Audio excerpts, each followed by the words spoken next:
The scene before Yi Fan was truly a test of his will. What struck his eyes was a thin white silk garment, helpless to hide youthful beauty, revealing tempting curves and teasing hints of a corseted edge. The room was thick with sultry atmosphere, the woman's scent drifting like an aphrodisiac.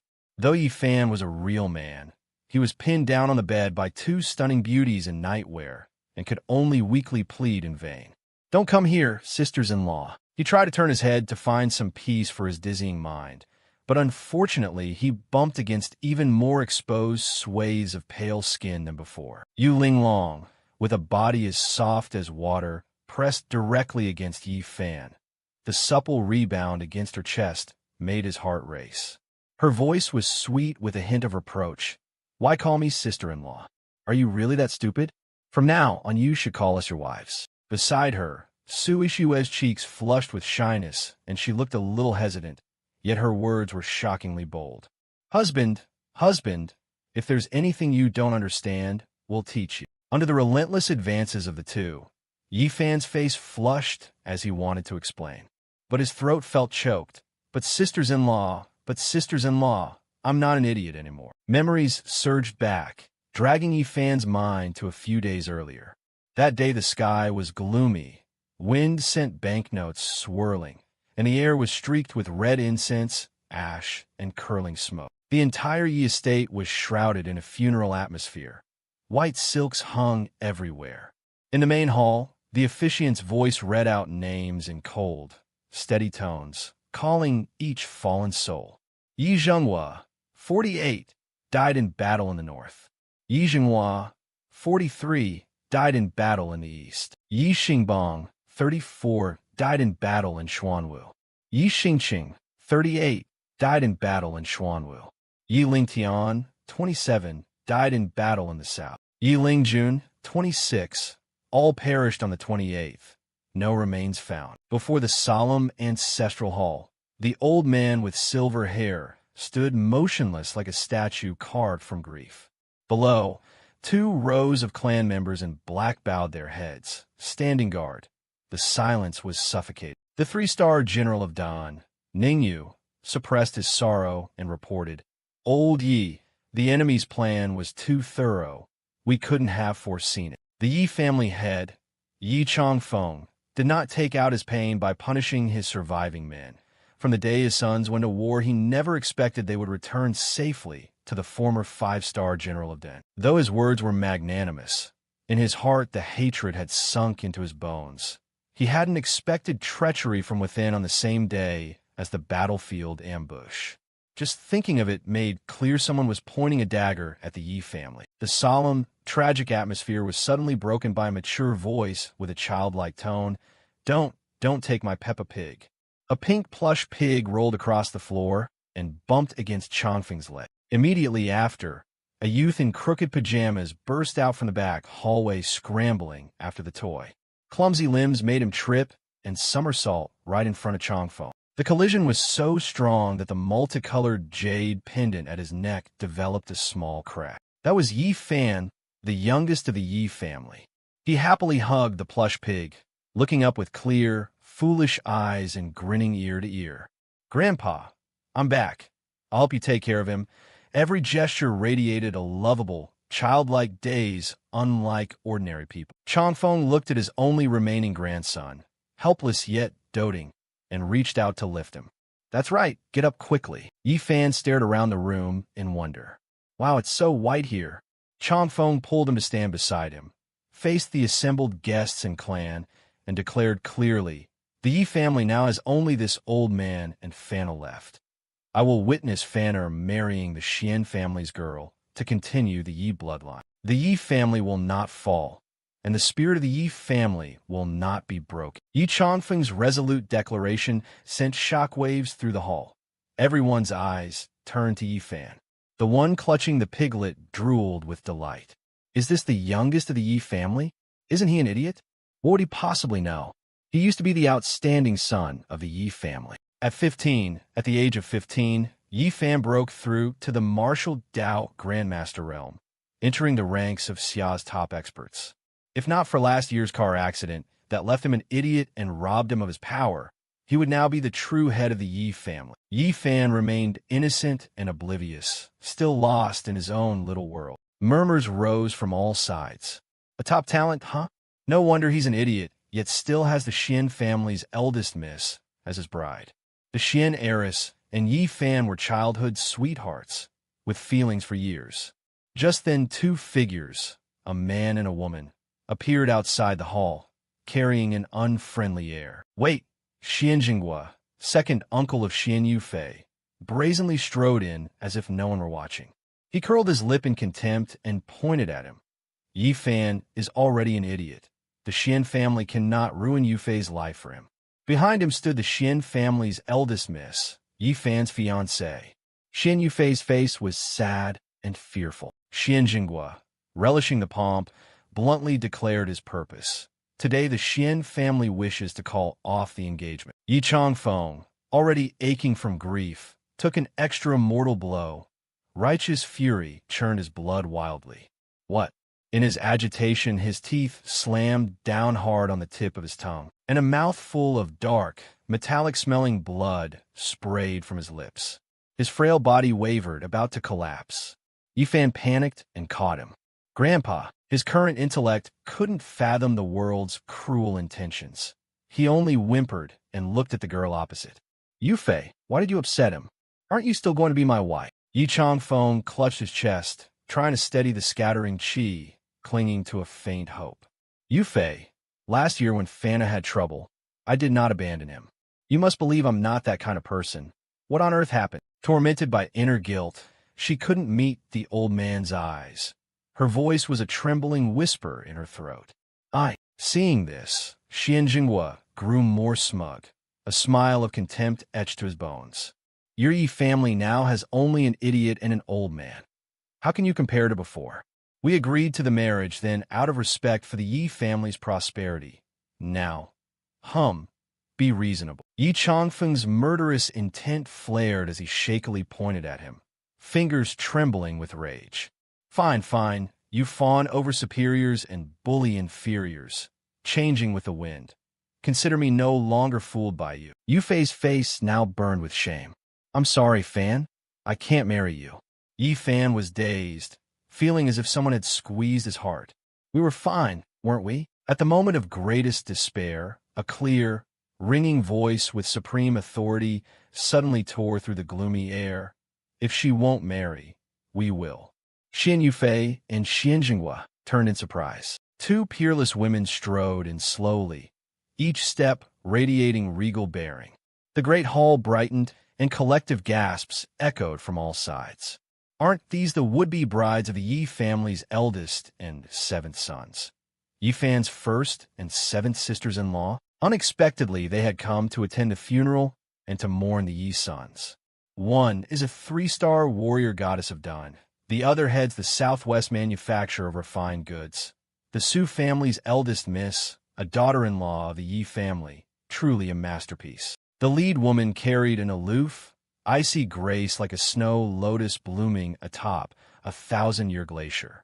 I am Yu Linglong, sister-in-law of the Yi family. The second moved with haughty elegance. Her phoenix-like eyes glanced at the crowd as she flicked a strand of hair with a jade finger.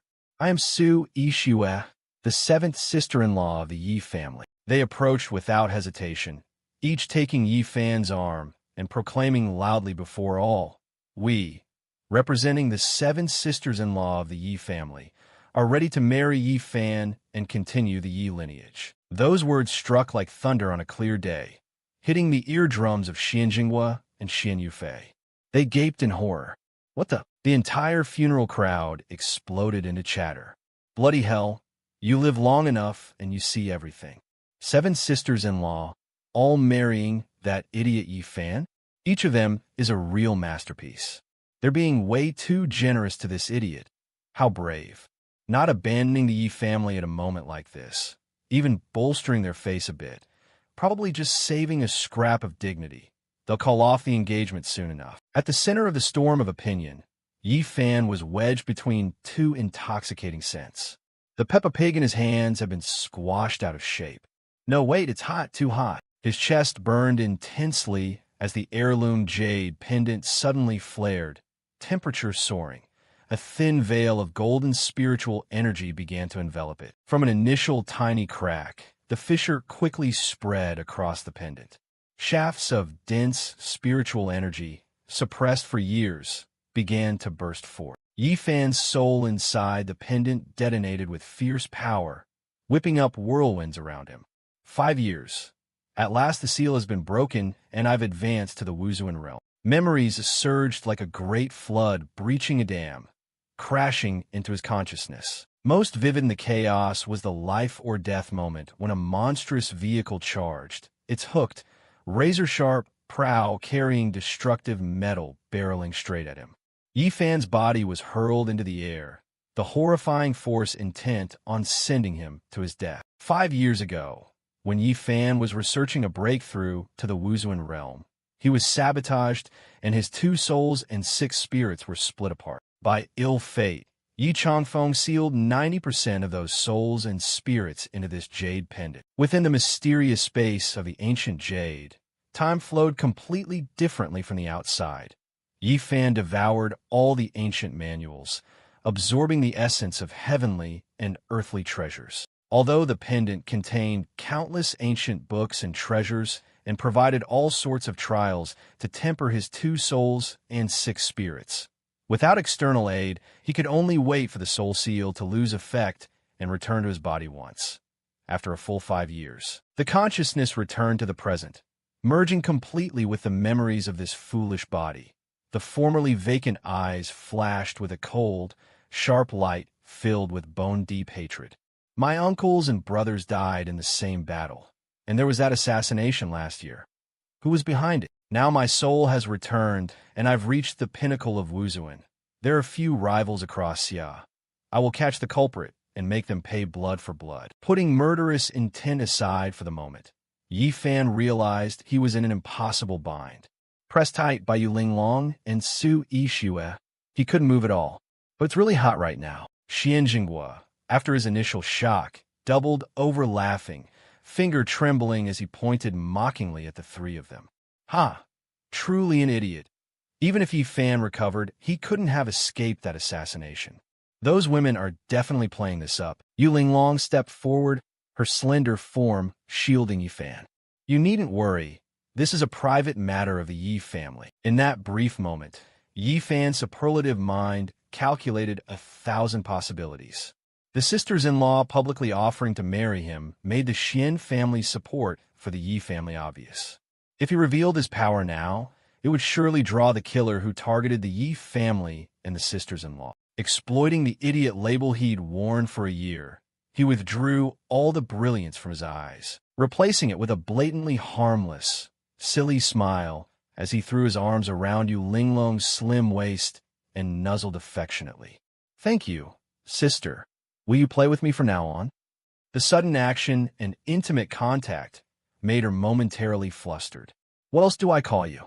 Yi Fan thought to himself. To protect the Yi family and the sisters-in-law, he would have to play the fool a while longer. She turned to look at Yi Changfeng, who was still stunned and unable to process the joy that had fallen from the sky. Grandpa, I'll still be your granddaughter-in-law.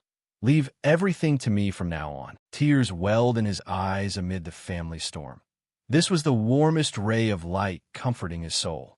Yes, all right. Yu Linglong planted her hands on her hips as an overwhelming aura erupted. Xian Yufei, I declare, as Yi Fan's wife, the engagement between you and the Yi family is void from this moment. Xian Yufei was so overwhelmed by that presence, she shivered and went weak at the knees. I'm sorry. Yi Fan stood tucked behind her, quietly memorizing every mocking, contemptuous face. Today, those who abandoned me cannot pursue me. From now on, I will help the Yi family return to its peak of prosperity.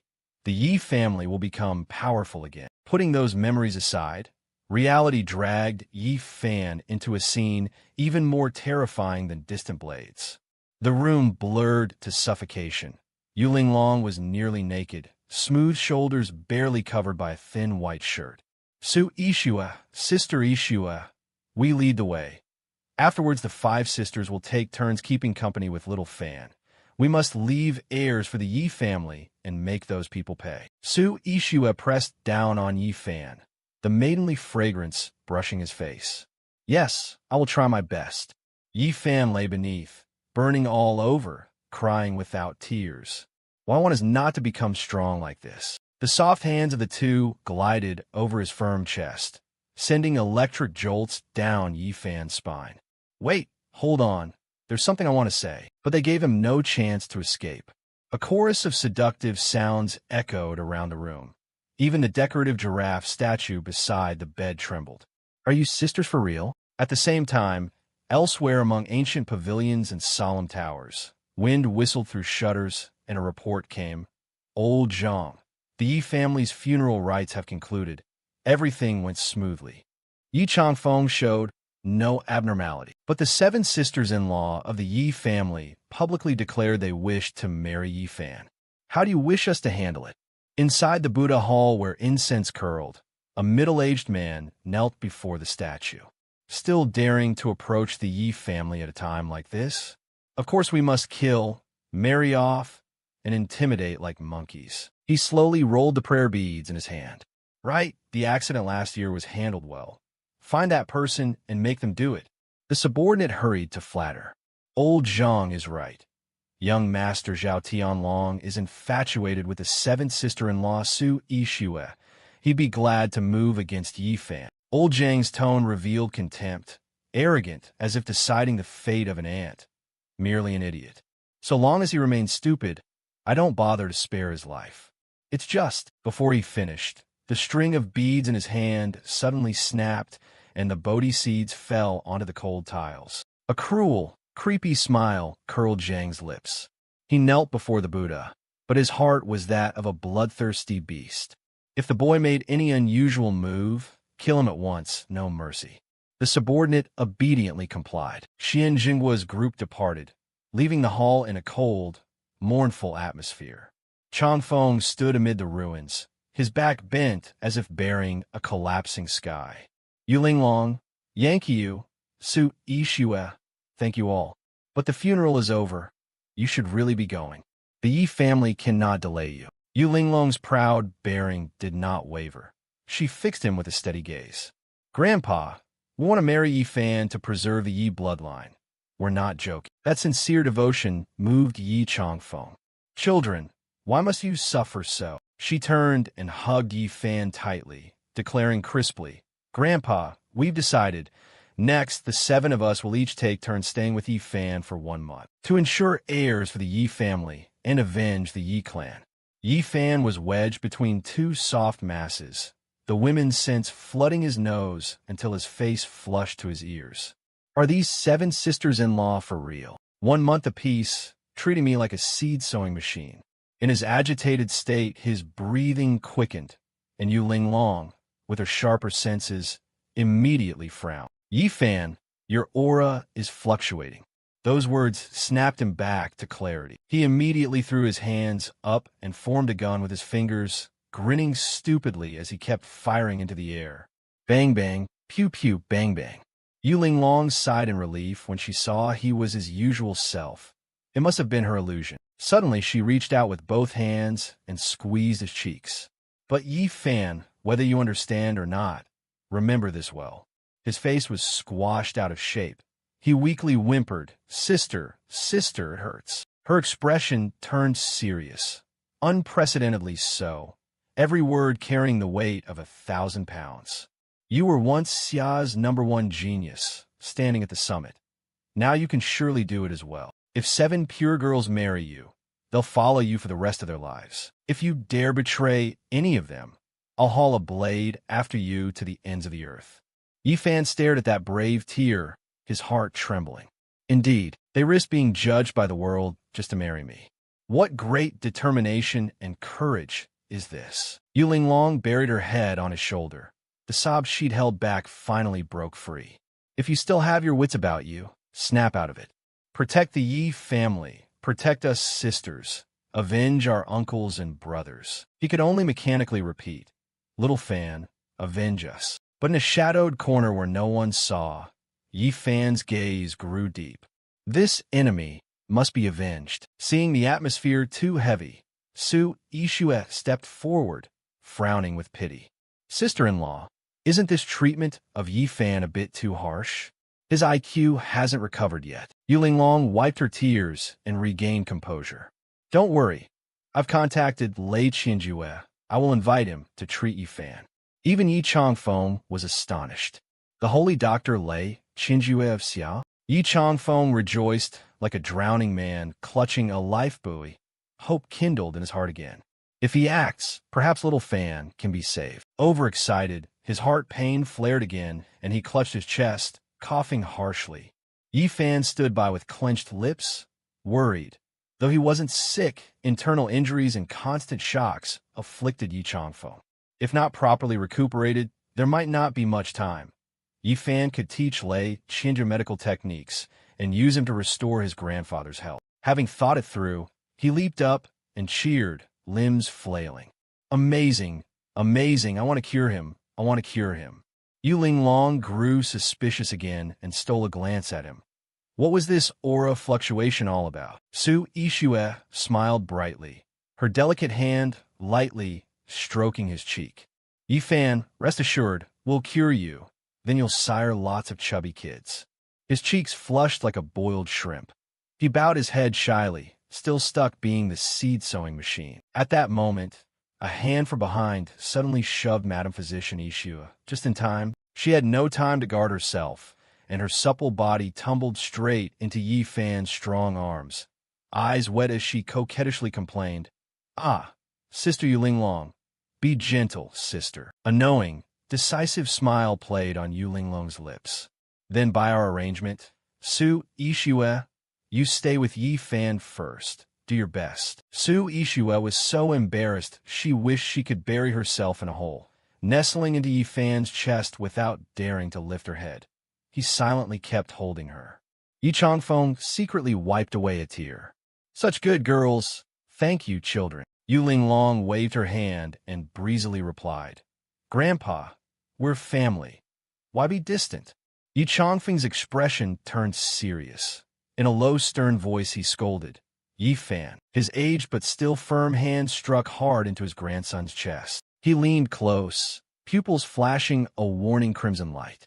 Whether you recover fully or not, you must treat those 7 girls well, or I won't spare you. Under the pressure he'd honed over years of command, even a Wuzuan realm expert like Yi Fan unconsciously broke out in cold sweat. Immediately after, Yi Fan grasped his grandfather's skinny wrist and solemnly nodded. Yes, the 7 sisters-in-law are my wives. Yi Fan will always cherish them. Because the situation is dangerous, Yi Fan is forced to keep pretending, but for now the sisters-in-law will have to suffer a bit.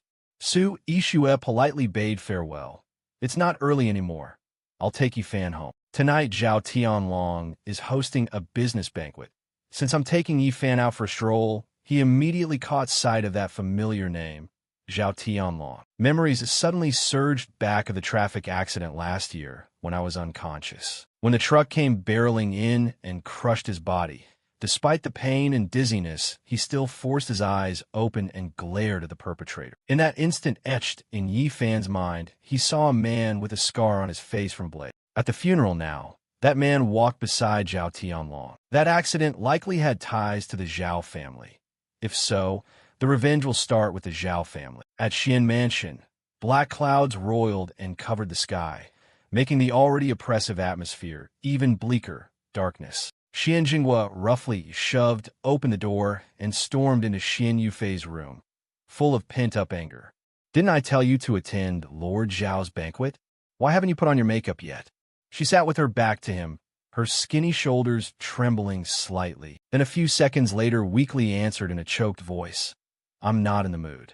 A glistening tear still clung to the curve of her lashes. Xian Jinghua's expression turned fierce as he lectured. Do you still remember that Yi Fan? Your second uncle already told you the Yi family is finished. Even if the Jade Yu Linglong Society says they want to marry into Yi Fan, so what? It's just words to save face. Xian Yufei could no longer endure. She sprang up and pushed him toward the door. I know, you don't have to say more. I'll go to the banquet tonight. He still wasn't reassured and turned to admonish her. Girl, dress prettily. An important elder will attend tonight. Young Masterly specially called to invite you. The door slammed shut. Xianjing sighed in frustration, still too inexperienced. For the Xian family, this must be done. In the cold, empty bedroom, Xian Yufei slid down the door and collapsed onto the frigid floor. Her fate had been treated by relatives like a commodity to trade for power. Now, in her weakest moment, she could only quietly murmur the name she secretly longed for. Yifan. In Yifan's private room, the scene was the complete opposite of Xian Mansion's gloom. He bared a bronzed, powerful chest, muscles rippling with masculine allure as he strode. Sister-in-law, why don't you undress? Su Ishue's face flushed as if about to steam. Her hand, poised to loosen his clothes, hesitated, her eyes both shy and astonished as they swept over Yifan's rugged body. You, have you not cultivated for a long time? How is your body still so firm? Yifan smiled brightly and stepped closer, pressing his warm chest against her, his voice laced with seductive charm. Sister-in-law, do you want to touch? Su Ishua panicked and turned her face away, pouting boldly. Who wants to touch? Flustered, she grabbed a suit and threw it over Yifan's head to hide her embarrassment. This is your banquet attire. Put on yourself. Also, you mustn't call me sister-in-law anymore. Call me your wife. Yifan obediently nodded. Okay, I have a wife again. He happily raised his arms and danced. Great, so happy. Seeing his innocent antics, Su Ishue's mood suddenly sank. Clearly, he had once been Xia Hao's top prodigy, yet he was abandoned by his fiancée when he needed help most. She pressed her lips together, her eyes full of pity and resolve. I must love him fiercely and never let him be hurt again. She gently hugged him tight. Yes, little Fan, be good. For now on, Su Ishue will forever be his wife. Yifan wrapped his arms around her slim waist and buried his face in the fragrant hollow of her neck. And with the momentum, he pushed her down onto the soft bed. Wife Su Ishue is the best. Su Ishue did not resist at all, letting him do as he wished. MMA. But the moment they touched intimately, every nerve in her suddenly became unusually sensitive. Her body felt strange, so hot. Yifan quietly circulated his cultivation technique. He clearly felt a blazing spiritual flame forming in his dantian. The spiritual chi of heaven and earth surged together and spun wildly. The corner of his mouth discreetly lifted into a cocky smile. As expected, this ability still remains. This mysterious flame is precisely the secret that let me cross into the Grandmaster realm at 15. Whenever I contact a girl whose emotions fluctuate, I can absorb a spiritual ovum, transform it into martial energy force, and raise my strength. Su Ishue sat on Yifan's lap, her whole body limp as water, her delicate hands unconsciously wrapping around his neck. The soft emotions and the scent of youth filling his nose made Yifan feel utterly refreshed. Even without direct contact, the flame would spontaneously generate spiritual ova to aid cultivation, accelerating progress far beyond normal speeds. Now, with 7 wives, there's nothing to worry about. He can raise his realm easily. Just as spring passion filled the room and the air turned heady, a frantic knock shattered the romantic atmosphere. Miss, the master invites you over. Su Ishua flinched and hastily pushed Yifan away. Coming right now. Yifan, shoved unexpectedly, spun around. Ah, a steward stood respectfully at the door, urging her. The master and second master are present. She must hurry over. At that, Su Ishue's bashful look vanished and was replaced by icy coolness. All of them, planning to judge me. Are you? Faced with her oppressive aura, the steward could only bow his head and force a smile. This matter, Su Ishue didn't bother to make things hard for him. She straightened her lapel and strode out confidently. Let's go, I'm ready. Watching her resolute back leave, Yifan's gaze turned deep and fearsome. The Su family is making trouble because she wants to marry me? No way, I should go take a look. When the Su family members formally gathered in the meeting room, someone skipped the preamble and went straight to questioning. Are you crazy? To Su Ishue. But carrying the authority and confidence from within herself, She responded with an unshakably calm demeanor. Su Mingho, the second head of the Su family, still couldn't escape the annoyance caused by this granddaughter. You declare you want to marry that idiot Yi Fan. Do you want to bury the Su family with him? Another brother couldn't hold back and interjected angrily. The Yi family is exterminated. Getting involved is a death sentence. He's trying to make us collapse? Big brother. After they finished speaking, Su Ishue calmly replied, I have my own plan. Hiding behind the door with only a crack open, Yi Fan tightened his brows and broke into a cold sweat. His wife, Su Ishue, was indeed being scolded by her clan because of him. Unfortunately, the Su family members paid no mind to her simple words. Everyone loudly spoke up. How dare she strike her name from the family? Strike her name. Yes, strike her name. Even Mingho couldn't tolerate it and turned to the clan head, suggesting, Eldest brother, you should control your daughter. A moment later, the other party directly raised a hand as if to quiet everyone. And then came the earth-shattering declaration from Su Honghai, speaking before the Su family head. I support Su Ishue's decision. As the man who'd borne a dozen criticisms for his views, being recognized by him, made Su Ishue beam with joy. Father. Unlike her vague answer, Honghai brought up deeper ties. 30 years ago, when the Su family was about to perish, who gave the first life-saving sum? If not for the Yi family's help, the Su family would now only be a small workshop, displaying the authority of a true leader. He spoke in a voice without warmth and emphasized, Su Ishue is fine. If anyone gossips, get out. Just as things concluded, the chorus of waiting music began to swell and blend together. Seeing the news flood in, Su Mingho clenched his fist as he reproached, Big brother, look, some suppliers suddenly declared they're refusing to cooperate with us. The person beside Su Honghai hurriedly added, Same here. A few days ago, someone wanted to terminate cooperation. The argument erupted again, pressure mounting on him. Everyone knows there's something shady in the Yi family's affair, but who would willingly dive into that mess? Some say a powerful figure wants to completely blacklist the Su family. His face went pale. It seems whoever's targeting the Yi family is now aiming at the Su family. This is a warning shot. The two brothers burst out in tandem. Big brother, now's not the time to be noble. The Yi family is in that state. Our Su family can't touch the one behind it. Didn't you say before you wanted to cooperate with the Xia family in the city? That plan was immediately shaken off. Even if Su Honghai wanted it, he was powerless. Given the current situation, the partnership will likely fall apart. For a man of loyalty, this crisis torments him. He can't betray a past favor, but he also can't condemn the Su family to danger. What should he do? When the dispute wouldn't end, Su Mingho turned to scold the cause of it all. It's all your fault. You're going to get the Su family ruined. Su Ishue replied in a steady voice. At tonight's banquet, the Xia family will come. I'll do my best to push for cooperation with the Xia family to safeguard the Su family. Facing all sorts of disapproving looks from the elders, she showed no fear. Su Ishue remained firm in her stance. Morality and the Su family, we need both. If you don't trust Su Ishue, then sell your shares and leave. The aura around her intensified, giving weight to every word she spoke. Su Ishue, will not be stopped. Witnessing that resolute moment belonging only to her, Yi Fan felt a surge of pride he could hardly hide. Wife Su Ishue, seeing her handle everything, he didn't linger. Who from a Xia family would arrive today? If he could meet them first, maybe he could find a way to help his wife, Su Ishue, sign the contract. Unfortunately, before he could act, Zhao Tianlong's crew arrogantly barged in.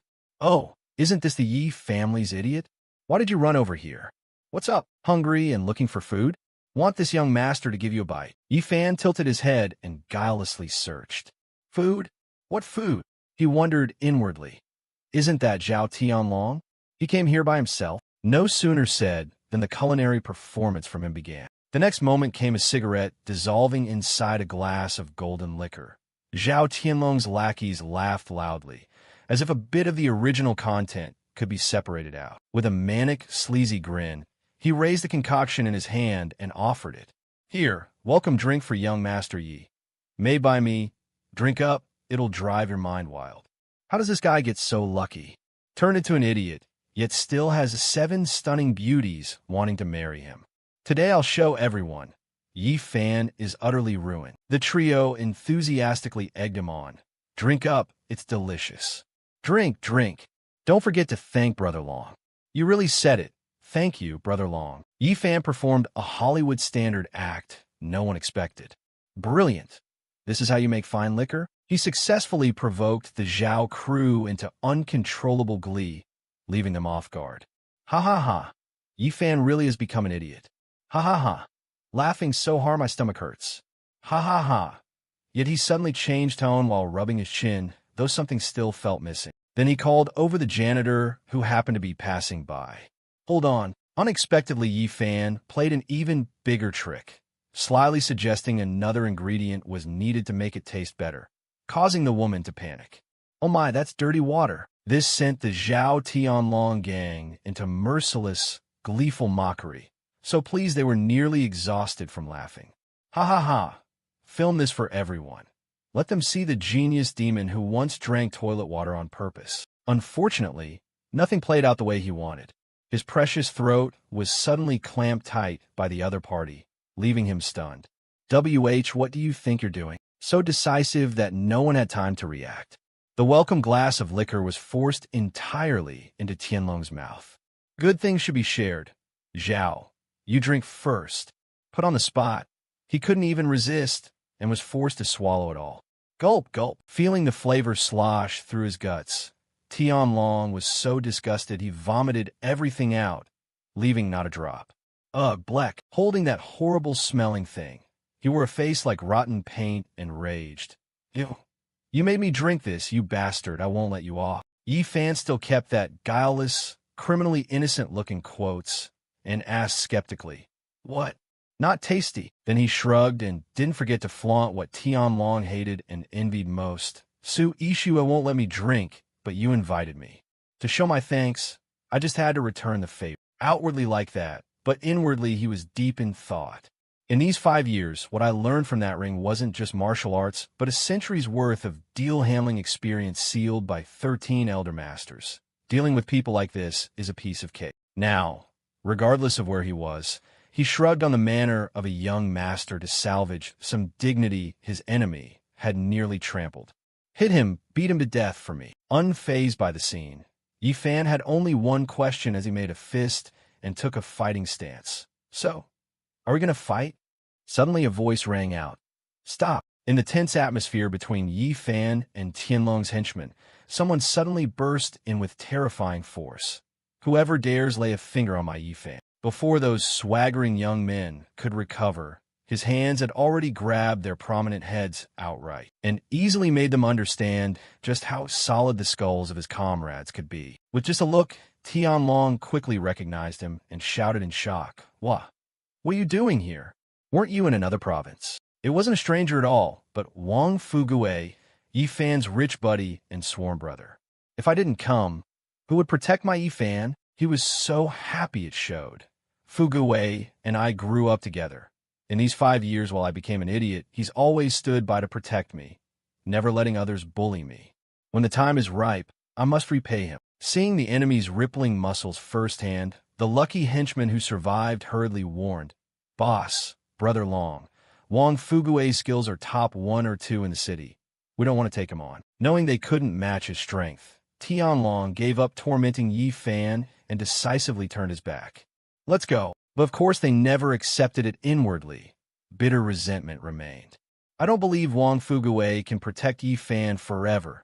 Su Ishue will be mine sooner or later. After the troublemakers' backs disappeared, Fugue suddenly spoke up. I heard everything, Yi Fan. And in the next second showed an obscene grin that dampened his admiration. No wonder. 7 gorgeous sisters-in-law all want to marry you. If you sober up, you'd be overjoyed. He squeezed Yi Fan with his massive chest so hard that breathing became a bit difficult. Hey, am I that kind of young master? Let go now. Truly a brother, so close you could share pants. Though Yi Fan only thought it, Fugue's eyes answered as if to say he was exactly that kind of person, leaving Yi Fan speechless. What the heck? What's that expression? Not stopping there, His deeply arched brows rose as he suddenly realized something. Using his keen sense of smell, Wang Fugue sniffed all over Yi Fan's body from head to toe. Then cutting words burst from his throat as if to tear off the mask of truth. Big bro, your aura is wrong. You're not actually recovered, are you? The revelation sent Yi Fan into a small crisis. This guy is way too sensitive. Not good. But luckily someone came to rescue him from that obvious defeat. Little Fan, what are you doing here? It turned out Su Ishue had just left the meeting with the uncles from the Su family. I just touched up my makeup and you were gone. I told you to wait for me obediently. Are you okay? Enough for Yi Fan to promptly act like a big, innocent kid. As long as wife Su Ishue is here, Little Fan will be fine. As for the newcomer who doubted him, he solemnly bowed. Hello, sister-in-law. Rest assured, Wang Fugue will risk his life to protect my Yi Fan. Seeing his face clearly, she bloomed a spring-like smile. You're back? That's a huge relief. Time passed, and the moment of the banquet arrived as the host spoke. Today we are honored to invite Xia Corporation CEO, Mr. Xia Hao, to our feast. It was announced that Mr. Xia would be cooperating with businesses in our loud city. With professional flair and after warming the crowd, Xiao Lam moved to introduce. Please welcome CEO Xia. Hearing that, Su Ishue pulled her fiancé away, but reminded Wang Fugue, I'll need to discuss cooperation with the Xia family shortly. I'm leaving Little Fan in your care. She said it firmly and sternly.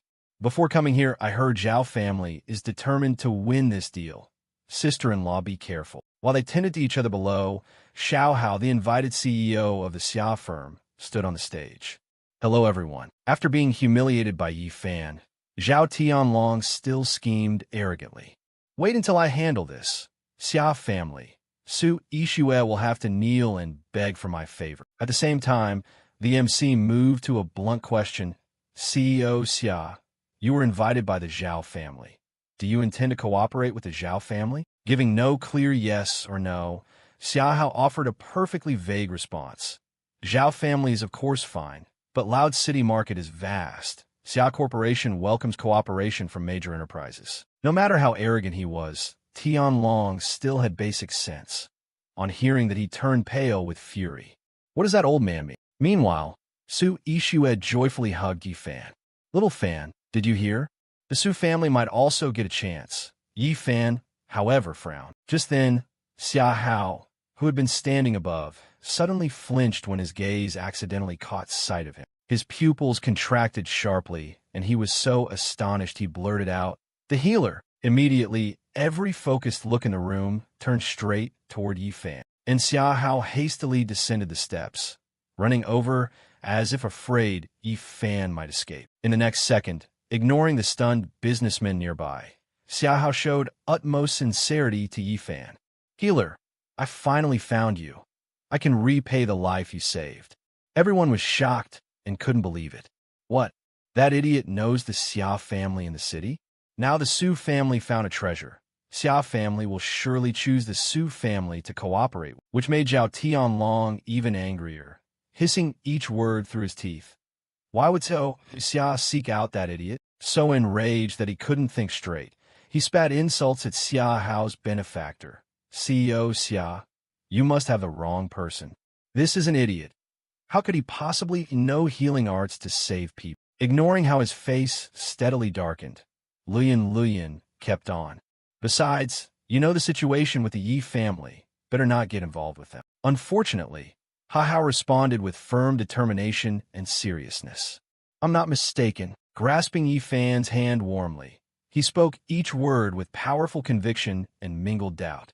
5 years ago, when I was near death, it was the healer who saved me.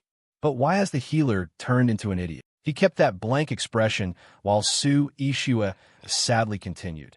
5 years ago, my fiancé had an accident and his mind was affected. Those words combined only made Hao more excited.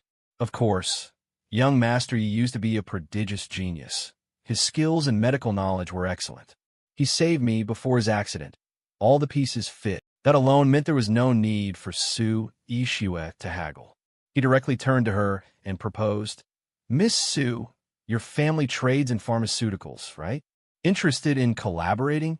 which made her jump in surprise.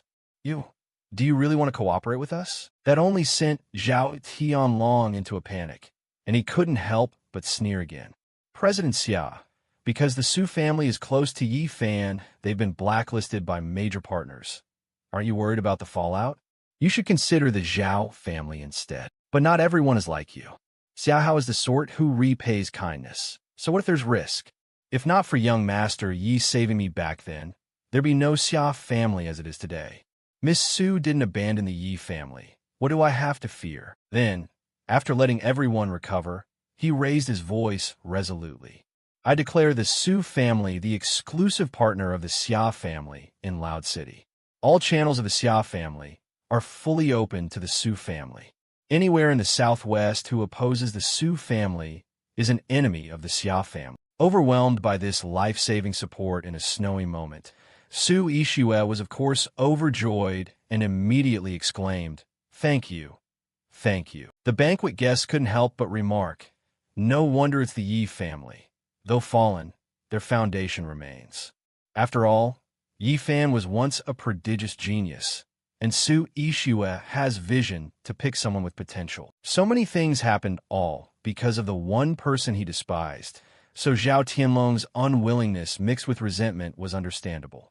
Why does that idiot always ruin my good plans? At the same time, Xiahao winked and took a friendly stance towards Su Yixue, as if to say she should be thanking someone other than him. Her cheeks flushed with happiness. She understood and turned to Yi Fan, who still acted silly. Then, ignoring the gazes around them, she leapt straight into his arms. "Little Fan, thank you." Of course, Yi Fan's joy shone in his amber-like eyes.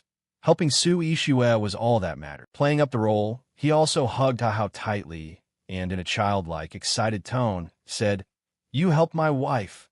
You're a good man." Mmm. To his benefactor, Xiahao softened his voice without a hint of irritation. "The Xia family can only do this much. I can't touch the major figures behind them." What a surprise came afterward when Yi Fan suddenly tore away the curtain and spoke differently than before. "You did well. I won't mistreat you." That was enough to leave a seasoned CEO dumbfounded. The healer is not an idiot. Noticing Yi Fan's unusual behavior, Xiahao briefly pushed him away with a suspicious look. "Healer." But before he could finish, Yi Fan pretended to be innocent, tightened his grip, and loudly said, "You're too kind. Want hugs." Then he whispered a secret in his ear that had to be kept hidden. "I've been set up. I must hide my skills to avoid being hunted. Don't reveal that I've recovered. When needed, follow my instructions." Taken aback by what he said, Xiahao stammered a quick reply. Yes. An indescribable feeling rose inside him. That 20-year-old kid already has such schemes. If I side with the Yi family, when the Yi clan rises again, the Xia family will surely become the next top aristocratic house. Then, in a state of high excitement, he directly gave his assurance to him. "Young Master Yi, rest assured, this Xia will spare no effort and will never refuse." Stunned by these one surprise after another, Zhao Tianlong stepped forward in disbelief. "What about our Zhao family? Didn't we already agree to cooperate?" Not giving the other side any chance to turn the tables, Yi Fan immediately cowered behind Su Yixue and put on a frightened act. "He's wicked. He's a bad guy. He wants to steal my Su Yixue." She quickly soothed him. Don't be scared. Seeing that improvisation, a notion sprang up in Xiahao's mind. Apparently this was the first task young Master Yi had assigned him. Right after that, while Zhao Tianlong was still furious, a hand struck his face hard. Displaying the full bearing of a CEO, Xiahao frowned in annoyance. "Are you teaching me how to behave? Since when did I agree with you?" Holding the spot that had just been struck, Zhao Tianlong trembled slightly, but kept up a bluff. "President Xia, even if your family is an aristocratic household in the city, our Zhao family is also top tier in Loud City. Why would you hit me for no reason?" That remark earned him a bit of contempt. "Why? Just for daring to look at young Master Ye's wife? I must teach you a lesson." With a hint of unpredictable meaning, he then ordered his subordinates to see the guest off. "Please, young Master Zhao, step down. He must be drunk to behave so rudely." At his instruction, they seized Zhao Tianlong's arms and hauled him away. "Young Master Zhao, please." He struggled incessantly. Let me go, I'm not drunk. But no one paid him any mind. Xiaohao simply turned to Yifan and Su Yixue and invited, let's find a quiet place to discuss cooperation. Su Yixue responded warmly, yes, this way please. Two lackeys, no one knew where they'd appeared from, were fussing over their boss. Brother Long, are you all right? Zhao Tianlong wiped the wound at the corner of his mouth and ground his teeth in fury. It's all the Yifan's fault. Putting that aside, he turned to ask about the others. How are those guys prepared? A henchman reported eagerly. Everyone's in position and can act at any time. Receiving the satisfying answer, Zhao Tianlong curled his lip with malice. Let's go. Tonight you must make sure he can't return home. That night, under flickering streetlights, a red car rolled quietly down the long road. Su Yixue, who was driving, didn't forget to steal a sideways glance at her husband. The streetlight's glow fell over half of Yifan's face, making his already handsome features even more striking. Seeing that face, Su Yixue's cheeks suddenly warmed and an indescribable feeling swelled in her heart. How'd I never noticed before that little fan is so handsome? Sensing the attention beside him, Yifan turned his head. Then he deliberately put on a clueless expression and teasingly said, Wife Su Yixue, what are you looking at? Am I very handsome? Caught off guard, she flinched and answered awkwardly, I'm not. Not stopping. Yifan moved closer and continued in a suggestive tone. Of course you are. If you like, tonight I'll show you. Su Yixue grew even more flustered with a rush of guilty thoughts. Tonight will, and then a rosy scene quietly unfolded. Little fan, doing it this way will make a son. He looked bewildered. What? Is this enough? A surge of desire rose in her body, while her mind was trampled by all kinds of images. Tonight she'll consummate with little fan. She wondered whether he knew. If he doesn't, she'll have to teach him. How embarrassing. Placing his hand on her thigh, Yifan quietly transmitted inner energy into her. Wife Su Yixue, are you okay? His face flushed. A surge of warmth coursed through her body, and she blurted out reflexively. Hot, too hot. The change came so suddenly that Su Yixue lost her grip on the wheel for a moment, and the car lurched. At that reaction, Yifan immediately looked flustered. What's wrong? Su Yixue asked suspiciously. What happened? It was always like this. When she had intimate contact with little Fan, a wave of heat would wash over her. Facing his still dazed expression, she began to speculate. Could this be little Fan the prodigy's secret? Does close contact with little Fan grants power? Slowly reaching toward him, she smiled gently. That Xin Yufei really had no taste. Little Fan is so good. He'll belong to me from now on. Without hesitation, Yifan rushed forward and hugged her tightly, excitement written all over his face. He's Su Yixue's husband. You want to have a son with her. She returned the embrace, softness spreading across her features.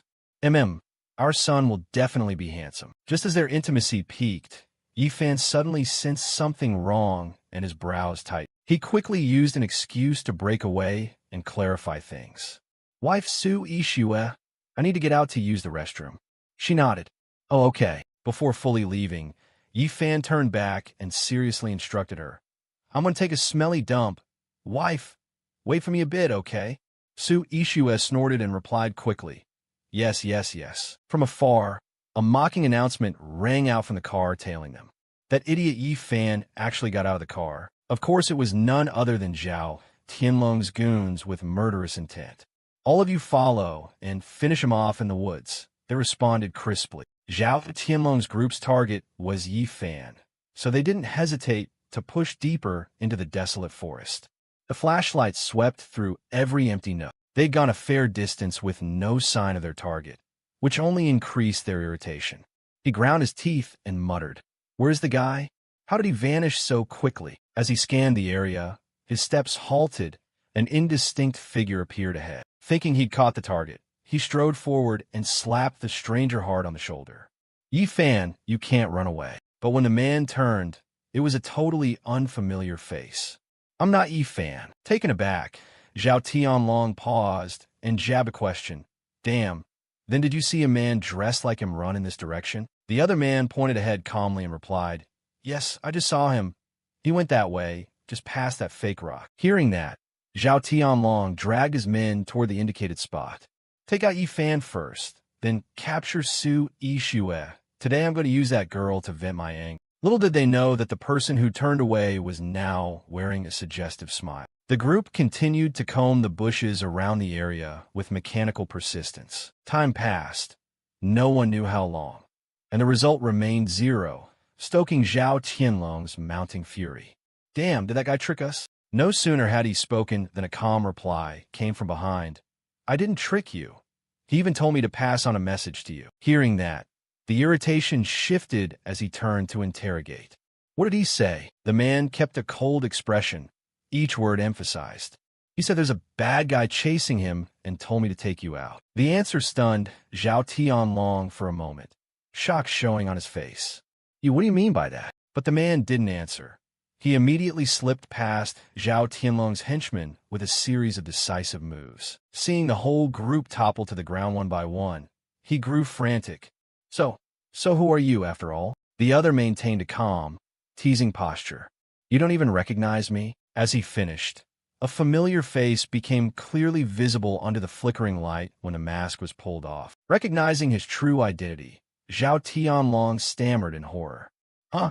You are Yi Fan? You disguised yourself. Before he could steady himself, he suddenly froze as if he'd realized a crucial point. No way. His finger trembling as he pointed forward, the accusation spilling out bitterly. You weren't stupid at all. You were pretending all this time. All his defenses collapsed. Zhao Tianlong panicked upon reaching that conclusion. You hid for 5 years and must have surpassed the Master Realm. And I had the nerve to insult you and try to steal your wife. I'm doomed. The corner of Yi Fan's mouth lifted slightly, his words carrying an inscrutable tone. The evil things you did were far from over. Without beating around the bush, he pointed to the figures slipping behind Zhao Tianlong. 5 years ago, when my car accident happened, I saw this scar-faced man. Exposed on the spot, he panicked and dropped to his knees begging. Young Master Yi, have mercy. I'm Zhao Bao. I did it all. I'm wrong. Please spare me. But years of stacked grievances couldn't be wiped away with a few pleas. So Yi Fan sent him off to the West Heaven. In an instant of collision, one of those who needed to disappear was immediately engulfed by flames, sending Zhao Tianlong into a terrified fallback. Witnessing that, his spirit completely collapsed to the point he wet himself. Wah, what kind of dark magic is this? How can someone be turned to ashes like that? Yi Fan clenched his heating hand, waves of pressure radiating toward the others with a taunting edge. My martial chi system is of the fire attribute. It can grind a target to dust. Want to try? Meanwhile, he felt the fiery power coursing through every cell. Of course, the key is the flame within my body. It's thanks to it that I can unleash this technique. Not dwelling on details, he slowly approached and interrogated the man. Now it's your turn to confess. 5 years ago, why did you want to harm me? Zhao Tianlong trembled and could only blurt out whatever he could. Young Master Yi, I was wrong. It's not that I wanted to kill you, but our boss in Loud City forced the Liu family to act. Please spare me. Hearing that name, Yi Fan's pupils flickered. The Liu family in Loud City. Buried memories suddenly resurfaced, bringing with them a simmering rage. Old Liu used to be my grandfather's most loyal subordinate. Who would dare assassinate me behind my back? Seeing Yi Fan fall silent, Zhao Tianlong hurriedly tried to explain. The Liu family in Loud City was also ordered by someone else. I heard it was a big figure in the capital. No sooner had the words left his mouth than Yi Fan's hand clamped tightly around his throat. Who is that big figure in the capital? Strangled to the point his breathing faltered, Zhao Tianlong forced out. I really don't know that. I only know that in Loud City, the Zhao family, the Wang family, the Li family, we all serve that magnate, taking orders daily from the Liu family. He panicked, begging for his life. Young Master Yi, please don't deal with me. I promise I won't say a word. That promise made Yi Fan curl his lips into a cold smile. Do you really think you can keep that secret? Zhao Tianlong raised 2 fingers high and began to vow. Ikan.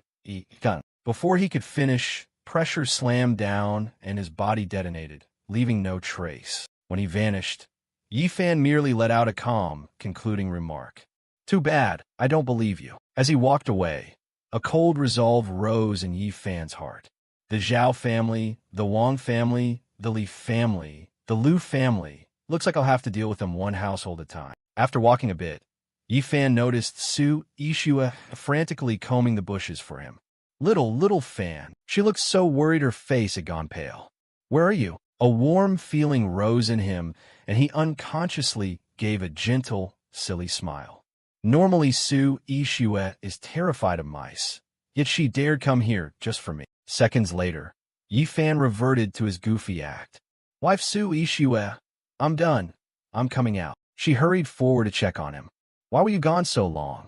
Are you okay? You had to go and tease me. Eek, that rat is huge. True to form. She screamed and lunged to cling to Yi Fan's neck. Where? Where is it? Having successfully tricked her, he kept joking until Su Yishua blushed and ran off. My wife smells so good, he teased playfully. Only then did she realize the prank and pout. You meanie. You scare me on purpose, didn't you? But she offered no resistance when Yi Fan scooped her up in his arms. I didn't. There's so many rats here. Let me carry you into the car, Su Yishua. So they stayed like that and walked back to their car. In a nearby white car, two of Zhao family's henchmen were watching secretly. Damn, how did that brat get out? And where's the young master? Sensing something was wrong, they rushed in his search. Young master, are you all right? Young master. Not long after, an angry voice rang out in the Zhao residence. Why has the young master disappeared? The speaker was Zhao Tianlong's father, the head of the Zhao family, Zhao Dekang, furious. Two people were just here. How could they vanish? Keep searching for me. But the orange-haired guard bowed and reported, Master, over 100 of our men have searched that park 8 times, even scoured the riverbank. We truly couldn't find the young master. The crew-cut guard beside him offered a theory. That mysterious expert who appeared was too strong. Within 2 minutes he knocked out all of us. Only the young master and the Scarface guy remained. So he must have taken them away. Zhao Dekang grew increasingly unsettled. This mysterious expert. Tianlong is my only son. Who would target the Zhao family? Or was it the Yi family acting? Still, he ordered reinforcements to investigate and sent everyone to keep searching for the young master. Report any clues to me immediately, the 2 guards shouted in unison. After they left, he paced the corridor angrily. Scarface has disappeared too. Could this really be about what happened years ago? I should have eliminated Yi Fan back then. Then he froze and gaped as he saw Yi Fan sitting in his study. But Zhao Dekang didn't recognize him and aggressively pointed, asking, Who are you? Yi Fan replied with a dismissive look and an offhand answer. The person you tried to kill last year. Only then did Zhao Dekang go pale with fear, as if seeing a ghost. You weren't actually stupid. You were pretending? Zhao Dechang's expression drained, and he frantically shouted, Men! Before he could finish, a fountain pen zipped through the air, then plunged and pinned his hand to the wall, ink splattering everywhere. Not stopping there, a crumpled roll of paper was shoved into Zhao Dechang's gaping mouth. Now he couldn't move or cry for help. All he could do was stare as Yi Fan strolled over and said frankly, I can make this a little less painful for you. He then forcefully ripped the paper roll from the man's mouth. Once he was forced to speak, Zhao Dekang stared at Yi Fan in panic. Zhao Tianlong is dead at your hands, isn't he? Yi Fan sneered mockingly. Or what? Should I have kept the man who tried to kill me around for New Year celebrations? The answer made him grit his teeth, his whole body trembling as he tried to restrain his rage. We were only following orders. But that excuse only made Yi Fan's face harden, and he stopped the chatter. I'm asking you, in Loud City, apart from the Wang family and the Li family, who else answers to the Lu family of the province? Under his pressure, Zhao Dekang meekly confessed what he knew. Only the Wang family and Li family. It's just that the Lu family planted an expert to secretly monitor the Yi family, but I really don't know where they hid. Yi Fan continued with another question. Behind the Lu family in the province, which elder clan in the capital pulls the strings? Do you know? His face grew more tearful from pain and fear. I don't know at all. I only met a masked representative from the capital, Everyone called that person Master Zhou. At the memory of that figure, Zhao Dekang warned kindly that their force was vast, capable even of deciding the governor of Loud City. You can't fight them. But Yifan paid no heed and tightened his grip on the man's throat. That's not your concern. The action terrified him. I have one more lead. Don't take my life. Hearing that, Yifan's brows knitted and his eyes flashed killing intent as he ordered, speak quickly. Zhao Dekang clutched Yifan's hand and forced out each word. They moved against the Yi family partly because the Yi were too strong, and it seemed they were searching for something. The force in Yifan's hand didn't lessen but tightened, veins on the other's neck bulging. What thing? His eyes rolled back, and white foam bubbled at the corner of his mouth. I truly don't know. That simple admission made Yifan glare. Then there was no need to say more. Zhao Dechang's body instantly exploded, scattering blinding streaks of light through the air. The next day, the news quickly reached Yi Changfeng. In a single night, father and son of the Zhao family went missing. The second branch of the Zhao family had a car accident. The third branch fell from a building. People confirmed it again. Yes, Loud City was in uproar. This earth-shattering story made him stroke his beard in curiosity. Clearly a master wanted to wipe out the Zhao family. Whoever this expert was, they acted cleanly and neatly. The person speaking with Yi Changfeng was Lung Feng, captain of Yi family's guards. We had begun investigating the young master's accident and its links to the Zhao family, but now the trail has been cut off. Mention of Yifan made his face darken with murderous intent. Even if the leads were severed, the investigation must continue. I've always felt the attacks on the Yi family weren't that simple. That night, in the luxurious mansion of the Su family, on a soft bed, Yifan lay with his hands behind his head, thinking that the Zhao family's annihilation must have spread everywhere by now. So that news should have leaked out too, right? His thoughts were cut by a familiar sweet voice, and he glanced toward the door. Little Fan. Then he saw Su Yixue standing shyly in a seductive pose. Little Fan, do you think I'm pretty? Her brows lowered and her face flushed with a naughty thought in her head. Tonight, I'll offer myself to Little Fan. I won't be shy. Little Fan didn't understand, so she planned to teach him. As expected, Yifan reverted to his naive act. My Su Yixue is the prettiest. She reached up and lightly tapped his nose. You smooth talker. Suddenly, Su Yixue looked at Yifan resolutely and ordered, Little Fan, come here. Though he understood her implication, he continued to feign ignorance. Wife Su Yixue, come do what? Secretly swooning at how adorably shy his little sister-in-law looked. Her cheeks blazing, she bravely explained, we'll sleep together, and then I'll give you chubby babies. Yifan deliberately misunderstood her. Aren't we already sleeping right now?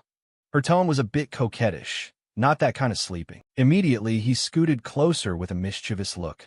So how do you mean sleep? Su Yixue fidgeted, poking her two fingers together. Too embarrassed. She gave Yifan's shoulder a shove and scolded him playfully. You're so mean. Then she took the initiative. First, this has to come off. And his hand wasn't content to stay idle as it rested on Su Yixue. Then teasingly he asked, why don't you take it off? Wife Su Yixue. She squirmed and answered flustered, I'll wait a little while. Yifan played unfairly by taking the feminine role. He wanted Su Yixue to do the same. She was teased into waving her hands frantically. Don't say that. But then she went all out to pinch Yifan's cheek. Su Yixue gently instructed before planting a light kiss. Just follow my lead. Yifan's hand to her waist suddenly tightened. The two of them then tangled together very intimately. Odd sounds mixed with her soft gasps. It's too hot. Through the feeling in his palm, he sensed a change within himself. His martial chi was about to break through another level. So they grew even closer.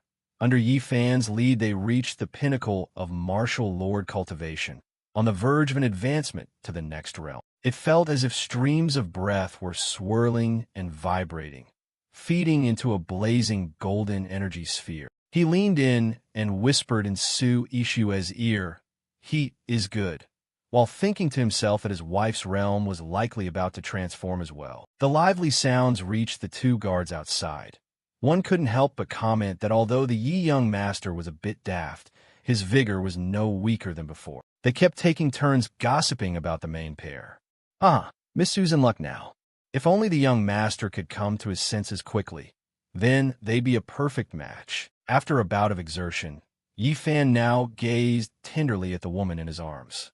Su Ishue, thank you for not abandoning the Yi family, and thank you for helping me gain so many spirit ova to quickly improve my strength. Overflowing emotion made him give her a kiss on the forehead and whisper inwardly, Su Ishue, from today, you are my woman. I won't let anyone harm you. Meanwhile, although it was late, the Su residence was still brightly lit. It turned out Su Dong, the Su family's eldest young master and Yi Chongfeng's foster grandson, was panically reporting the news. Father, have you heard about the Zhao family? Before Yi could finish, Su Wan, head of the Su household and Yi Chongfeng's foster son, snapped sternly, quiet. He cast a quick glance behind him and gave the other a dressing down. Is that something you blurt out casually? Still, Su Dong's face remained anxious. Father, I'm sorry. I only worried Su Wan would warn him again. The Yi family saved us. If Yi Fan recovers, we should be rejoicing. But that wasn't enough to calm Su Dong. He grew even more fearful than before. What if Yi Fan learned the truth about those years? Over the years, we've seized control of the Yi family's assets while they had no one. What then? Finally, Su Wan slapped him soundly to settle him down. Then, grabbing a stack of documents from the table, he muttered a rebuke. At your age, and you speak without thinking. It turned out Su Wan had investigated thoroughly. I've sent people to look into it. It's not Yi Fan. In the Zhao master's study, there was a revenge note saying Zhao Dekeng once stole a master's wife. So now they're retaliating. Su Dong cupped his swollen cheek and asked, bewildered, which master-level expert was that? Su Wan had also picked up on the rumors spreading outside. He heard the name Funyi. After learning the expert's name, he scratched his head in even greater bewilderment. Funyi was a name he'd never heard, but Su Wan didn't care. Never having heard of someone isn't a problem. Real ability speaks for itself. Sensing Su Wan's intent, Su Dong's face immediately darkened. Could it be that father? He then cheerfully laid a hand on Su Dong's shoulder and instructed earnestly, make sure you find Mr. Fan. The Su family has an urgent matter to request. Hearing that, Su Dong was overjoyed at the thought. Could it be father intends to hire the expert to deal with Yi Fan and that damned old man of the Yi family, meaning the Yi assets would fall to us? Just the idea sent Su Dong darting off in excitement. Father, I'll go right away. Leaving Su Wan to think seriously, Yi Fan's eyes now showed clear hostility and calculation. His comfortable life was about to come to an end. In the private chamber, Yi Fan and Su Ishue were embracing and fast asleep. Suddenly, several knocks at the door outside woke them. Su Ishue sat up, rubbing her eyes and asking, who's there? The servant outside reported, Miss, someone is here to see young Master Yi. Before she could answer, an arm pulled her back into a hug, making her utter a soft little cry. Yi Fan happily held her tight and cooed, Su Ishue, stay in bed a little longer. She shyly reminded him, Little Fan, don't be naughty. Remembering someone was waiting outside, Su Ishue finally asked, who is it? They quickly answered, Miss Xian Yufei. Hearing that name made her freeze for a moment. Xian Yufei. She turned to pinch Yi Fan's cheek, making him shout in mock pain, ow. At the same time, she put on a sulky face and said, your former fiancé is here. He rushed over to pull Su Ishue into his arms and comfort her. Jealous, Su Ishue? Come on, give me a kiss. She turned away in embarrassment and stammered, I'm not. Yi Fan teasingly suggested that if she wasn't reassured they could go meet Xian Yufei together. Hearing that, Su Ishue wrestled with herself. I'm protecting Lil Fan, not because I'm insecure. A little while later, Yi Fan put on neat clothes, paired them with Su Ishue's long white dress and the two linked arms, and stepped outside. Standing before them was Yufei waiting. She looked up at the pair admiringly. They made such a perfect couple. Su Ishue beside Yi Fan cast a cold glance and said, Xian Yufei, the engagement is off. What are you doing here? Still trying to mock my man. Her face grew flustered as she hurriedly explained.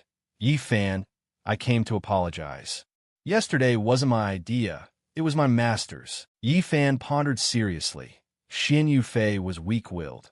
If her second uncle had forced her, that was plausible. Suddenly, someone stepped out of the carriage and called to Yufei. It was the Li family's eldest young master, Yin Yang. Dressed splendidly with a bouquet in hand, he called gently, "Yufei, so you're here. I've been looking for you for a long time." He immediately approached, took Yufei's hand, and cheerfully said, "Didn't we plan to go see a movie today? Come on, get in the car." She panicked and tried to pull her hand back. Why had this guy come? Her attitude turned irritated and she demanded, "Who told you I was here? Your second uncle, wasn't it?" Behind them, Yifan's face darkened as he glared at the man. He clenched his fist, thinking angrily, "Xin Yufei, I was about to forgive you, but you chose the Li family?" The Li family in Loud City is a vassal clan of the Lu family in the provincial city. Choosing the Li family is choosing my enemy. Noticing the person beside him looked odd, Su Ishua gently looked up to probe. She immediately frowned, a new thought forming. Seeing the ex-fiancé with another man, little Fan must be heartbroken, right? Without hesitation, she stepped forward, much to Yifan's surprise, and loudly scolded. "Xin Yufei, you say you came to apologize, but I think you came to flaunt your romance." Su Ishua pointed to herself and boldly declared, "I am already Yifan's woman. In future, please don't come disturb my husband." As soon as she finished, she moved forward and cupped Yifan's face. She gave him a kiss that made his cheeks flush. Seeing the scene, Yufei was stunned, wounded to the core. It turned out the two of them had already marked their territory. Su Ishua turned back satisfied and smiled. "That's right. Know your place and get lost." Yifan gleefully hugged her tight. "Hith, hith. Yufei, you won't be my wife. I already have a wife." He lowered his voice and added, "She's prettier than you. I got 7 of them." Hearing this, Yufei's eyes began to sting. She swayed slightly and choked out, "I see. Yifan, as long as you're happy." Her beautiful face was now streaked with tears as she managed, "I wish you happiness." Yin Yang, seeing her turn to leave, hurriedly called, "Yufei." He ran up and grabbed her hand, but was thrown off. Yufei coldly shouted, "Get lost." He couldn't give up. He kept following and pleading, "Yufei, wait for me." Meanwhile, Yifan watched their figures go and thought to himself, "Yufei, some mistakes, once made, can't be undone." At the Lu residence in Huadu City, suddenly an angry voice rang out. "Is that Xiahao insane?" The voice belonged to Lu Ran. He slammed the table in fury and now sided with the Yi family, planning to cooperate with the Su group. One of the attendants, standing opposite, immediately reported respectfully that Xiahao said it was to repay the debt of rescue. Lu Ran paid no heed to reasons. His mind was full of vicious schemes. "I don't care why. If it's to scare the chickens and monkeys away, the Su family must go." Then Lu Ran stood up solemnly and ordered, "The Zhao family has been exterminated. Only the Wang and Li families remain. Have them cooperate and strike, wipe out the Su group, and ruin Su Ishua's reputation." The staff bowed their heads and obeyed. Everything was planned, and he felt secretly triumphant. "Ha! Let's see who still dares to stand with the Yi family now." Just then Wang Fugue arrived at the gate and excitedly said, "Sister-in-law, don't worry. I will take good care of him." Saying that, he tugged Yifan's hand and pulled him outside. He still coaxed. Su Ishua smiled gently. "Be good, Wang Fugue, and I will go out to play. When you're off work, you'll come pick me up." Yifan, bewildered, waved and called again, "Su Ishua, you must come to pick me up, okay?"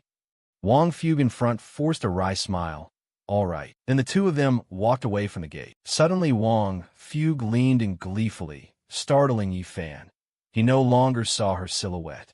"Big brother, stop pretending." He beamed and rubbed his knuckle against him. "I just met you, and I can tell you're different. Your act of playing weak to fool opponents at the party was badass." Wang Fugue suddenly changed tone, cupping his hand to whisper, "And wasn't the Zhao family's extermination you're doing too, big bro? Has your cultivation improved? Be honest with me, don't fake it."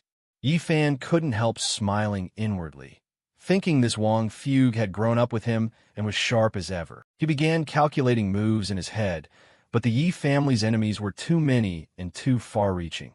He couldn't drag Wang Fugue into it. He decided to hide it from his buddy and pretended to be stupid, tapping his pants. Old Wong, what do you want to store? I have pockets. Do you need one? Wong Fu sighed in frustration. I don't mean that. Yi Fan sighed, propping a hand to his forehead and said, Fine. If you won't tell me, forget it. I'll just stop pretending you're an idiot. Regaining his spirit, Wong Fu patted Yi Fan's shoulder cheerfully and proposed, Big bro, now that you're back, I'll take you to the places we used to go to. Relive the feeling. Immediately his mind leapt to disreputable spots, and he prepared excuses to refuse. I can't go to places like that anymore. I have a wife now. Instead, Wong Fu smiled knowingly and said, You'll see when we get there. Next, they went together to a nearby high-rise building. Standing before the entrance and looking up, Wong Fu crossed his arms confidently. Remember this place? You used to bring me here to buy stuff. Yi Fan observed for a moment and recognized the familiar spot. Surprisingly, it was a black market. The 3 underground levels here were Loud City's largest black market, filled with all kinds of rare treasures. If you offered a price, there was nothing you couldn't get. Outside, Yi Fan cheerfully fluttered about, shopping, while inwardly he muttered that this was a good place to find bargains. Wong Fu watched Yi Fan enter, smiling gently. Big bro still remembers the way, no doubt about it. Each entertained different thoughts. Yi Fan silently praised Wong Fu. Crude but perceptive, he must understand Yi Fan's intentions. They then delved deeper into the stalls inside the market. Wong Fu trailed behind, looking pleased as he pointed to himself. Big bro, whatever you want today, old Wong will pay. Meanwhile, Yi Fan scanned this way and that, finding nothing useful. He recalled an old method learned during his 5 years of cultivation and focused his energy into his eyes. His vision swept over the items on the table. Objects with special practical uses emitted a purple light. He thought that this odd demon sense could pierce appearances and see essence, perfect for snagging bargains. Suddenly, Yi Fan's gaze fixed on a jade that shone with the brightest golden light. He seemed to recognize it, a Yuanqi pill, an excellent item to aid a breakthrough to a zongshi. Even 1 billion on the market might not buy one. Behind him, Wong Fu spotted a bright purple stone and suggested, This purple one is pretty. Big bro, bring it back for sister-in-law to play with. Yi Fan didn't answer, merely thinking that last year old Wong was about to break through to zongshi, but still hadn't, so the Yuanqi pill would suit him. He suddenly picked up the Yuanqi pill and grinned. Take this rock home to play with the cat. Should be fun. The seller, sensing an easy mark, pointed at a few items and offered, If you buy another stone, I'll give you this one for free. He inwardly felt pleased at the prospect of selling a pile of goods. It's just a table leg stone used at home, perfect for fooling idiots. Hearing that, Yi Fan quickly trusted and sealed the deal. All right, pack this and that one for me. Old Wong will pay. Wong Fu, seeing that, grew a bit anxious and warned him, Big bro, it's fine to buy the one I'm holding, but that other rock of yours, don't bring it home or sister-in-law will be furious. Conversely, he immediately wondered if he'd misread things. Could Big Bro still be that clueless? Yi Fan paid no mind to that remark and complained, You promised me. Are you going to trick me? Wong Fu forced a laugh and began pulling out bills. I wouldn't dare. Bye. He cheerfully handed the stone he chose to the seller. Fine, take this black rock for you then. Wong Fu reluctantly reached out to accept. At that moment, a few shoppers passing by started chatting excitedly. Have you heard? It seems the Yi family's rival has hired a master nearly reaching the martial sovereign realm, planning to level the Yi family. Those words slipped unexpectedly into Yi Fan's ears, making him jolt in surprise. What? The market bustled with people coming and going, buying and trading. Watching the 2 men chatting ahead, Yi Fan vaguely discerned their intent. So they've already decided to act? But I've awakened. I'll certainly not let whoever's behind this achieve their goal. Suddenly Wong Fu, looking dazed, barged in and cut off his train of thought. Big bro, what's up? His expression instantly shifted from brooding to goofy. Come on, old Wong, try this. Staring at the rough stone in his hand, he was utterly bewildered. Huh? Sweat dripped as he fearfully explained. Big bro, that's a rock, not candy. You can't eat it. Hearing this, Yi Fan blankly asked, Why not? Before the other could react, he lunged and forced it on him. Eat it. You have to eat it. Wong Fu struggled and begged, but it was no use. Big bro, please spare me. The moment he bit into the stone, it cracked into many pieces. A blazing golden light burst forth that made his heart scream. Holy, he actually bit it to pieces. Oh my. Inside was hidden a Yuanchi pill. With it, the chance of breaking through to Zhongshe could increase by 70%. Breaking through to Martial Sovereign could increase success by 50%. But why was such a thing concealed inside a rock? Wang Fugue's eyes showed deep gratitude. Big bro, you really are something. At that moment, Yi Fan was busy answering his phone. Hello, who's this? A man's voice came through the line. Yi Shinny, it's me. I've someone to introduce to you. Are you free now? Yi Fan's face darkened as his mind considered Xia Hao. He knew Xia Hao understood the situation. Whoever Xia Hao could introduce would surely be important. With that thought, he quickly replied in a cheerful tone, Sure, just in time. I'm starving. Half an hour later, everyone had assembled at the Royal Hotel. Then Xia Hao spoke up, Young Master Yi, let me make an introduction. He observed Yi Fan's expression as he gestured to his side. These two are both from the Xia family. Then Xia Hao analyzed each person. This one is Li Hu. He has some shady affairs you can task him with. Hearing his name, Li Hu clasped his hands to show loyalty. Li Hu pays respects to young Master Yi and will obey your orders. Next, Xia Hao pointed at the man standing beside him. This is Governor of Loud City, Sun Qian. He knows state affairs best. The man bowed politely.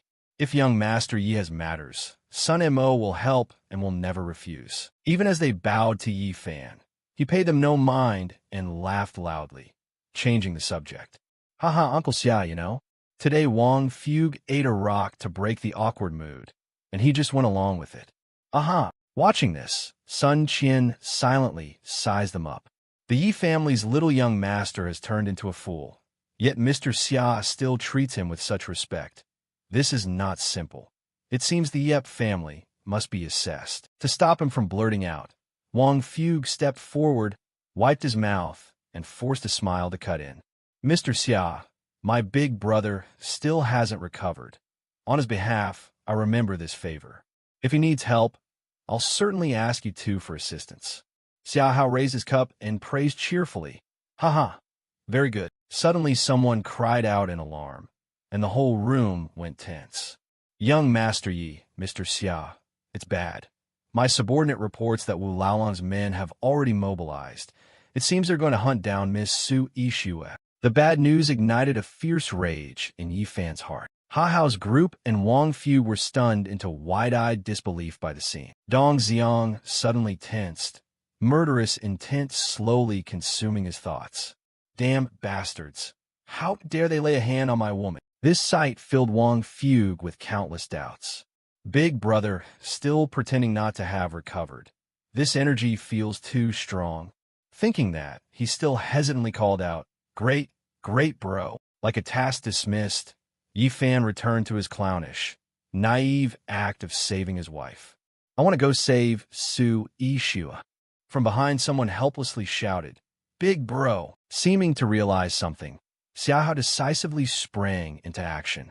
Everyone set out at all costs to ensure little Lady Su's safety. Receiving the order, everyone shouted in unison. On the main road, a few black cars were closing in, madly pursuing the white vehicle. Seeing the dire situation, Baizhou hurriedly asked for instructions. Little Su, those people are right on our tail.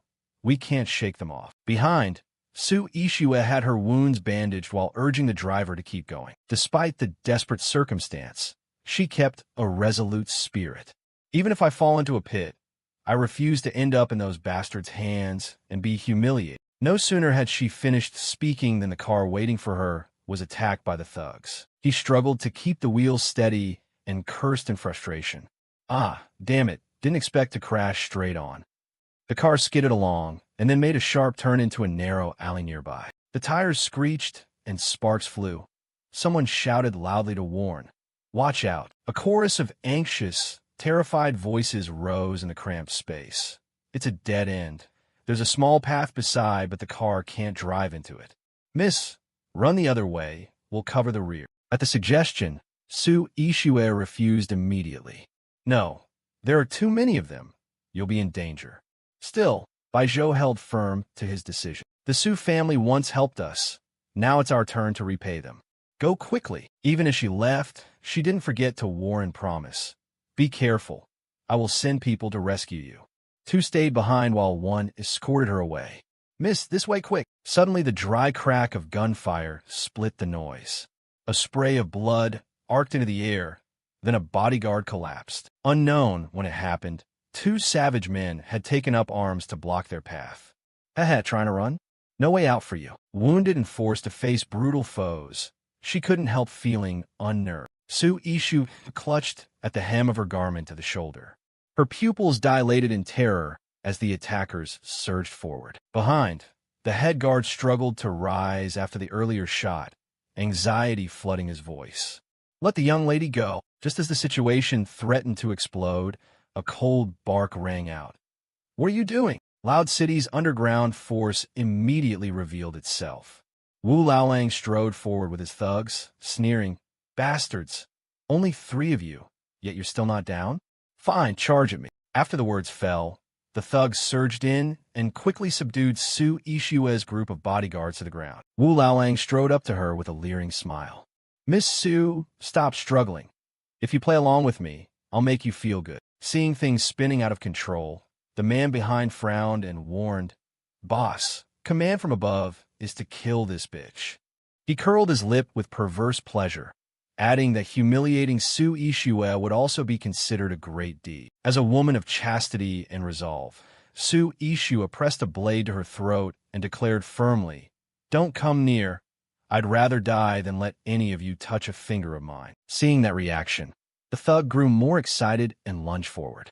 Just a woman who doesn't know her place. Boss, let me hold her tight for you. As the attacker approached, Su Ishue wildly swung the weapon in her hand and managed to strike part of him. He clutched the wound, screaming in pain and panic.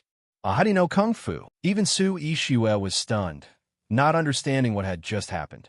Why had her speed and strength suddenly skyrocketed? At that moment, a thought flashed through her, and intimate memories of husband and wife surfaced unbidden. Right, since the night with Yi Fan, there's been a strange warm current in my body. Could that really help my martial arts improve? I've advanced this much. Yi Fan must be even more formidable. Could he have been pretending to be stupid? After a brief pause, Su Ishue quickly regained her composure and tightened her grip on the sword. Seeing his men wounded, Wu Laolang lost patience and made a decision. Brothers, don't hesitate. Deal with them now. Don't drag it out. In panic, Su Ishue swung her weapon by reflex, shouting, Don't come here. But lacking experience in combat and defense, she was quickly repelled by the attackers in the chaos. In front of her, the men raised their weapons in unison, their cold stares locking onto her. There was no way out and no means of resistance. Tears quietly streamed down Su Ishue's face.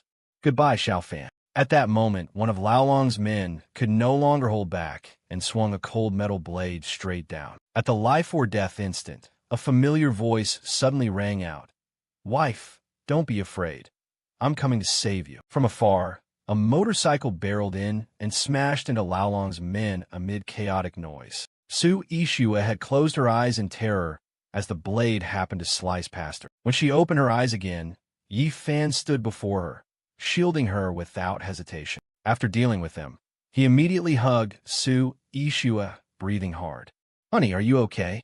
I was so worried. Taken aback by his sudden appearance, Su Ishue froze. Xiaofan, am I dreaming? She reached up to touch the familiar face, tears streaming. Xiaofan, you're awake, right? That's great. The Yi family is safe. But he didn't answer. He was silent, a bitter ache and quiet guilt swelling inside. Sorry, Su Ishue. Right now, I still can't tell you. So Yi Fan pretended to be naive. Su Ishue, what are you saying? Provoked by the scene, Wu Laolang couldn't contain his fury and snapped.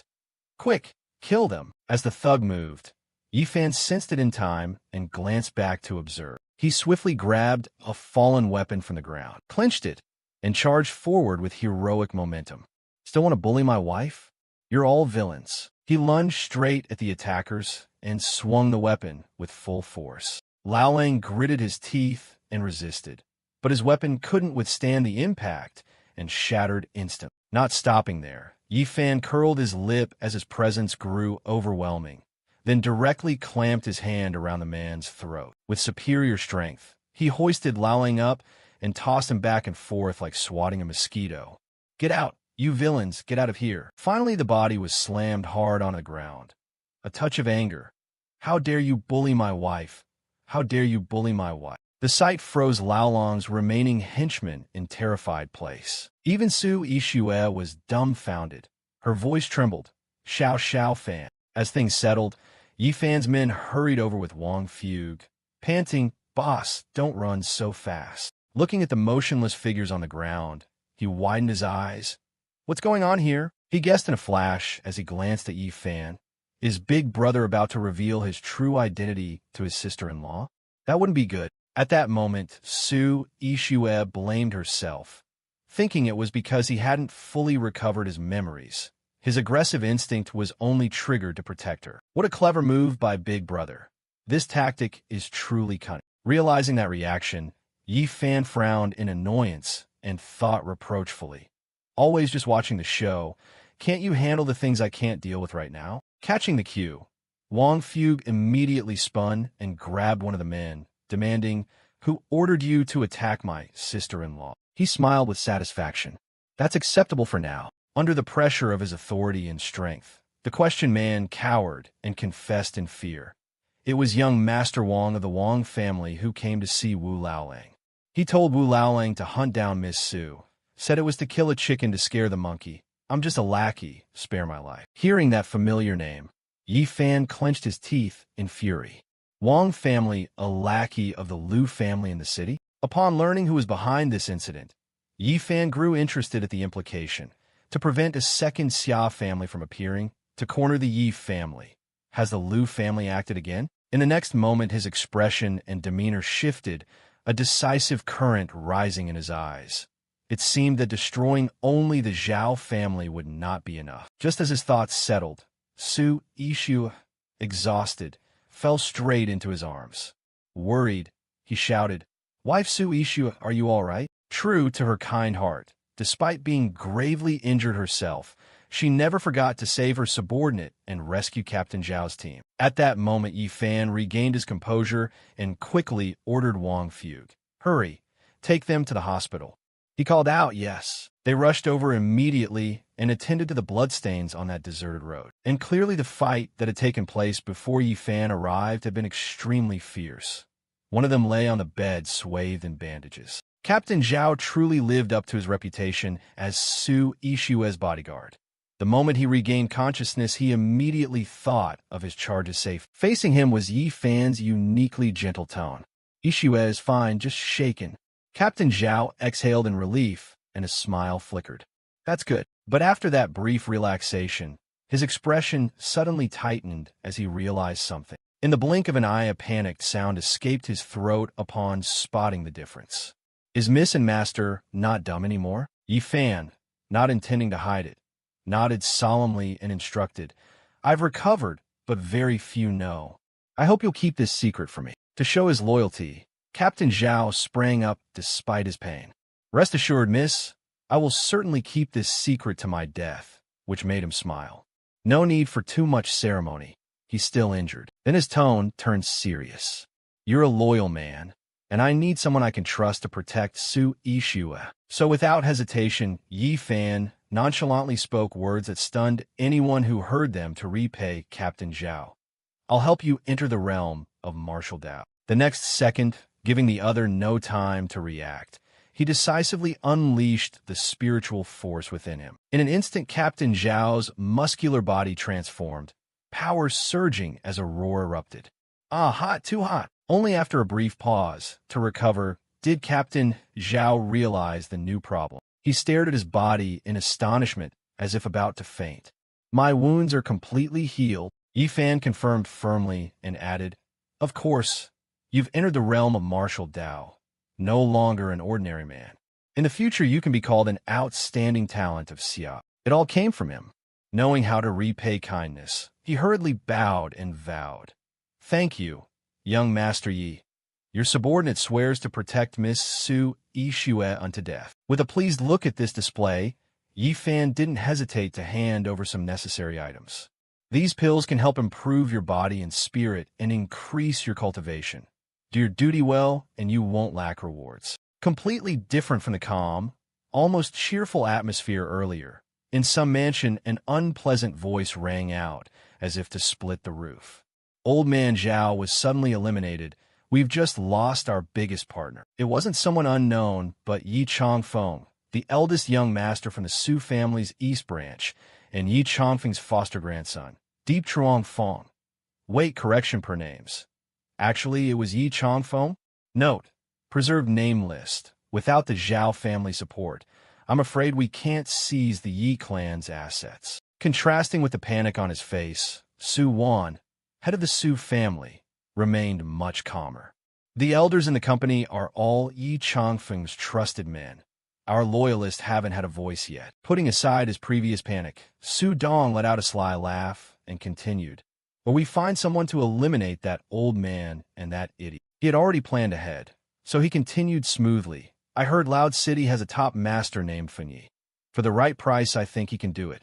Suwon muttered, repeating, Master Fenyi. A look of disbelief spread across his face. Are you sure this won't expose us? Don't forget Yuling Long and Su Yishue also support the Yi family.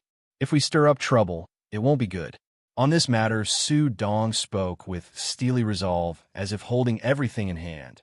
Rest assured that Fenyi has a pretty good reputation. He can definitely help us root out the problem completely. At the other hospital, after talking with Captain Zhao, Yi Fan strolled slowly down the corridor. A notification promptly appeared on the screen. Respected Mr. Fenyi, you have a new assignment. His deeply furrowed brows involuntarily raised. Already someone came looking for this identity of his. When he read the bolded words clearly, his pupils flashed with a golden murderous light. Because Su Dong had foolishly posted a bounty to eliminate Yi Changfeng and Yi Fan of the Yi family, insisting on meeting the contractor to witness the target's death in person, he ground his teeth in fury, wanting to kill both him and that old man. Who has the nerve to do this? So Yi Fan quickly replied with the details. Accept the task. Meet at midnight under the bridge in Loud City. Fee 1 billion. Making use of the time, he once again returned to a state of overflowing energy amid a non-stop busy stretch. Now he had to collect another debt. In the bustling KTV district of the city, the dazzling lights starkly contrasted with the cold chill outside. Wang Chao, the eldest young master of the Wang family, was luxuriating in the bliss of plenty. But Six Ming shattered it with a panic face while reporting, young Master Wang, Wu Laolong's attempt to hunt down Su Yishue failed. The whole force was wiped out. Wu Laoling died on the spot. That single sentence sent the hot-headed man into a rage. Wu Laoling is dead? Useless. So many people, and they couldn't finish off one woman. Despite his fear, he stuck to his report. It seems Yi Fan was the one who killed Wu Laoling. The name made Wang Chao even more astonished. Yi Fan. Even hearing Six Ming's words, he still held his contempt. That fool's not worth fearing. Keep dealing with the Su family. Otherwise, I don't know how to explain this to the city side. While he was still busy venting his anger, the figure being spoken of suddenly appeared and immediately drew every gaze. Regaining his composure, Wang Chao unleashed all his fury at the newcomer in a booming voice. Bastard, who are you? Who let you in here? It turned out Yi Fan had already disguised himself as Fenyi and wore an absurd smile. Young Master Wang, I'm here to recommend myself. Yi Fan brazenly strode in as if it were the most natural thing, which instantly ignited Wang Chao's wrath. Where are your men outside? Drag him out for me. What might dare show up before this young master? Before he finished, he was cut off. You men outside wore the standard smile that unveiled a shocking truth. The scene behind him and that cloud-soft voice contrasted sharply. I've already taken them all down. Only then did Wang Chao truly panic and go on high alert. What's going on? Who are you? What do you want? Gently pushing aside the obstructing lackeys, Yi Fan stepped forward slowly and offered, Don't be afraid, young Master Wang. I'm here to help you deal with the Su family. Then he casually sat down on the sofa, as if it were his own home. Perhaps you've heard my name. I'm Fun Yi, Wang Chao mumbled and then shouted. Fun Yi, the master who destroyed the Zhao family. Excitement welled up across his face. Master Fan agreeing to act would be perfect. Name your price. Yi Fan bluntly named a price double that of the private hit against him and his grandfather. 2 billion. I can make the Su Corporation vanish from the world. Of course, not everyone could afford that. Even Wang Chao turned pale with shock. 2 billion? That a bit much? Our Wang family's assets are only about 10 billion. Where'd we find that kind of cash? Even though he had volunteered himself, he didn't hesitate to flash a murderous aura and upend the pot over the other's head. You expect me to act without 2 billion? Are you insulting a top master? The man cowered and stammered. Great Grandmaster, wait, please. I wouldn't dare. As soon as he finished, he went into frantic calculation.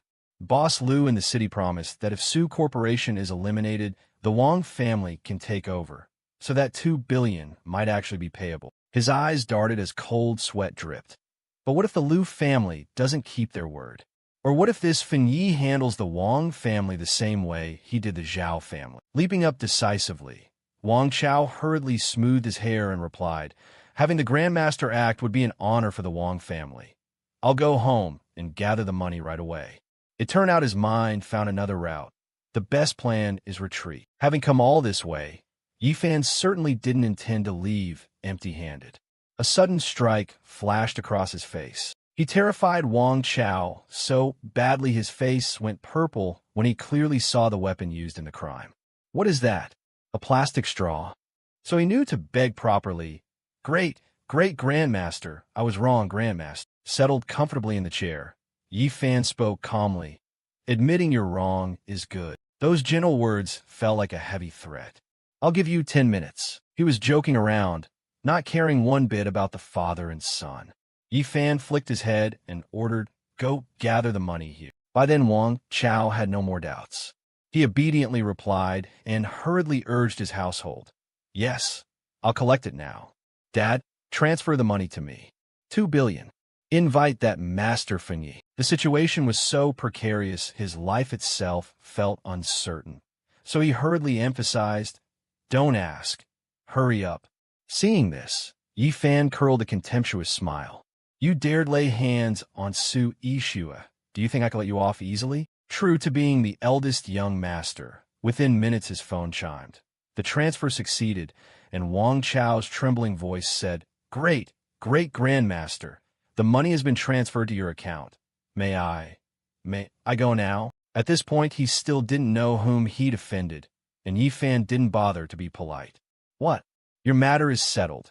Now, let's discuss mine. Terrified to his core, Wang Chao strained to ask, Grandmaster, do you? Before he could finish, the other ripped the veil away, literally, and made clear that of course he'd be settling the score for daring to harm my wife. He screamed in panic. Yi Fan, a cascade of revelations hit, and Wang Chao collapsed. Fan Yi was Yi Fan. The whole thing was a ruse. Now his panic surged higher than ever, nearly crushing his mind. 5 years ago, Yi Fan reached the peak of martial Dao as a grandmaster. Now he's even more unfathomable, and I attacked his wife. Quick to react and process information, Wang Chao urgently clutched his legs and pleaded, Young Master Yi, I beg you, spare me. I was only following orders. I swear I'll work like an ox and horse for you. Unfortunately for him, Yi Fan paid no mind to such things. His voice tinged with amusement echoed in the private room.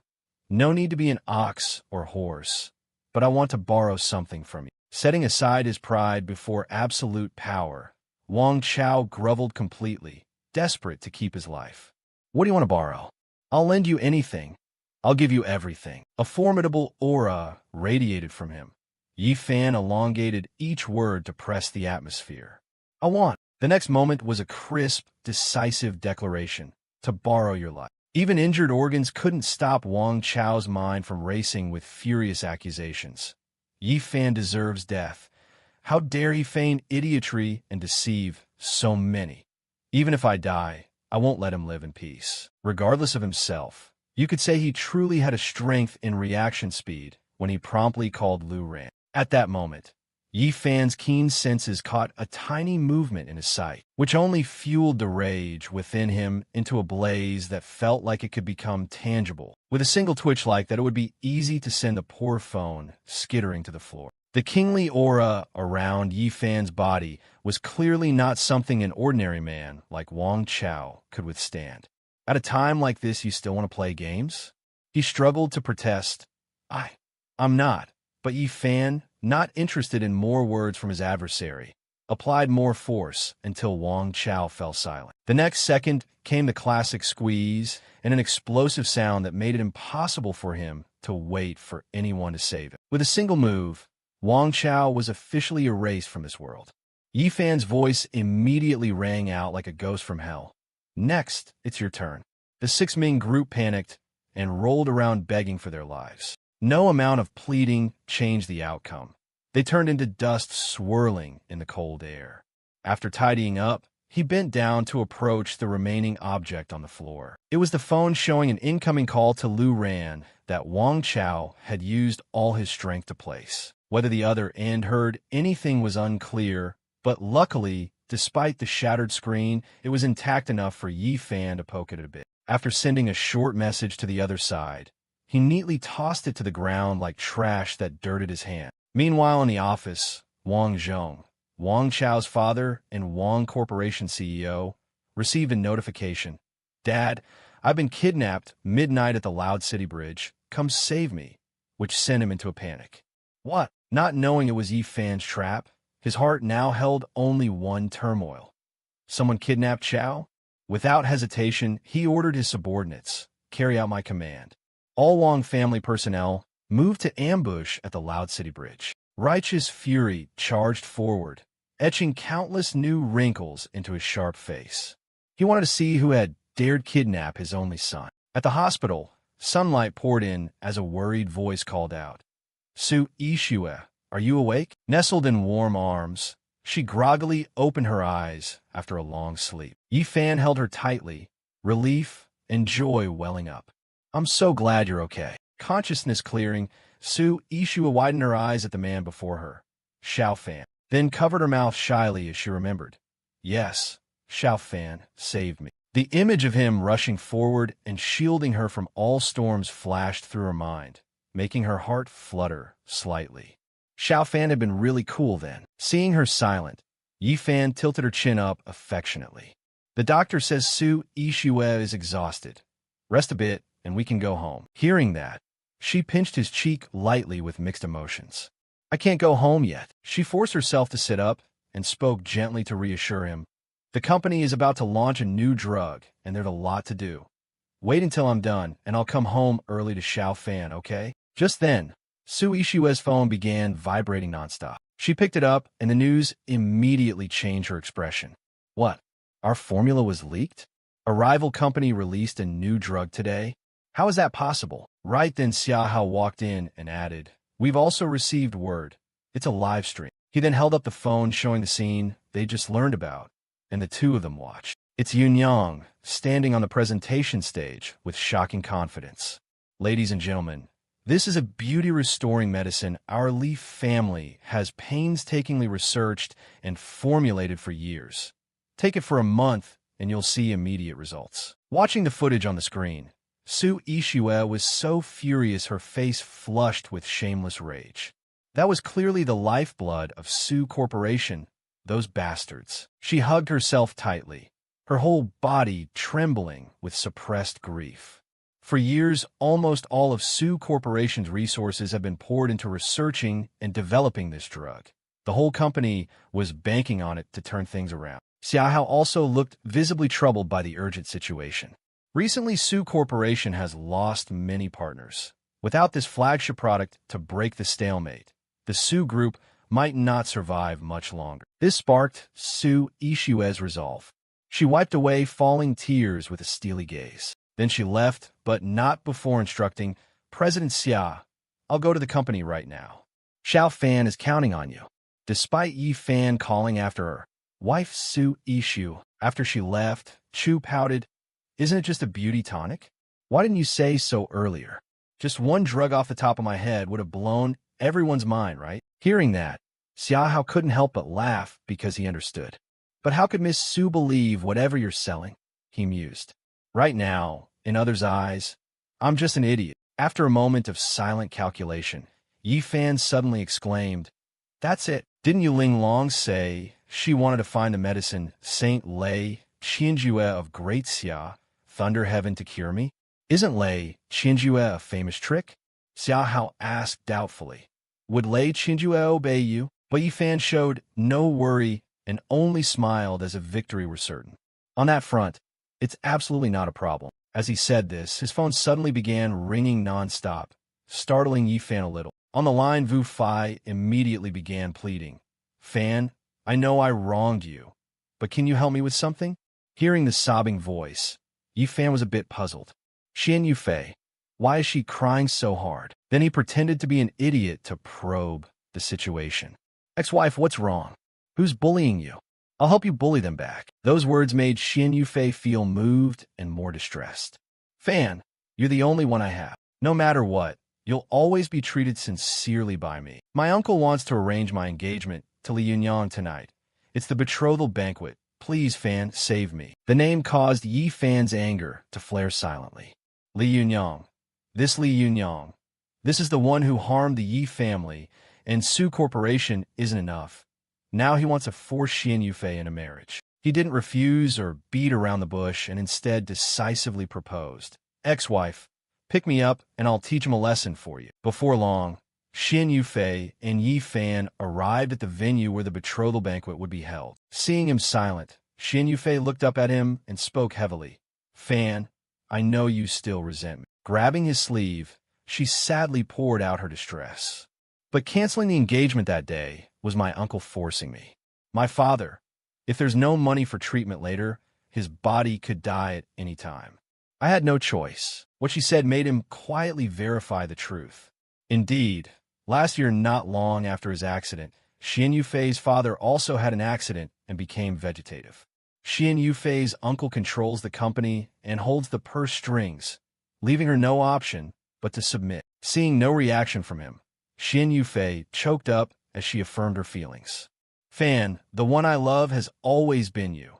Otherwise, I wouldn't have waited for you all these years. Yi Fan's brows drew even tighter. Although she was unwilling, he had a more important objective this time.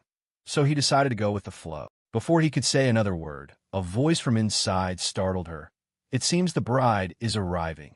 Li Young Master, come out to greet her. Contrary to Xian Yufei's frightened face, Yi Fan was amused.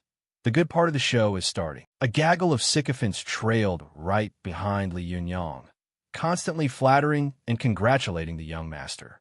Finally, his dream came true. Rumor has it the head of the Liu family in Loud City adopted the young master, so his career and love life are secured, which only puffed him up with arrogance. Exactly. So that Xian Yufei girl will just have to obediently crawl into my bed. Pleasure surged. He painted a rosy future in his head. Once I tame the considerable power behind Xian Yufei's mother, even the Liu family will be nothing. Just as he was sunk deep in fantasy, a voice snapped him back. Reality check. Li Yunyang, I have something to tell you. Hearing that opening, Yunyang smirked. Tonight, these lovely thighs and this influence will all belong to me. But when he looked closely at the person standing beside his fiancée, Yunyang froze and then shouted, Yi Fan? A feeling of disgust welled up. He demanded angrily, What is this? Why did you bring this idiot here? No sooner had the words left his mouth than a figure stepped out of the car with a commanding shout. Li Yunyang, how do you speak to people? Seeing someone he respected being cornered, Wang Fugue flew into a rage and bluntly warned, My big brother's name is Yi Fan. You either call him Young Master Yi or call him Fan. If I hear you call him idiot again, I'll give you a slap. Yunyang sneered and curled a lip. I thought your big brother was a minor master of the Yi family. The Yi family is finished. The old man and the remaining idiot will soon join their relatives down below. Before the sentence finished, a decisive slap landed across that insolent mouth. The fierce strike, leaving no pride intact, sent him sprawling. Wang Fugue, you walk straight into trouble. Where are the men? But Wang Fugue paid no mind to the fallen brat before him. That trash has no martial bearing.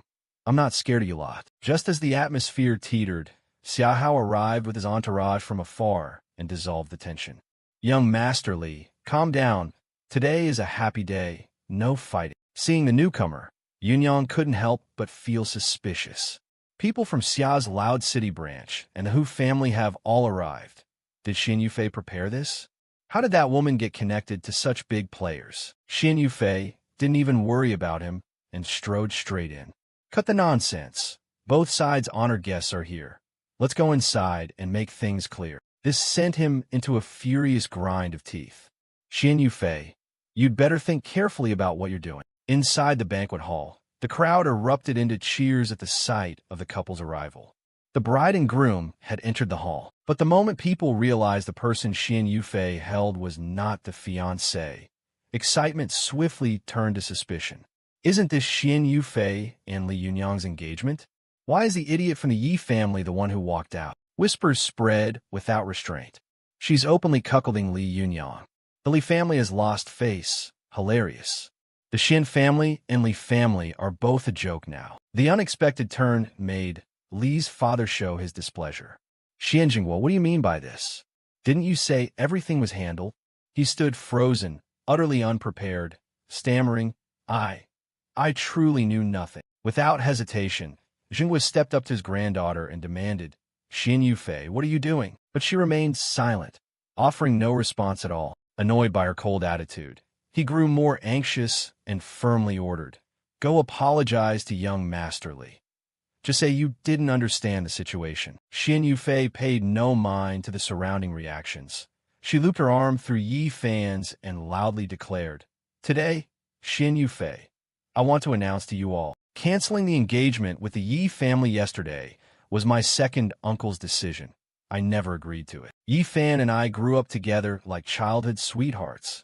We were engaged since we were little. My husband will forever be Yi Fan.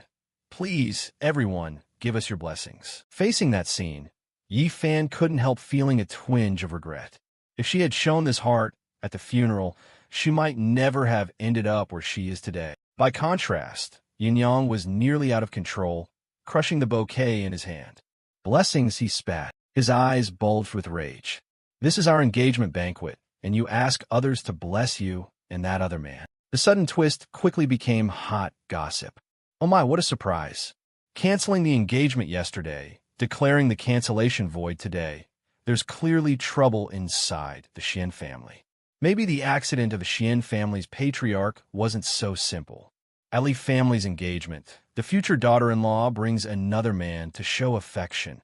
How humiliating for the Li family. Amid the noisy mix of suspicion and mockery, a glass was suddenly slammed down onto the floor. The public embarrassment pushed Li's father past patience. Xianjingwa, did your family deliberately sabotage this? Give me a reasonable explanation, or this won't end well. That fierce reaction made Jingwa go pale. Old Master Li, don't be angry. There must be a misunderstanding. I'll handle it immediately. True to his word, he hurriedly turned to the troublemaker and demanded, Xin Yufei, do you know that what you're doing will lead to eternal disgrace? She squeezed the hand at her side with determination. I've thought it through. Being forced by my uncle to cancel the engagement and marry that Li Yunyang, a beast in a man's body, would be eternal disgrace. Bringing Yi Fan here was to show everyone. Even if Yi Fan is a fool for life, I will protect him and love him for the rest of my life. That resolute declaration immediately raised more than a few doubts in Yi Fan. So she truly wanted to use this opportunity to climb higher. Huh? He frowned at her. Try and make it up to me? Too bad. It's far too late. The public display of affection made Li Yunyang so furious he sneered coldly. Unable to contain his rage, he ordered his men to act. Bitch, how dare that adulterous woman show her face here like that? With his underlings behind him, Yunyang kept taunting arrogantly. If I don't teach you a lesson today, how will the Li family keep face in Loud City? Humiliated in the middle of an engagement banquet, Yunyang strode forward, barely hiding his fury. Xin Yufei, I've treated you well, and yet you insist on following that idiot. Before he could finish, his face took a hit from an unknown source. The powerful impact unbalanced him, and sent him tumbling to the floor. Wang Fugue rotated his wrist and coldly repeated, "I told you if you dare insult my brother, every insult get a punch, so you'll remember." Clutching his swollen face, Yin Yang choked. "Wang Fugue, you." Seeing that, Li's father lost his temper. "Wang Fugue, your father still owes me courtesy. Who do you think you are to hit my son?" He pointed at Yi Fan and ordered his men to rush forward.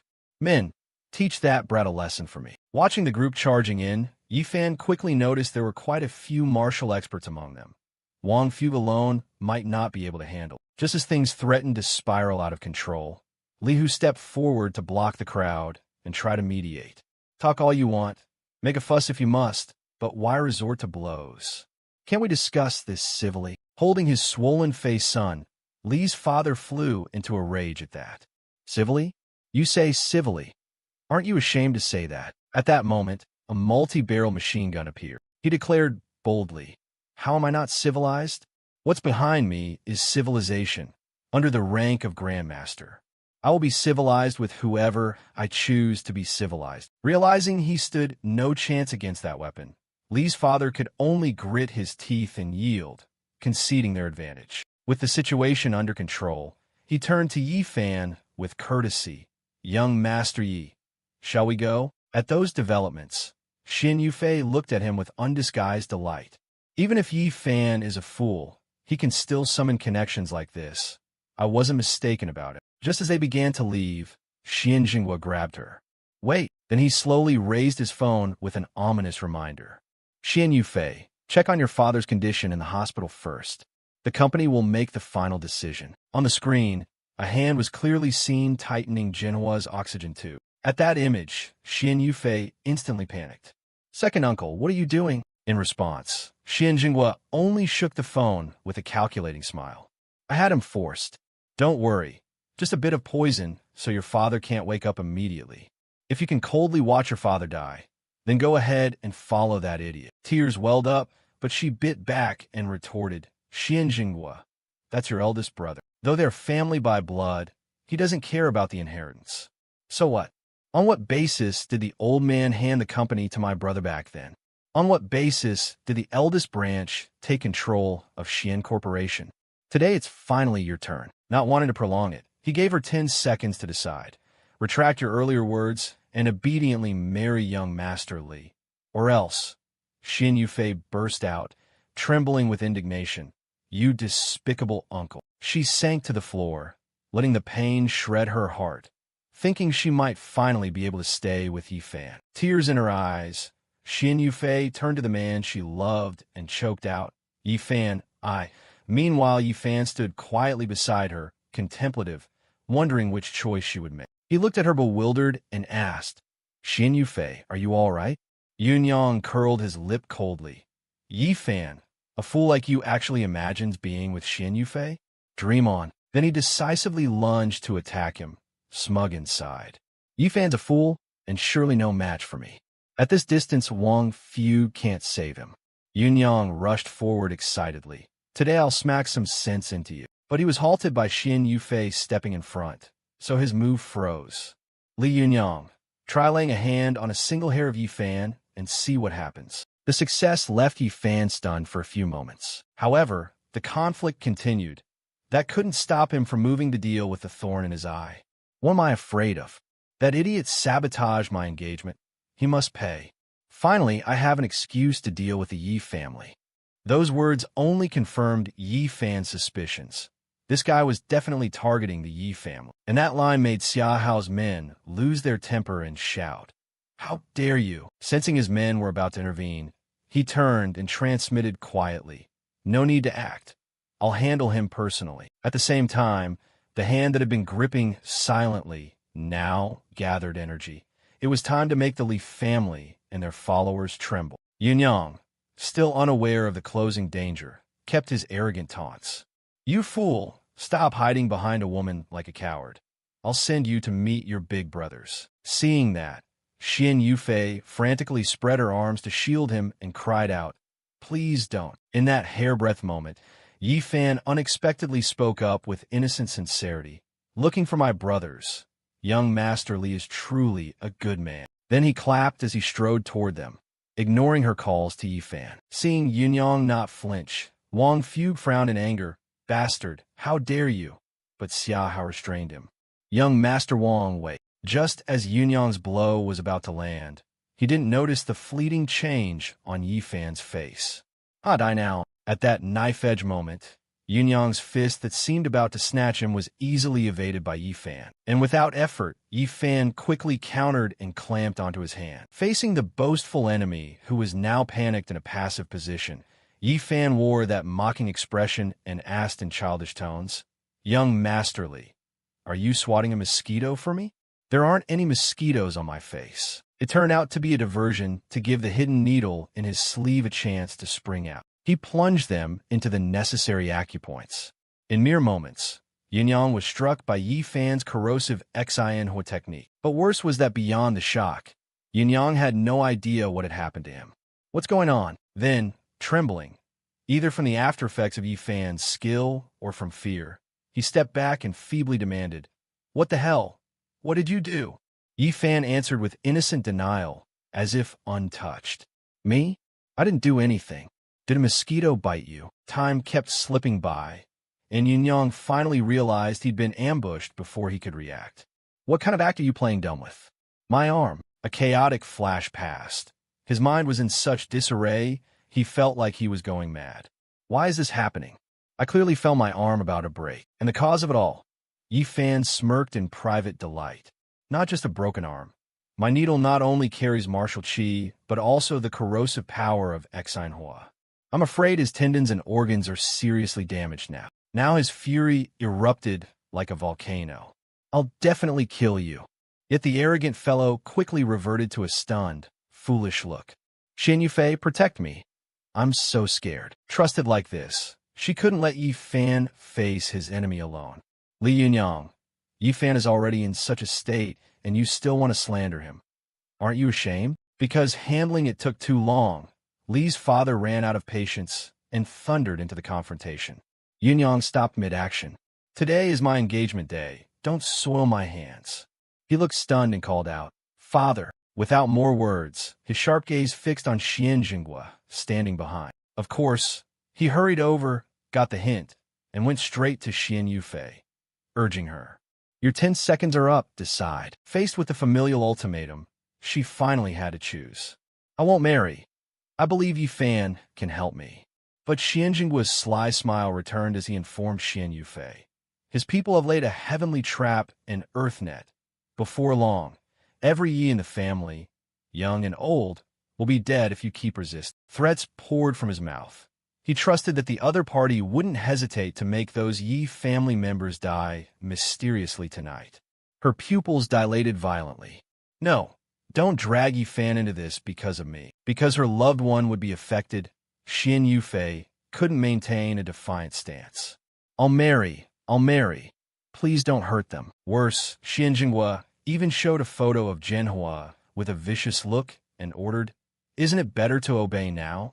Go explain this to the guests." At that point, she could only helplessly accept and step toward a dark future. Before leaving, Xian Yufei turned and sobbed her final words to Yifan. "Yifan, I'm sorry, I have no choice." Wiping away her tear-streaked misery, she forced a bright smile as she spoke to Xia Hao's group. "Take Yifan away. I'll keep him safe and won't let Li Yunyang touch him." Wang Fu heaved a long, pained sigh. "Ah, my former sister-in-law, why must you suffer so?" Without lingering, Xian Yufei decisively turned and urged in a flat, robotic tone, "Everyone go. It's not my fate with Yifan." Her back receded into the distance.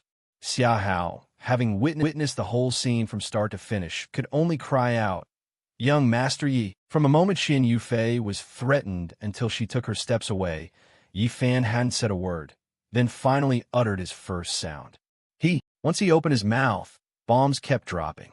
"He's sick. Young Master Li is sick. He can't get a wife." "Ha ha."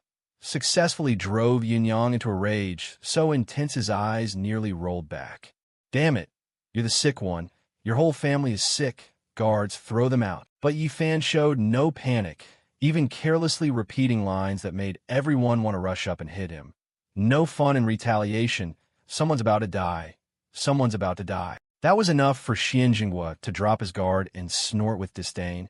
An idiot can only spit a few taunts. However, Wang Fugue, not fully aware of Yi Fan's situation, hurriedly questioned, "Big bro, we just let this go? I think the former sister-in-law looks pitiful." Unlike him, Xiahao is sharper and understands her better. With young Master Ye's abilities, Li Yunyang might. As they walked out lost in their thoughts, Xin Yufei was forced to correct her earlier words in a stiff, robotic voice. "Sorry, everyone. I was rude earlier because I was drunk.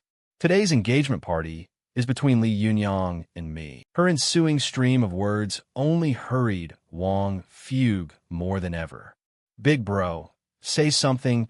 Just nod and I'll beat Li Yunyang up and take my sister-in-law, Xin Yufei, back." But Yi Fan calmly mumbled to himself, 3, 2, 1. Just as Yi Fan's seemingly mad lines implied, the corrosive Manhwa effect he set began to take hold of Yunyang. The sudden turn of events made even Xin Yufei, who'd been detached, jolt in alarm.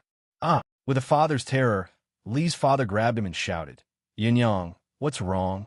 Someone get help? Call an ambulance." Someone timidly reached out to check his breath. His condition was terrifyingly chilling. In a blink, a cold shiver ran down Xian Jinghua's spine as he stammered, realizing young Master Li had stopped breathing. He clenched his fist, as if everything had been calculated. Yi Fan displayed clear triumph in that final moment. His steady back remained motionless at the ceremony's focal point. Once Xian Yufei recovered from her shock, she looked up and noticed him. Yi Fan, as if sensing her gaze, Yi Fan raised a hand in a reassuring sign and smiled to show everything was fine. After an afternoon busy until night fell, Yi Fan had no intention of lingering with Xian Yufei and strode out of the engagement venue. A cool breeze blew as he pondered. Xian Yufei's compromise today was obviously coerced. Even for the Yi family, they can't let Xian family's power fall entirely into others' hands. Better to think of a rescue plan. While he was lost in those worries, Wang Fugue suddenly gave Yi Fan a fierce bear hug from behind. Big bro, are you awake? Tell me. I promise I won't tell anyone." He ground his teeth. This guy had no boundaries at all. Because of his briskness, Yi Fan simply decided to play dumb. "Old Wang, why do you keep asking if I'm awake? It's daytime. I'm not sleeping." The next moment, he shoved the other away and barked with annoyance. "It's hot. Can you step back a little? I really just want to roll my eyes at Wang Fugue. Go on, leave. Otherwise, how can I go save someone?" But unlike usual, he stubbornly clung to a single excited conviction. "Big bro, don't lie to me. I saw you count, and Li Yunyang was done for." Pulled back and forth, Yi Fan turned his sharp gaze to Xiahao to investigate Xian Yufei's father. After receiving the whispered order from him, Xian Jinghua nodded without hesitation. Clearly, Xiahao couldn't find out on his own, so he ordered Li Hu to investigate which hospital Xian Jinghua was in and what his condition was. The man bowed 45 degrees and said yes. But as an underworld boss in Loud City, his thinking wasn't limited to one thing. A wise boss wouldn't risk his life for a favor. Could it be that young Master Yi had? It turned out there was another person besides Xiahao who was close to seeing the truth in that playful scene. From now on, they'd have to revere young Master Yi like a bodhisattva. Li Hu's efficiency was so fast that by the time the car arrived, Xiahao already had information to report to Yi Fan. "Xian Jinghua is at Third People's Hospital. Let's go there now." Indeed, his thoroughness made even Wang Fugue, who usually only knows force, suspicious. "Old Xia, you're being awfully kind. That's my big bro's ex-father-in-law. What business is it of yours?" When he finished speaking, Xiahao froze, cold sweat pouring down. Before he could think up an excuse, Wang Fugue shot him a sharp glare and demanded, "You're not paying attention to your ex-sister-in-law, are you? Watch out, or I'll punch you." With a shock similar to Xiaohao's, Li Hu jumped in to change the subject. "I received word Li Yunyang died mysteriously. The engagement between the Li and Xian families is void. Xian Jinghua fears Xian Yufei might seize this chance to grab power. They're planning to move Xian Jinghua." So effectively that Wang Fugue forgot his earlier question and clenched his fist in anger. It's come to this, and that old man still won't give up? Still threatening my ex-sister-in-law. Xiahao replied that he'd already arranged people to detain them. Don't worry, I've sent men to hold them back. Contrasting with the tension around him, Yi Fan smiled with quiet confidence, holding everything in his hand. He'd known Xian Jinghua wouldn't let the trump card Xian Jinghua go easily. Now, let's see who's stronger. Then finally the four of them arrived at Third People's Hospital. Inside, before they could reach the door, a sightless thug blocked their way, booming, "Who are you people?" The guard was clearly Xian Jinghua's man and refused to let the sudden arrivals pass. No one takes Xian Jinghua out without orders from Director Xian. But Wang Fugue wasn't the type to negotiate peacefully. "You dare bully my big bro's ex-father-in-law? You're looking for death." The thug was tough too. You go up against Director Xian. You're the one looking for trouble." Before he could finish taunting, Yi Fan swung a punch and sent two of the muscled thugs flying. He cleared them so quickly he didn't break a sweat. Wang Fugue brushed some dust off his hands and said, "Big bro, go in." At that, Xiahao really broke into a cold sweat and revised his opinion of Yi Fan. Even this fool can't be underestimated beside young Master Yi. Then Yi Fan slammed the ward door shut and barred the two Wang Fugue men outside. Unlike his calm composure, they kept pounding on the door and shouting angrily, "Hey, why did you lock us out, big bro?" Now, in the hospital room full of machines, Yi Fan ignored the noise outside as he stood silently before the elder who had once loved him. The person, of course, was no stranger but the Xian family patriarch Xian Jinhua, who was also Xian Yufei's father. He lay so still that Yi Fan checked every part of him and found no sign of consciousness at all. The Yi family's genius reputation wasn't for show. With just a few glances, Yi Fan's face darkened as he concluded someone had used as many as 17 vicious poisons. This only confirmed his previous suspicions.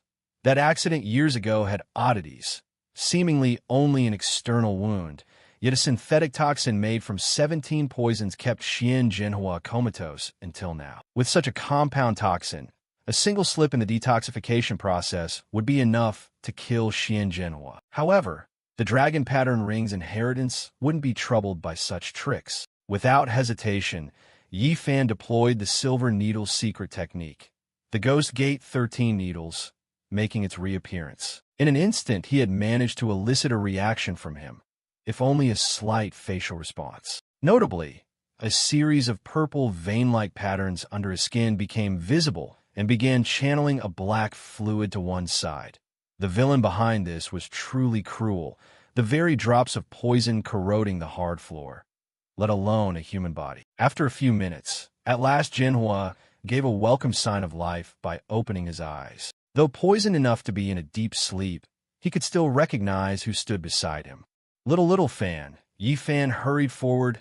"Uncle Xian, it's me." Just as the two were about to have a touching reunion, someone burst in with an authoritative tone, "Military business.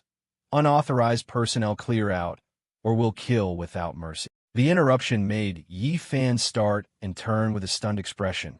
Military involvement too? While Yi Fan was startled inside, Go Fei, holding the rank of Loud City Army Major, led soldiers to the hospital and barked, "Hear me? Everyone get out of the way." But Li Hu refused to yield and stood in the way. "Sorry, this is a private hospital. Without orders from young Master Yi, you may not enter at will." Seeing no cooperation, Go Fei signaled his men to raise their guns to apply pressure and snarled, "You asking for death?" The threat did not faze Li Hu. If they didn't present relevant papers, he said firmly, they would not give way. What seemed like an easy matter unexpectedly made him hesitate. "Those people didn't know. We were only helping Xian Jinghua to intimidate them. There's no paperwork." Unable to produce any, Go Fei loudly leaned on his authority. "Do I have to explain a top-secret military mission to you kids? Clear out or don't blame the bullets." Unfortunately, he had kicked a steel plate. Despite his bluster, Li Hu showed no fear. "Brothers' arms, let's see how cocky the army can be." At his command, the two bodyguards behind him raised their guns and shouted in unison. In that tense atmosphere, a curious voice from behind Li Hu piped up, "Wow, lots of soldiers." Back to his usual foolish self, Yi Fan stepped forward to admire Go Fei's weapons and marveled, "Is that gun real?" The sudden closeness made the thug snap and bark. "You want to die? Get lost. At that moment, Yifan deliberately staggered and dropped something with an exaggerated groan. Oops, I'm about to fall. The badge slid from his person and rolled right to the toe of the man opposite. Seeing it as a nuisance, Go-Fei irritably tossed it aside without a second thought. However, when Go-Fei's eyes flicked over the item, he immediately frowned and stopped it. Wait, what's that? A question rose in his mind. Why did it look so familiar? He picked it up to examine it. The man raised an eyebrow in puzzlement, unable to miss that besides a turtle emblem, there were 4 golden stars. Finding no clue, he had almost tossed it into the recycling bin next to him, convinced it was just a toy the idiot had picked out of the trash. At that instant, Go-Fei's face drained, and he lunged forward decisively to catch it, as if it were his very life. By trained reflex, his hands closed around the badge in the nick of time. He bent to inspect it again, and excitement surged through Go-Fei. Yes, this is the command token of one of the 4 heavenly kings of the Xuanwu war zone. It's a 4-star general's rank. This can order 1,000,000 troops across the 8 southeastern provinces. The turn of events puzzled the soldier. Boss, what's wrong? Isn't it just that idiot's toy? The words made him start.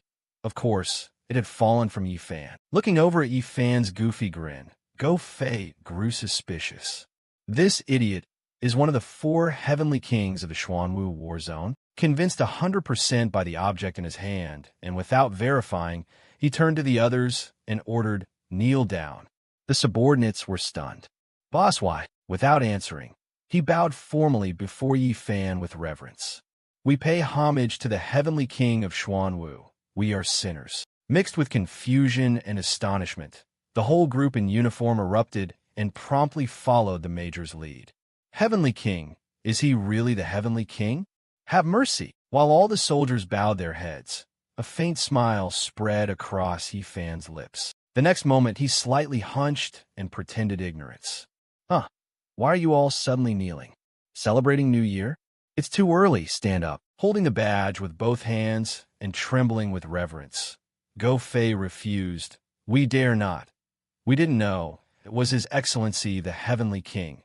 We beg your pardon, Your Excellency. Lifting it, Yifan feigned scrutiny with wide, sparkling eyes. Want to give it back to me? This bright gold thing must be valuable. Then he leaned close to Go-Fei's ear and murmured suggestively, making him flinch. Keep this secret from me, okay? Otherwise others will come and snatch my gold. As soon as he spoke, the agitated Go-Fei's mind burst into speculation. What did he mean? Is he genuinely an idiot or just pretending? But when Go-Fei glanced back at Yifan's face for confirmation, a murderous glint rose, making him break out in a cold sweat. And that was enough for Go-Fei to realize a terrifying truth. The young master of the Yi family wasn't an idiot. He was playing the fool. Having understood everything, Go-Fei stood and saluted respectfully. We take our leave. We will obey the Heavenly King's orders. Yifan waved a casual goodbye. Soldier, take it easy. Before leaving, because he had figured out Yifan's nature, he couldn't help but warn. Young Master Yi, keep an eye on Xianjinghua. This fits your suspicions. Was today really Xianjinghua's scheme? A moment later, Wang Fugue, seeing Go-Fei's squad leave, came up to Yifan curiously. Big bro, is that really a Heavenly King token? That's something that could dominate Xia. Seeing him stare at his things, Yifan turned aside and shouted to deflect suspicion. You trying to steal my gold too? No way. He burst into laughter and teased. Haha, I wasn't letting you look anyway. Yifan firmly refused to show it. While the two were making a fuss outside the ward, Jinhua, awakened early thanks to Yifan, could only sit in stunned silence at the sudden turn of events. Waking from a 5-year deep sleep, his anger gave him a headache, but his thoughts remained clear. Xianjinghua deserves to die. He ruined a good son-in-law like Yifan. No, clinging to Yifan is the greatest chance for the Xian family and the lifelong happiness of Xian Yufei. He must not let it go. But Yifan said the situation was complicated and told him to keep pretending to be comatose in front of Xian Yufei. How was he supposed to warn his good daughter? His head was a jumble, and he didn't know what to do. Then a familiar voice cut through the confusion. How's my father? Hearing his daughter's voice, he immediately broke into a gentle, overwhelmed smile. Xian Yufei had arrived. Xian Yufei's face showed obvious worry. Her voice trembled. "How was my father?" Wang Fuge softened his tone to reassure her. "Don't worry, former sister-in-law. My big brother already helped drive off those men your wicked second uncle kept sent." Hearing that, she froze for a moment and then, embarrassed, said, "It was you again who helped me." After saying that, Xian Yufei suddenly stepped forward, hugged Yi Fan tightly, and planted a light kiss on his cheek, leaving him astonished. Almost by reflex, he pushed her away and even sent her stumbling to the floor. Embarrassed, he blurted, "Su Ishua won't let me kiss other girls. You're not my wife, so no kissing." Xian Yufei sank to the ground, tears welling as bitterness swelled in her chest. "That's right, I'm no longer Yi Fan's wife." She forced a bitter smile and whispered self-reproach. "Because I was too weak and hurt Yi Fan again and again. I deserve this. I'm not worthy to be Yi Fan's wife." Seeing her fragile state, Wang Fuge couldn't bear it and bent to lift her, sighing softly. "Hey, former sister-in-law, why are you making yourself suffer like this?" At that moment, Xian Yufei suddenly sprang up and cried, "Yi Fan, I wronged you before, so today I swear to heaven I'll be Yi Fan's woman for life." Yi Fan called Xian Yufei inwardly, but then his face went adorably innocent as he replied, "Don't leave me first. I already have a wife. Su Ishua even says she wants to give me chubby babies." At those words, Xian Yufei was struck as if by lightning, her whole body trembling. Could it be that the two of them? She fell silent, her face flushing while she pressed her lips together. Determined, Xian Yufei stepped forward pleadingly. "On fam, if they can do it, I can do it too." At that moment, a cold voice rang out, cutting across Xian Yufei's plea. They all turned and saw Su Ishua approaching, her anger playing on her face, causing Yi Fan to let out a startled exclamation. She stared straight at Xian Yufei and accused her coldly of using Yi Fan to entrap him, then openly betraying him. "I know everything. Yi Fan has 7 beloved wives. He's sincere. He doesn't like ordinary, cruel girls like..." Those words made Xian Yufei panic and hurry to speak. "I only wanted..." Su Ishua cut her off gently. "I advise you to leave quickly. Linlong's sister is about to return, and she won't be as polite to you as I am." Hearing that, Xian Yufei went pale. Her voice carried a hint of resentment. "Understand, I'll try to make you all see me differently. Yi Fan, I'll come find you again." As she left, Yi Fan turned slightly and asked, "Is Linlong's wife coming soon?" Su Ishua pinched his cheek lightly and declared loudly, "Yes. Linlong will bring Yusheng to treat you. Let's see if you dare flirt with others again." Yi Fan squealed, "Ouch, ouch, ouch." Then his expression shifted as he calculated inwardly. Having laid Xinjue could officially supply medicine to Su Ishua's wife's company. At dusk at the airport, as the sun sank behind the distant mountains, watching the bustling crowd, Yi Fan glanced around. "When will Yu Linglong's wife arrive?" Immediately, Xia Hao spoke sternly. "All of you be on high alert. Who knows how many in the shadows don't want young Master Yi to recover his senses. They might take this chance to strike at young Master Yi or at Elder Lei." Hearing this, Wang Fuge's voice held disbelief. Elder Lei is a top master honored by the imperial family, the treasure of Xia. Would those people really dare to push it that far? Li Hu calmly explained, "Of course, my men just reported that at least 20 to 30 unfamiliar figures have appeared here, including some unscrupulous experts, and even a few stronger than the martial control level." Wang Fuge couldn't help blurting, "That's strong? So even if we charge in, we're no match." Meanwhile, Yi Fan's expression grew cold as he quietly mapped out a plan. It seemed his own abilities weren't enough. He still needed to train some capable aides. He gave a slight nod, and Xia Hao immediately understood. Then Xia Hao slowly issued the order. "First deal with the trash we can handle. Those we can't, I'll take care of." Li Hu acknowledged clearly. Among the flow of people, Yi Fan fixed his gaze on the electronic display board in the airport hall. He frowned slightly, and his expression turned serious. At one side, a scout lowered his voice to report, "Boss, most of our people can't be reached. We're afraid they've been driven off by that Xia group's men." Ming Wang asked without emotion, "How many can still act now?" he stammered in reply. Only me and the skinny guy. Counting you, it's just 3. Hearing that, Ming Wang flew into a fury and punched the fat, useless guy square in the face. How many times have I taught you all? Caught off guard, the man clutched his face and cried out fearfully, Boss, please don't be angry. Ming Wang didn't bother to look at him. His gaze went to the info board as a chilling voice announced, Lei Qianjue's plane is about to land. Seeing the news, he quietly ordered, You blocky fans group, I'll go stop Lei Qianjue.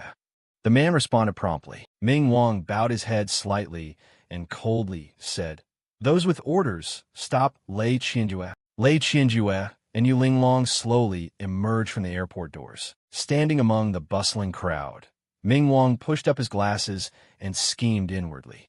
After all, as a national master, it's best to intimidate Lei Qianjue, so he knows to back down. If Lei Qianjue stubbornly insists on going into Loud City to rescue Yi Fan, then kill him without mercy. At that moment, Yi Fan slowly pointed forward. Looks like they're coming out now. Suddenly, 2 figures blocked the walkway. Wang Fugue frowned. How dare you ruin our good plans, bold, aren't you? Contrasting his coldness, the 2 opponents grinned smugly and provocative. Seeing this, a cold killing intent rose in Wang Fugue's eyes. You guys. Before he finished, the fat one suddenly lunged forward and threw a decisive straight punch. He startled and dodged to the side, exclaiming, What a sneak attack! With a hint of comic surprise. Following the blow's trajectory, they saw the column on the right smashed, leaving a huge hole. Witnessing that scene shook him to the core. Is this martial control level? On par with me? Before he could recover, the skinny guy spun and launched a kick, and in an instant Wang Fugue leaned back to evade. But immediately after, the fat man followed with a heavy straight punch into his stomach that he couldn't dodge in time. Xiaohao immediately stepped forward and asked in a low voice, Are you all right? Wang Fugue's eyes flashed with ferocity. Aka mipiaka, I'm fine. Facing them made him quickly calculate. 1 against 2, and they're martial experts. This will take some effort. Meanwhile, Ming Wang had melted into the crowd and was swiftly leaving. As he quickened his pace, he smirked inwardly. As long as Wang Fugue and Xiaohao are dealt with, the remaining idiot isn't worth fearing. Yi Fan silently chased after him, calling, Big bro, where are you running? You took my teddy bear, give it back. At that moment, the fat guy launched a quick punch. Haha, prepare to die. Instantly, Wang Fugue gritted his teeth and raised his hands to guard. At that moment, Yi Fan coldly snapped his fingers. A small object shot out and struck the fat guy precisely. Immediately, his expression shifted and a wave of panic rose within him. Why can't my body move? Just when it seemed the blow would land, Wang Fugue suddenly found the guy frozen solid like a statue. A gleam lit Wang Fugue's eyes as he thought to himself, Good opportunity. Then he delivered a powerful straight punch to the fat guy's head, rendering him immobile. As he struck, Wang Fugue excitedly exclaimed, Wow, my tyrant aura can make enemies so terrified they can't move. Seeing that, the skinny guy couldn't help trembling. Fear surged up suddenly.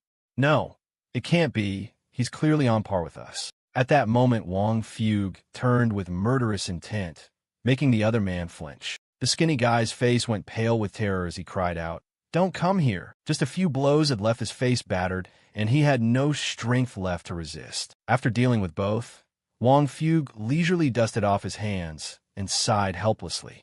Well, nothing we could do. He's even more formidable now. Suddenly, he heard a voice. Someone stole my teddy bear. It was Yi Fan, whining as he ran and chased. Don't go. Give my teddy bear back. Hearing that, the surrounding crowd instantly grew indignant. Wearing glasses and looking genteel, yet shamelessly stealing a child's toy. How awful. Don't run. Let's stop him. Seeing the approaching mob, Ming Wang's face changed, and he shouted, Get out of the way. He fled in panic inwardly, both angry and thinking, When did I take his teddy? What's wrong with this idiot? He had no time for these fools. Just coordinate with the reinforcements on the other side to break through Yu Linglong's defenses and deal with Lei Qianjue. Glancing at Yi Fan still persistently chasing, Ming Wang curled his lip into a cold smile, thinking, Watch me shake this idiot off. Immediately, he used his swift footwork to sprint straight ahead. Ming Wang chuckled inwardly. This lightness skill is my specialty. But at that moment, a familiar voice rang from behind. Teddy bear, my teddy bear. He looked back surprised. What? You're still here? Yifan spoke slowly. Big bro, why are you running? Are you jumpy or something? Ming Wang glanced quickly ahead, where Lei Qianjue had come clearly into view, and thought to himself, no, don't get distracted. We're about to catch Lei Qianjue. Seeing the target nearly there, he immediately shouted, Mr. Lei. But at that moment, Yifan's hand shot out and grabbed his leg. The sudden tug threw Ming Wang off balance, and he tumbled to the ground. Yifan rushed up excitedly. Aha, finally caught you. Give me back my teddy. In an instant, Yu Linglong murmured, Yifan, what are you doing here? Immediately, Yifan turned and pointed accusatorily. Yu Linglong's wife arrived just in time. He stole your teddy. Accused out of nowhere. Ming Wang trembled with anger and snapped back. Get lost. I didn't take your damn teddy. Now scram. Watching the two bicker loudly, Yu Linglong's expression darkened briefly. This one. Then Yifan frowned, voice more irritated. You took it. Get it back now. Ming Wang's face grew gloomy as he calculated quickly. Those above want Lei Qianjue prevented from treating Yifan, so killing Yifan would serve the same purpose. Wouldn't it? Even if he couldn't kill him, crippling him would still be a great achievement. And with that thought, he swiftly launched an attack at Yifan. Meanwhile, Yifan complained irritably. Give it back. You're shameless for stealing my toy. Seeing Yifan unharmed terrified Ming Wang. How could that be?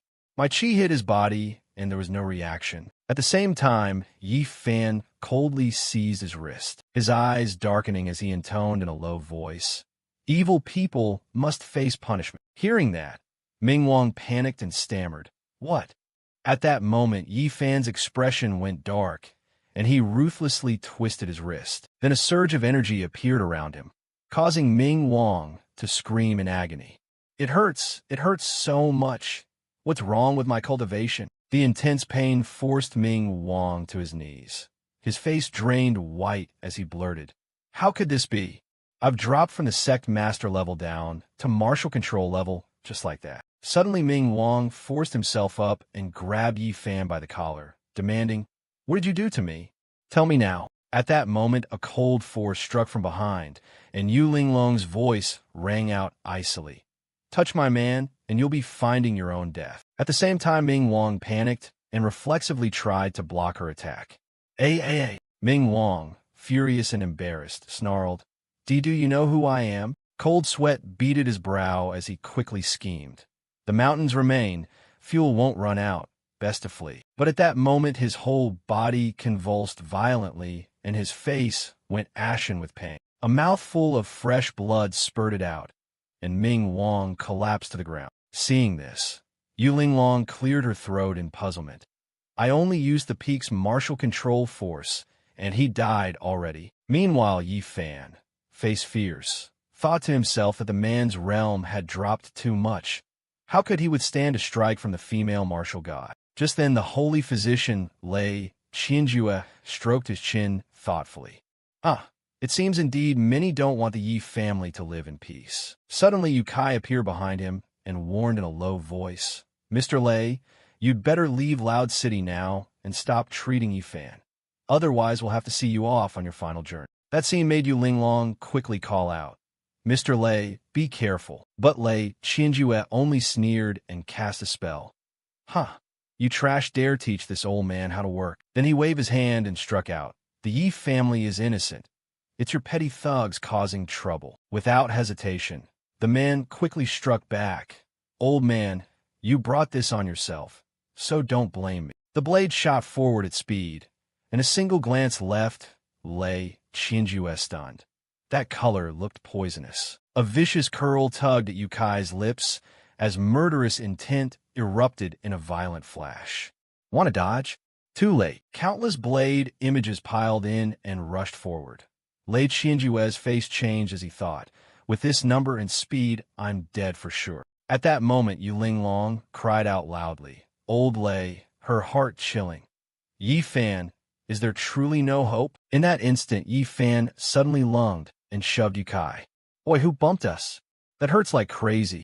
Before Yukai could react, he was shoved straight forward, landing directly between Lei Qinjue and the incoming strike. Realizing the attack was coming, Yukai panicked and screamed, "No, don't." And then the man took the full blow and immediately coughed up blood. His so-called supreme body technique had completely failed. Had it gone to pieces? After that, Yukai collapsed to the ground in pain, protesting in disbelief. Impossible. Seeing this, Lei Qinjue was also stunned, thinking to himself that this man in the floral shirt must have been the last ace to deal with him. How did he die so easily? At that moment, Yi Fan shouted excitedly, "Ha ha! Get up and play." "Why stop playing, you dummy?" Lei Qinjue's gaze suddenly fixed on him. He frowned slightly, wondering could it be Yi Fan? At that moment, Yu Linglong grabbed Yi Fan's ear, making his face scrunch up. She asked coldly, "Yi Fan, have you really woken up? How dare you fool me?" Yi Fan whimpered, "It hurts, it hurts," while inwardly he was full of relief and thought, "I knew she wouldn't be easy to fool." Yu Linglong let out a soft groan as Yi Fan suddenly dove into her arms. He buried his face in her chest and complained, "It hurts. My wife Yu Linglong is so mean." He looked up, feigning innocence as he whined to her. "Isn't my wife Yu Linglong supposed to come home to sleep with me? Why did she pinch me?" Seeing Yi Fan's foolishly naive act in the middle of a crowded place, Yu Linglong couldn't help blushing in embarrassment. Don't say silly things." She scolded him silently. Of course he's still an idiot. How could he say that in front of everyone? Yu Linglong hurriedly led Yi Fan to stand before Lei Qinjue. "Mr. Lei, I entrust everything to you." "This is my husband," Yi Fan said. Lei Qinjue nodded and suggested, "First find a quiet place so this old man can examine him." A few minutes later, they moved into a private area. When it was just the two of them, Lei Qinjue arranged for Yi Fan to sit opposite him for an easier examination. "Yi, hold out your hand." He smiled kindly, even using a coaxing tone like one would with a child. "Be good. Later I'll buy you candy." Unexpectedly, Yi Fan suddenly reached out and grabbed Lei Qinjue's wrist with lightning speed, then calmly diagnosed the state of his breath and his drinking habits from the previous night. "Mr. Lei, your pulse is 3 beats faster. It seems you haven't rested well lately. Around the hour of the rat last night, you drank 2 liang of spirits, didn't you?" He was utterly shocked to have his secret seen through, trembling as he looked straight into Yi Fan's eyes and asked suspiciously, "How did you know? Could it be you're not actually an idiot?" Dropping the mask of innocence, Yi Fan calmly admitted that his spiritual acuity had fully returned. "That's right, I'm awake again. It's just not convenient to reveal it in front of outsiders yet." From the astonishing body technique just now, Lei Qinjue suddenly realized the person who saved him at the airport truly was Yi. Under pursuit by the lethal Lahoa Bao Vu hidden weapon, what supreme footwork did he use? That top-tier technique is something countless people would covet. He wanted to gain Lei Qinjue's support. "Yes, because I have 2 matters I need your help with." Lei Qinjue couldn't help but be puzzled. Ye's martial way was so profound. Even his medicine surpassed this old man. What else could he possibly need help with? Yi Fan explained his current situation and pleaded sincerely. "Only Xia Hao knows my identity and abilities now. I'm truly short on manpower. Mr. Lei, I need your help." Grateful for the life-saving favor and the deep ties with the Yi family, Lei Qinjue immediately vowed to wholeheartedly assist him in any difficulty. "My old friend and your grandfather have been comrades for years. If you need me, I will never refuse." Having obtained what he wanted, Yi Fan smiled with relief. "Great, the beauty-preserving prescription from Sui Shue's company was stolen. I want to ask you to give her a replacement prescription." Lei Qinjue felt awkward after making the vow, but he didn't actually have any useful beauty formulas in hand. Yi Fan confidently held up a blank sheet of paper. "I have one." He then put pen to paper and wrote down the long-lost divine recipe, not forgetting detailed instructions. "This high-grade, beauty-preserving formula is a lost prescription from the Shun known canon. Remember, the fire monkey must be kept at exactly 323 degrees and simmered for 8 minutes. Don't deviate even a second." Taking the paper in stunned disbelief, Lei Qinjue couldn't believe his eyes. Although these are common herbs, This method of combination is truly unheard of and unseen. The more he studied the miraculous prescription, the more he admired it. Wonderful, truly marvelous. This old physician could spend his life and finally see this lost formula. It is well deserved. Witnessing Yi Fan's vast learning, he immediately performed a grand bow. Yi, do you have any other instructions? Lei Qianjue will gladly risk his life. He mentally added with a chuckle that as long as he could study this prescription thoroughly, he'd be delighted. He hurried forward to help him up, then gently revealed the second important request. Mr. Lei, no need for such formality. The other thing I need is for you to nurse my grandfather's health. Lei Qianjue sighed helplessly, feeling he lacked the ability to shoulder this difficult healing responsibility. I'm afraid this is beyond what I can do. His expression grew grave, tinged with pity. I've treated old Yi for many years. He had a chronic ailment since youth, and this shock has drained the last of his strength. There's nothing more to be done. If Yi is harmed, it's due to my failing. Yi Fan calmly reassured him. You've done all you could. To save my grandfather, we'll have to use methods far beyond contemporary medicine. Lei Qianjue was stunned by his confidence. Could it be you have another lost prescription? Yi Fan casually took out a set of silver needles and affirmed confidently, I'll pass on an acupuncture regimen that guarantees Grandpa can live at least 20 more years. Mr. Lei, take a good look. His eyes went blank with horror as he watched what Yi Fan was about to perform. His breathing quickened. This is a blinding surge of spiritual force suddenly radiated outward, revealing the body's meridian map with acupuncture points sparkling like bright stars in a mysterious night sky. The first needle, guanine right tier, was inserted 3 fun into the donjon point, using a burst of chi force to make the needle tremble, gently rotating it to stimulate the blood channels. Yi Fan focused and deftly planted each needle. The second, great compassion of the Buddha, was thrust 4 fun into the fengji point, a chi burst locking and sealing the vital functions. Lei Qianjue was so horrified he sank into his chair, his body rigid. This is the Ghost Valley 13 needles, the lost supreme technique from the Shun known pharmacopoeia. The Ghost Valley 13 needles? He smiled faintly, admiringly at the depth of Lei's knowledge. Mr. Lei, you're very discerning. Lei Qianjue sprang up and gripped Yi Fan's shoulders. This acupuncture set is powerful enough to snatch life from the king of hell and bring the dead back. You've been an idiot for a year. How could you? A memory of a mysterious master flashed through his mind, making his face change at the astonishing coincidence. 5 years ago, a young medical immortal appeared in the Southwest, famed for resurrecting the dead, then vanished without a trace. Could it be him? Do you admit your true identity? Yes, it's me. He felt a flush of embarrassment. He hadn't expected anyone to still remember the alias he used 5 years ago to practice his craft. A dry sound echoed through the silent room as Lei Qianjue suddenly sank to his knees. He solemnly clasped his hands and performed the disciples' ritual, Lei Qianjue thanking his master for imparting the teaching. Yi Fan was startled and quickly reached out to help him up. Mr. Lei, what are you doing? Get up. Lei Qianjue refused to rise, pleading earnestly. 5 years ago, your medical skill was already masterful enough to teach this old man. Now you pass on to me the Ghost Valley 13 needles. Let me serve at your side. Please, master, don't hesitate to instruct me. Seeing no other option, Yi Fan finally nodded in agreement.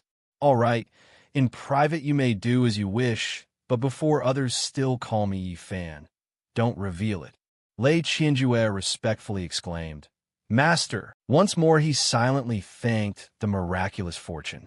I now have countless prescriptions to study. After accepting him as master, Lei Qianjue grew anxious about how to report Yi Fan's true condition. And about the master's illness. What should I tell General Nok and Su Ishue's people? Yi Fan smiled cryptically and instructed, spread the word that my condition is gradually improving. In a short time, I'll be fully restored. Yi Fan had already grasped the enemy's hidden intentions in the dark, so those pulling the strings behind the scenes certainly wouldn't sit idly by. Cut to the mansion of Zhang Guo. A man's angry voice bellowed. A bunch of good-for-nothings. A whole bunch of men couldn't stop Lei Qianjue and were wiped out. Now Yi Fan has a chance to wake up. Yi family's cloud is practically within reach. Seeing his expression, the other quickly smoothed things over. Calm down, elders. Lei Qianjue says there's hope, though the outcome is still uncertain. The more they heard, the angrier the elders became. If it's uncertain, will Lei Qianjue still beat drums and host a banquet at the Yi residence? All the big shots in Loud City are already here. How can you say uncertain? Since 15, Yi Fan has been Xia's unmatched ace. If he really wakes up, surely even more people will rally behind the Yi family. The man on the other end proposed, "It seems we can only cut the weed at its root. Otherwise our plan will be obstructed." He agreed enthusiastically. Do it cleanly. This time he'd go in person. The fellow was so excited he couldn't close his mouth. He'd long resented Yi Fan. My men won't fail your trust, elders. Meanwhile, by Yi Fan's side, he was refueling by burying himself in 2 big pomelos from Su Yishue. Don't worry, Su Yishue. Little Fan will recover soon. She chimed in, cooing. Be a good boy and take your medicine, Little Fan. Then you'll get better fast. Just as things were getting cozy, Yu Linglong suddenly appeared. Wasn't Su Yishue with him? Su Yishue got flustered and hurriedly let go of Yi Fan. Sister Yu Linglong, don't ask, but she's clearly teasing. What's there to be embarrassed about? We married Little Fan to continue his line, right? You like this. Then Yi Fan suddenly lunged forward and hugged Yu Linglong, asking, Does Mrs. Yu Linglong want some too? His hands couldn't help groping all over, feeling comfy enough to sleep with him. Let go. What are you fumbling around for? He hurried outside, without looking back to go find Su Yishue's wife. Not your turn yet. Yi Fan teased from behind. Yu Linglong is blushing. Look at her. After stepping outside, Yu Linglong's body suddenly trembled, just from being touched. What the heck? That brat Yi Fan must be scheming. He's definitely not fully recovered, right? A while later, Yi Fan seemed like a different person. He called his driver over, then quickly sat in the car and said coldly to Van City Bridge. But the driver hesitated. Wong family's men were already waiting at Van City Bridge, supposedly to exchange ransom, but actually to kill young Master Yi. You want to personally go to see Wang Zhong meet his son? He crossed his arms and sneered. No need for such trouble. I even have the ringleader paying $2 billion to hire me to assassinate myself. We only need to sit back and watch the tigers fight. Cut to Van City Bridge at the same time. A gang of thugs were waiting to ambush their prey, all on high alert. As they waited for the bastard to show up, suddenly his phone rang. On the screen was a message. His son had been beaten bloody. Dad, I probably won't make it. They're trying to kill me. I slipped my phone into the kidnapper's pocket. Dad, you must avenge me, which drove him into a blind rage. You bastards, call back again and again. If I find that son of a, I'll tear him apart. Meanwhile, by Yi Fan's side, the phone in his hand was Wang Zhong's son's, Wang Chao's phone. He had the presence of mind to lock it. 10 minutes later, it powered back on by itself. Then Chung Doi looked out the window frame. There was still one more key player about to appear on the scene. Suddenly, Yi Fan's pupils contracted when he saw the familiar luxury car speeding toward him in the opposite lane. Yi Fan grit his teeth and smashed the glass. So it really was the Su family, wasting Grandpa's devotion to treat them like his own. At that moment, Su Dong was cruising casually in his luxury car, when suddenly Yi Fan burst out of nowhere and blocked right in front of the car, demanding it stop, causing Su Dong to be terrified, nearly lose control, and almost run him over. Then Su Dong got out, yelling in Yi Fan's face, Do you want to die? Can't you watch where you're going? At that, Yi Fan played innocent. Big brother, we got lost, and I'm starved. Oh please, can you take me home? Meanwhile, Yi Fan took the chance to slip Wang Chao's phone into Su Dong's pocket. After that, Su Dong didn't notice a thing, and by instinct, shoved Yi Fan onto the road. What a nuisance. Get lost. You stay here and wait.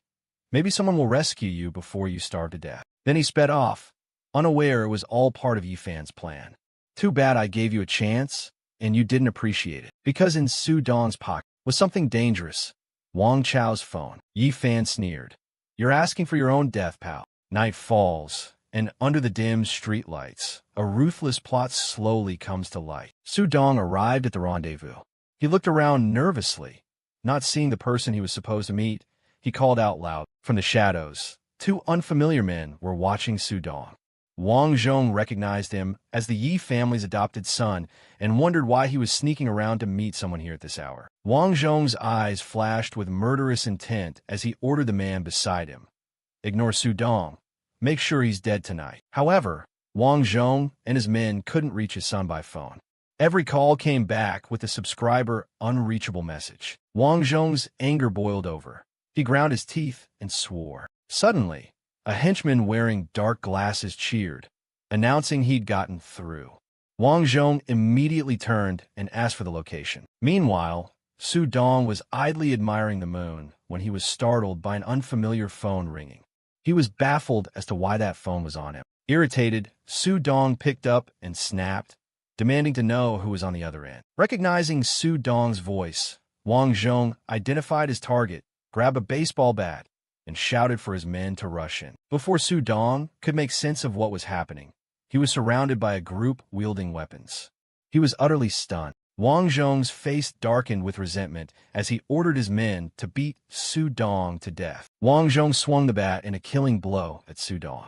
Reeling from the strike, Su Dong cried out, asking why Wang Zhong was attacking him and insisting this must be a misunderstanding. A misunderstanding? Wang Zhong roared in fury. You killed my son, and you call it a misunderstanding? The crowd continued to savage Su Dong mercilessly. Beaten and bruised, Su Dong desperately protested his innocence. He swore he'd been at home the whole time and had never met Wang Zhong's son. Wang Zhong grabbed Su Dong by the collar, held the phone up to his face, and demanded why it was on him. Su Dong was tongue-tied, stammering that he truly didn't know, that it had suddenly appeared on him. In a sudden flash of realization, Su Dong remembered passing Yi Fan on his way here and realized Yi Fan had set him up. Meanwhile, the real mastermind, Yi Fan, was elsewhere.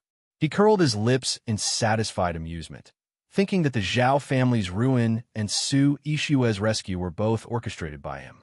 He hadn't expected Yi Fan to recover so quickly. Note: this sentence contained a naming inconsistency in the original, preserved as is with a wink. Hearing Su Dong accuse Yi Fan, Wang Zhong grew even angrier. He regarded it as an unconvincing excuse and slapped Su Dong again. Wang Zhong continued his brutal assault, growling that Su Dong was facing death yet still refused to tell the truth.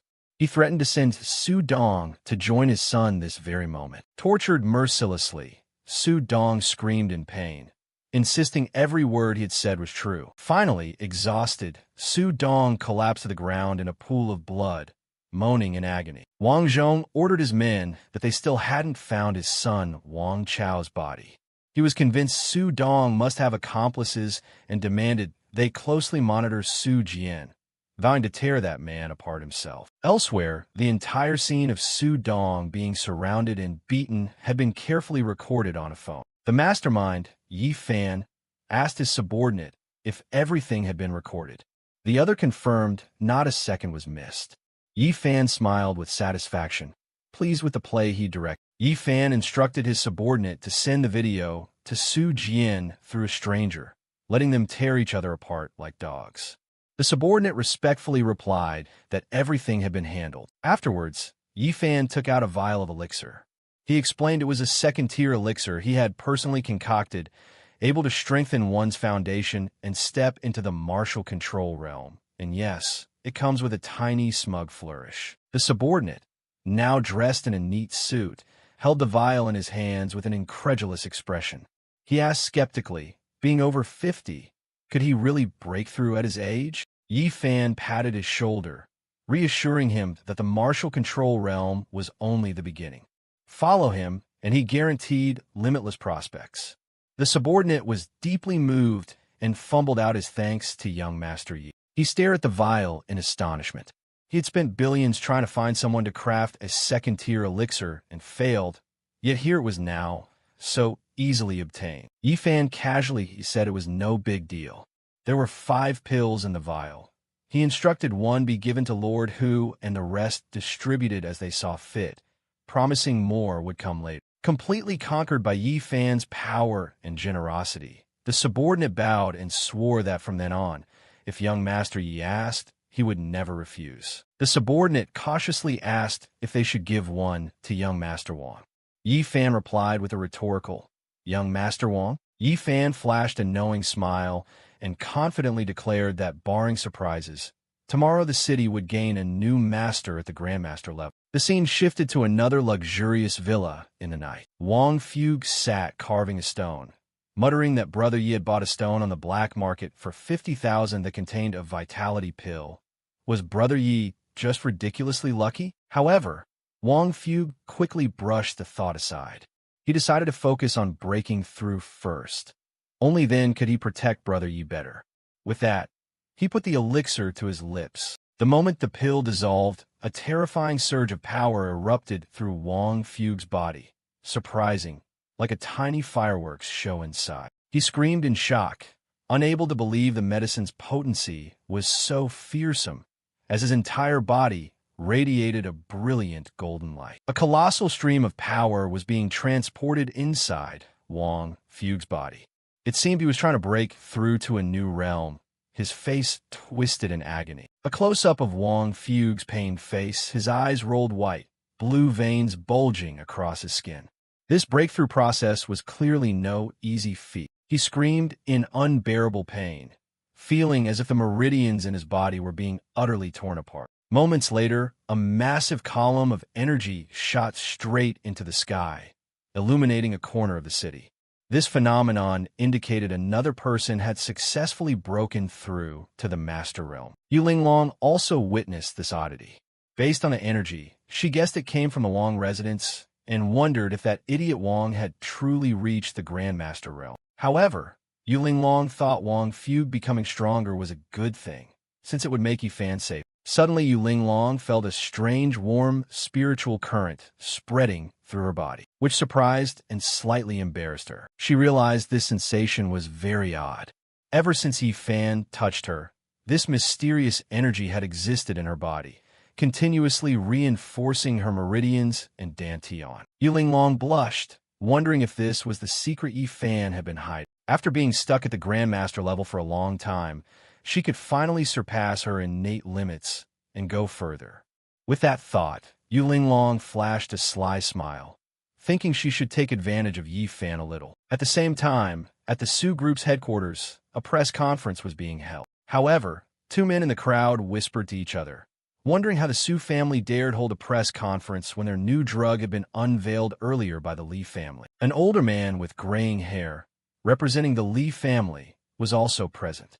He wondered if the Su family had another new drug up their sleeve. However, he quickly dismissed that idea, scoffing that developing drugs wasn't easy and that the Su family was probably clutching at straws in desperation. The man turned to someone who seemed to be a superior, Lu family head, saying this time they'd make an example of the Su family, so no one would dare support the Yi family again. Lu Ran, patriarch of the Lu clan, praised the Li man and promised to reward him handsomely in the future. The MC on stage welcomed the distinguished guests.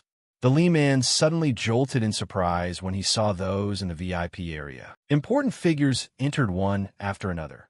Xia Hao from Xia Group and Sun Qian, the governor of Yun City. Their appearance caused an uproar. The Li man was furious, not understanding why such high-profile figures would show up here. He suspected it was all because of that damn Yi family. At that moment, a woman in an elegant white dress stepped onto the stage. She introduced herself as Su Yishua, representative of Su Group. She mentioned that her company had spent years researching a new drug, but yesterday the Li Corporation released a nearly identical drug. The Li man was stunned, not expecting Su Yishua to speak so bluntly. The audience began to murmur. They noted that President Su was openly accusing the Li clan of plagiarism. Moreover, the Li family had never been involved in cosmetics before, which smelled fishy. Hit to the core, the Li man sprang to his feet and loudly refuted her. He turned the tables, claiming his Li Corporation had released the new drug first, and now she was accusing them of plagiarism. With a smug look, He challenged Su Ishue to disclose her new drug and threatened to sue her for stealing trade secrets until she went bankrupt if her formula matched theirs. He laughed loudly, arrogantly offering that if the Su family was willing to sell, the Li family could buy them out and share their newly launched drug. Su Ishue, looking at his pleased expression, thought to herself that the man knew there was no way to prove he was lying, which explained his confidence. Yet faced with the blatant coercion, Su Ishu merely gave a mysterious smile and calmly replied, "That won't be necessary." Su Ishue confidently introduced Su Group's new product, a skincare cream called Shuiyin, developed from an ancient formula.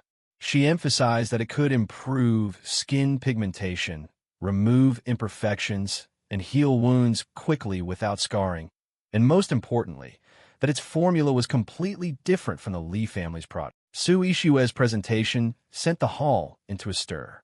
People were astonished by the product's miraculous claims. Some doubted whether it could truly erase scars, calling the claims exaggerated. Elsewhere, Lu Ran angrily confronted the Li man. "Didn't you say you obtained the Su family secret? Why is there a different formula?" The Li man panicked, insisting he'd spent hundreds of millions so it couldn't be fake, and accused Su Ishue of deception. Regaining his composure, the Li man turned back to challenge Su Ishue, asking whether this ancient formula had been verified. The crowd below joined in, jeering that it was a scam and calling Su Ishue a fraud. Just as things grew chaotic, Lei Qinjue stepped onto the stage. He spoke in a commanding voice. "A scam? Does anyone here dare doubt my medical expertise?" The crowd immediately recognized him as medical saint Lei Qinjue and believed that if the formula came from him, it must be genuine. Lei Qinjue explained that he had stumbled upon the formula and restored himself. He vouched for its healing effects after personally testing it, asserting that the product began to show results within minutes and had absolutely no side effects. The medical saint's endorsement completely convinced the crowd.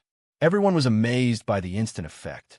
Immediately, a representative from Hongfa Pharmaceuticals placed a deposit of 1 billion RMB to place an order. Other corporations like Yuanshan and Dongfeng also scrambled for collaboration opportunities, offering huge deposits.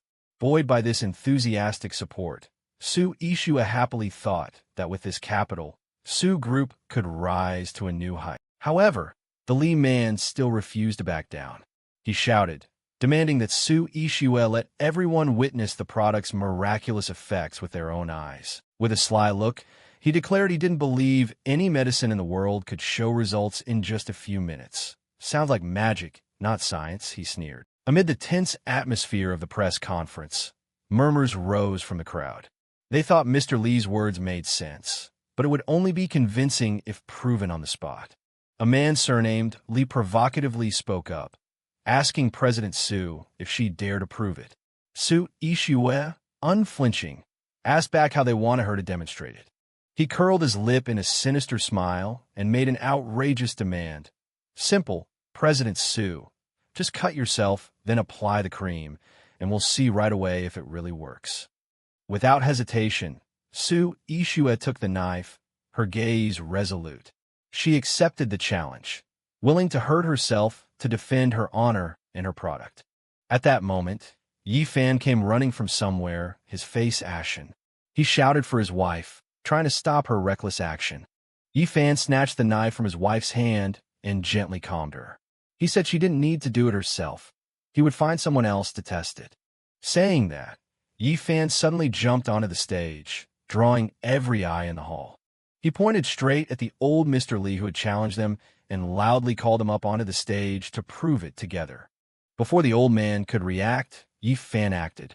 A flash of light, and the knife in his hand sliced along the old man's arm.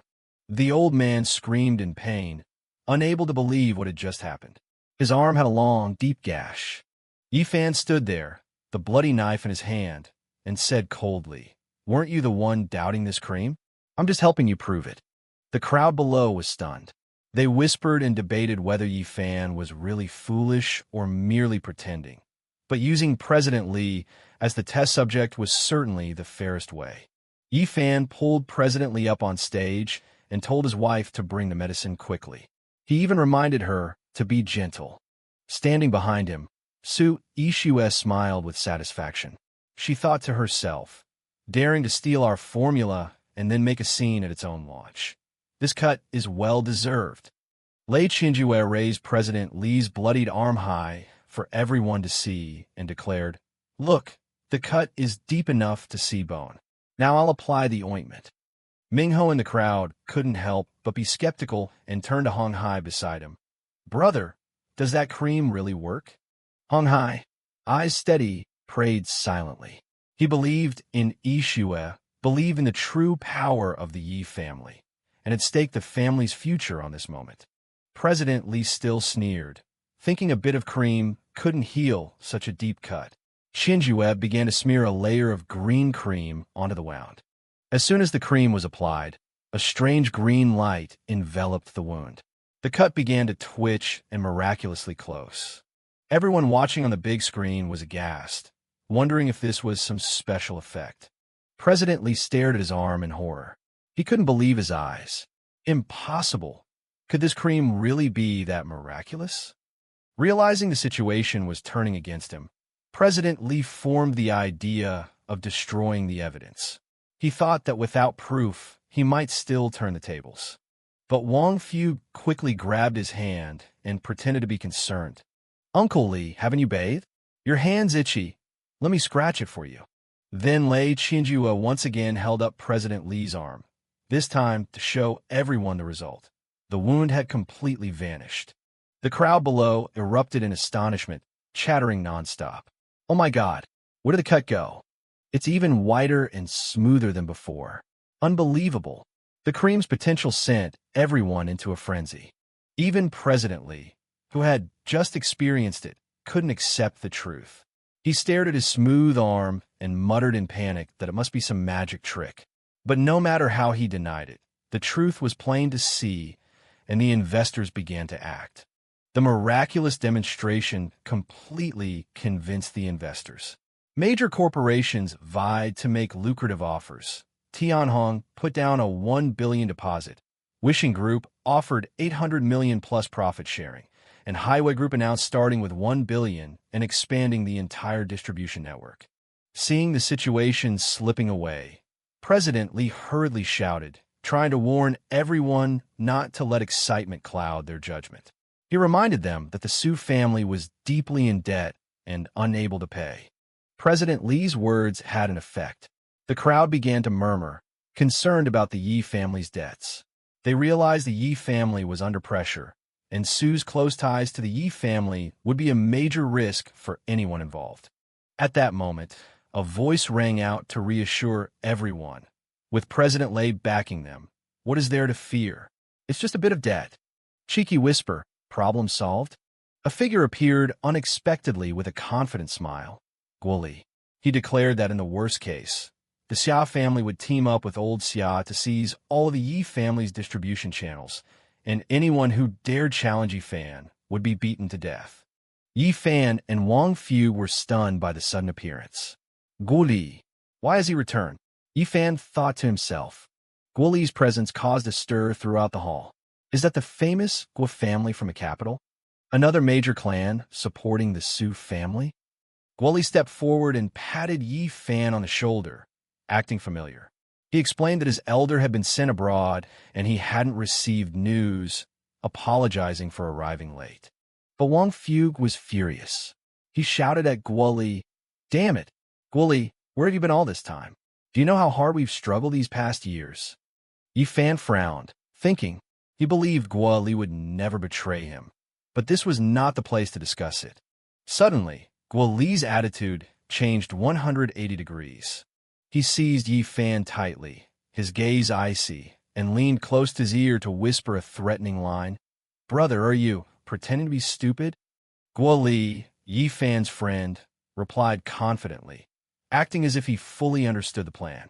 Then Guoli stepped onto the stage, began introducing the Snow Radiant skincare product, and called for people to invest and cooperate. Below, the crowd was ecstatic. Everyone wanted a piece of this lucrative partnership. Watching this, Yi Fan couldn't help but smile. Guoli really knew how to perform. But suddenly, a man from the Li clan showed up to crash the scene. He sneered and asked Guo Li if he planned to stay here for the new year. Guo Li wasn't one to back down. He shot back that he wasn't afraid just because Li Zhong came from the Siyu family clan in the province, with a wink of defiance. Provoked, Li Zhong ordered his subordinates to prepare to attack. Immediately, a group of thugs in black suits and sunglasses, brandishing weapons, stormed in. Li Zhong stood in front of Yi Fan's group and challenged them, asking who would dare sign a contract with the Su family today. One of the Su family's men angrily shouted, asking what dirty trick Li Zhong intended. Li Zhong merely sneered, saying this was punishment from higher-ups because the Su family had gotten too close to the Yi family. Li Zhong arrogantly raised 2 fingers, declaring there were only 2 choices today. Option 1, side with the Yi family and watch the Su family be destroyed. Option 2, hand over Yi Fan and accept Li Zhong's corporation taking over. Regarding the takeover price, Li Zhong laughed contemptuously and offered 50,000. This insulting price enraged the Su family's people. One of them shouted, 50,000 for the entire corporation? Who do you think you're insulting?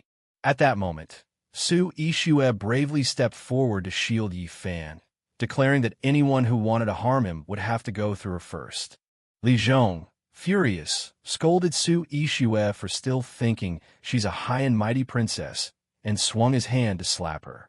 A sharp look flashed in Yi Fan's eyes. He could no longer remain seated. He grabbed the nearby chair, rushed forward and swung it straight at Li Zhong, shouting, "Old man, how dare you lay a hand on my wife?" Li Zhong was taken by surprise by the blow and cried out in pain. He clutched his swollen cheek, bloodshot in his gaze, and angrily cursed Yi Fan a fool. The gang leader saw this and signaled his men to rush forward.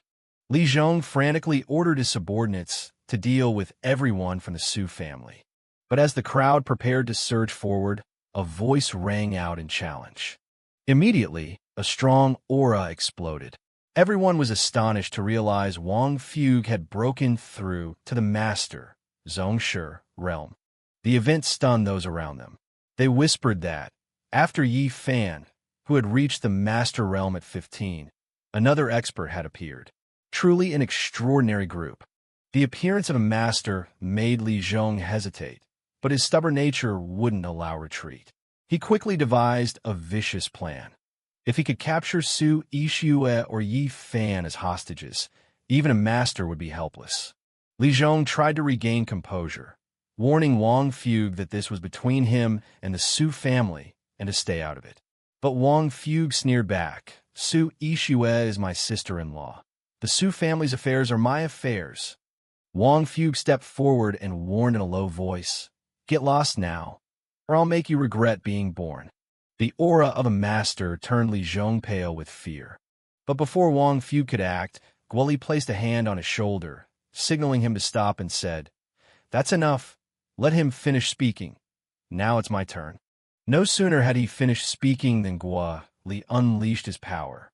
A blue wave of energy swept through, knocking all of Li Zhong's thugs away. Guo Li smiled confidently and declared, "Sorry, but I'm a master-level expert now, too. If anyone has a problem, come and taste my fist." The 2 onlookers by the road gaped in astonishment. Another master-level expert? Have both of Yi Fan's friends really reached this realm? Li Zhong was completely shattered. He muttered in fear that while a single master could be taken by surprise, against 2 of them, long-range weapons and superior numbers were utterly meaningless. Li Zhong realized the situation had slipped out of his control. Staying any longer would be nothing short of suicide. Just as Li Zhong searched for an escape route, an authoritative voice rang out from behind, "Don't you dare move." Yu Linglong appeared with a cool demeanor, leading a fully armed squad of soldiers. She ordered everyone to drop their weapons and surrender, declaring she'd had enough. And yes, she meant business, with a slight hint of, "I'm not in the mood." After the chaos at the press conference, a henchman of the Li family raised his knife in a futile defense. He was surrounded by the military forces accompanying Yu Linglong. Soon, all of Li Zhong's men were subdued, kneeling on the ground. Yu Linglong stood with arms folded and coldly declared, "It's settled." Those present at the event were still in shock. One person sighed in relief. Is it finally over? While another trembled. We were ambushed just now. I really thought I was going to die. Meanwhile, the leader Li Zhong had been captured. Honghai, tell Chief Li, let's find a proper place to have a civilized chat. Hearing this, Li Zhong's face drained of color. He stammered and begged, don't, please. 1 hour later, a luxurious, discreet villa under the cover of night. Li Zhong was tightly bound to a chair, screaming in despair. This is illegal. You're restricting my freedom and violating my human rights. I'll sue. But his protests were met only with brutal lashings. At that moment, Yi Fan, wearing his usual innocent expression, carried a chair and shouted loudly, You wicked people! How dare you bully my wife? You deserve a beating. Guoli stepped forward, pressing a knife to Li Zhong's face with a loaded tone. Chief Li, will you speak for yourself? Or would you like me to help you remember? Ay. Chief Li screamed pitifully as the cold blade began to cut into his flesh. Guoli growled, You nearly ruined my brother's whole family. Death would be too easy for you. If you don't talk now, don't blame me for being ruthless. Unable to bear the torture, Li Zhong panicked and revealed everything. I'll talk. This was orchestrated by Chief Lu Ran from the capital. I was just following orders. They're plotting to stop Divine Physician Lei from treating young Master Yi. A high-ranking figure is coming to inspect whether Yi Fan has recovered, and more reinforcements are being sent from the capital. The blade did not cease. Guoli coldly ordered, Tell us something we don't already know. Li Zhong hurriedly added, I'll tell you. 2 people are working with Lu Ran, one known as the Lone Wolf in the army, and the other is young Master Zhou from the capital. Besides wiping out families, they're searching for something that can rapidly enhance combat power. Standing behind, Yi Fan no longer wore his silly look. He murmured, something that can boost combat power. What could that be? Yi Fan's eyes sharpened. He thought to himself, whatever it is, we must plan carefully. Since they've decided to come, we'll make sure they never leave. At the same time, far to the northwest, in another mansion, a henchman was reporting the Li family's failure to the mastermind behind it all. The one called Elder was furious and berated his subordinate. Is this the result of your plan? Letting the Su Corporation steal all the spotlight while the Li family is wiped out. The subordinate could only bow his head. Elder, please calm down. I didn't expect their defenses to be so tight. The Elder's anger did not subside. If this continues, how will others see us? They openly opposed us with no losses, and even held a press conference to declare a total victory. Having said that, he made a final decision, his eyes full of killing intent. I will personally go to Yun City and kill Yi Fan myself once and for all to eliminate future trouble. Meanwhile, at the Su Corporation's celebration banquet, the atmosphere was completely different. After dealing with the troublemakers, Yi Fan returned to his wife, Su Yushue. She hugged him emotionally and gratefully said, Husband, thank you. Su Yushue continued emotionally. Without you, I don't think so many people would have stepped up to help me. Yi Fan kept his goofy look and replied, Hee, Yushue is my wife. Of course I'll protect you and beat up all the bad guys. Standing nearby, Yu Linglong watched the two of them, her heart stirred. How did this guy gather so much talent? Can he really just be an idiot? Whatever the case, I'll follow him to the end. Then Su Yushue and Yi Fan went up on stage. She raised her glass and addressed all the guests.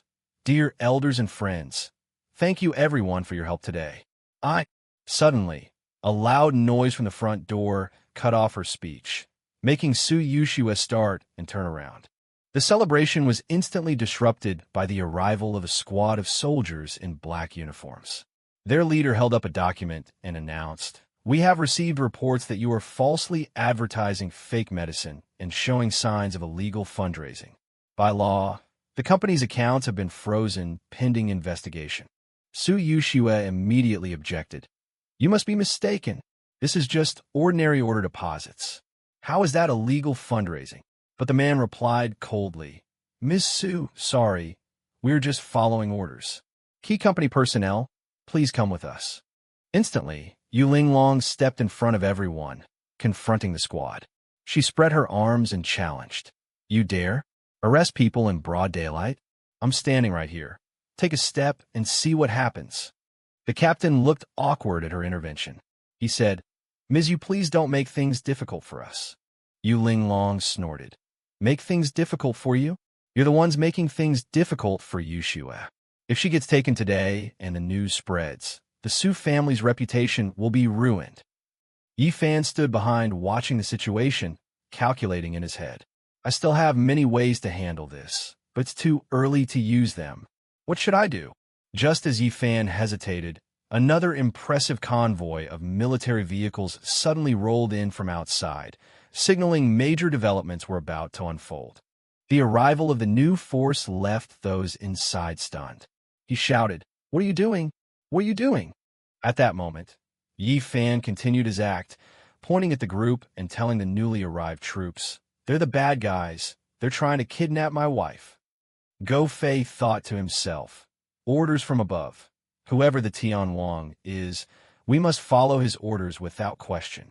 Immediately, Go Fei loudly ordered his soldiers, Everyone, arrest them all for me.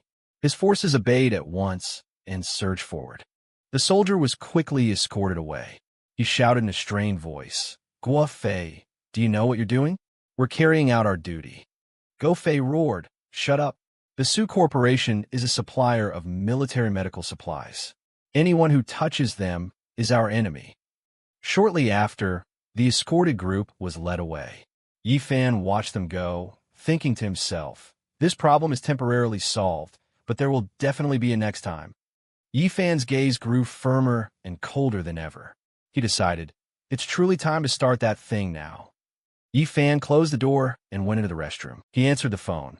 The tone was calm and low, like an ancient bell tolling through the night. Pang Hai on the other end held the receiver. Your subordinate Pang Hai reports, Greetings to the new masters of the Bureau. This old servant has waited 20 years. Are the elder offices finally reopening? Yi Fan replied, Yes. It's not convenient to reveal things now. Don't contact me unless necessary. Pang Hai's role is the Jojo Group's switchboard. Yi Fan said, About the Su clan's corporate accounts in Loud City being investigated and frozen. I want them unfrozen within 10 minutes and all negative news sealed. Can you do it? Hearing that, he straightened and said sternly, Rest assured, Master, this servant will do his utmost. Having spoken, Pang Hai touched the wall. Suddenly the wall swung open, and behind it was a hidden research room. Pang Hai pointed, All units, initiate SS-level action orders. Target, Su Clan's group in Loud City. Resolve all issues within 10 minutes. Bodyguards stand at attention. At this moment, at the Huaca Bank branch in Loud City, the director's phone spoke. Dao, what on earth are you doing? Who told you to freeze the Su family accounts? Dao stammered. The governor is a provincial leader. People from the Li family. The person on the other end was furious. Leader my foot. Su Lan is a partner of the Xuanwu Theater Zone. Anyone who bullies them has been taken away by the military. Want to dig your own grave. Dao was now drenched in sweat. The military? The military. I'll unfreeze them immediately. He stared at his phone, thinking it over. This is bad. He'd better make it clear to the Li family contact that he couldn't get tangled in this mess. A notification suddenly popped up on the screen. Today's news, some Li leader in the province was arrested on suspicion of serious crime. Dao's legs went weak, and the phone slipped from his hand. That's it. We're done for. Meanwhile, elsewhere, Yue held his phone. This is serious. Unfreezing an account might take time. I'll gather funds with a few friends. Hope you get through this hurdle. An employee suddenly ran in. Su boss, our account has been restored. The bank called and said it was a mistaken operation. They sincerely apologize. Su Ishue was stunned. A simple mistake? The police made their announcement so clearly. How could it be a mistake? Is Lin Lung someone on your side? Yu Linglong looked at her. No, the person you asked is still on the call. This couldn't have been cleared up so quickly. Su Ishue thought. If it's not someone they hired, then who could it be? Xiahao wondered inwardly. Only young Master Yi could move this fast, right? What power does young Master Yi really have to smooth this over in just 10 minutes? Wang Fu looked at his phone. Quick, check these headlines. Headline 1. Sumli leader in the province arrested on suspicion of crime. Headline 2. The head of Loud City's Commerce Bureau under investigation. Headline 3. Huaca Bank director suspected of financial crimes. Su Ishua read the news, commerce, taxation, the bank, then that provincial elder. Isn't this a complete chain? Yu Linglong added, and all happening at this exact moment. Suddenly, Su Ishua's phone rang. She answered quickly. Hello. A voice came through. Miss Su, I'm a newly appointed director of Huaca Bank. I'm Chun Wei. On behalf of the bank, I apologize, and we'll hold a press conference to explain, to salvage the Su family's reputation. Su Ishua smiled upon hearing that. Is this too troublesome? Chun Wei replied, No, it's our duty. Also, Pang Hai from the Jojo Group asked me to send his regards. In 2 days, he wishes to visit Loud City in person to see you. She thought to herself, Pang the elder from Jojo? Could it be that he helped me? The Jojo Group? That's a powerhouse ruling 13 southwestern provinces, even influencing Xia. Don't tell me they'd bother with shrimp like the Su family. Neither Yu Linglong nor Old Man Lei could invite Elder Pang of Jojo. So why would he want to meet me? Could it be Yifan? Could Elder Pang be helping me out of gratitude to Xia Hao for Yifan's favor? Su Ishua moved closer to Yifan. Whatever else, just having him by her side made her grateful. Yifan looked at her gently.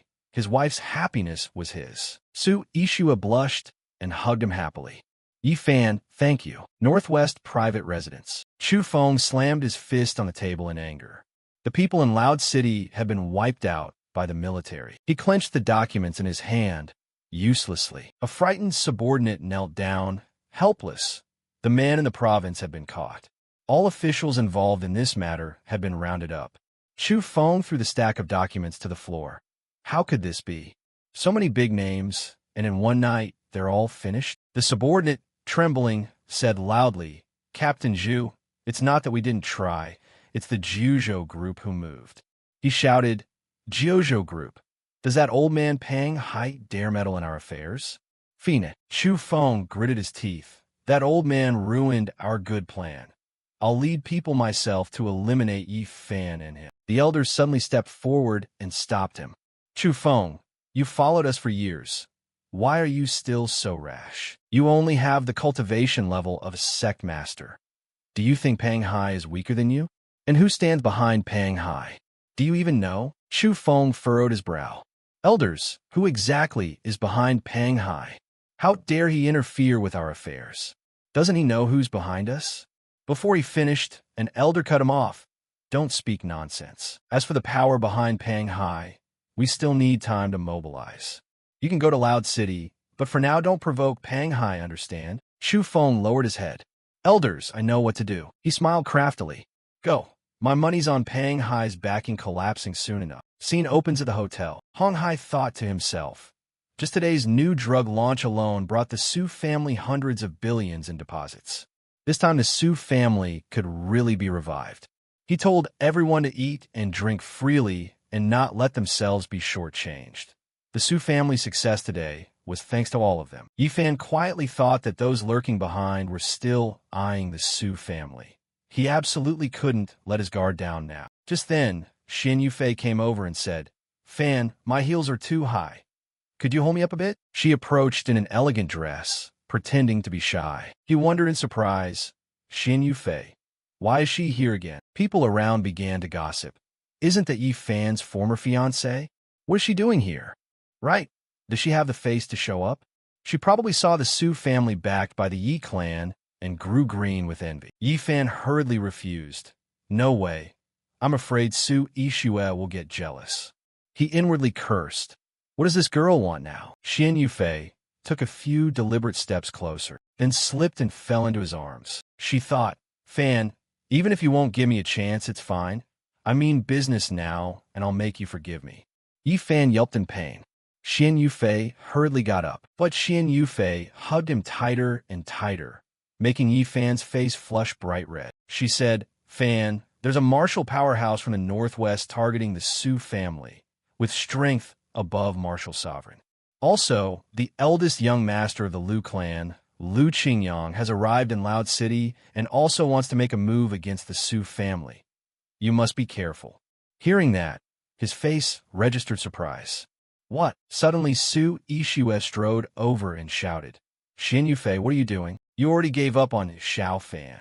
And now you have a nerve to come back clinging like this? Xin Yufei looked at him thoughtfully. No matter whether you understand me now or not, I have to tell you everything I know. She warned, Fan, remember what I said? Be sure to tell your grandfather. Yi Fan watched her retreating figure and thought, Xin Yufei, while I appreciate the tip, you shouldn't stick so close to me. It'll only get you hurt. She stepped up, pinched his cheek, and ordered, from now on, don't pay attention to that wicked woman, got it? Yi Fan replied, I already have 7 wives. No room for more. Su Yixue was satisfied. That's more like it. At this side, Changfeng was startled. What? Su Wan actually detonated explosives in her mansion and burned up the Wang family with Lung Feng reported. Su Wan couldn't stand up to the Wangs, so to avenge her son, she chose to burn herself with them. He analyzed that in a single night, 2 of the Yi family's enemies were wiped out. He said grimly, not only that clans like Zhao Wang, Su, and Li, all the families opposing the Yi clan, have been cleaned out. To be precise, everyone who harmed young Master Yi Fan has been dealt with. Changfeng stroked his beard. Xiao Fan, you really kept things secret. Lung Feng was shocked. You mean the young master? He motioned a warning.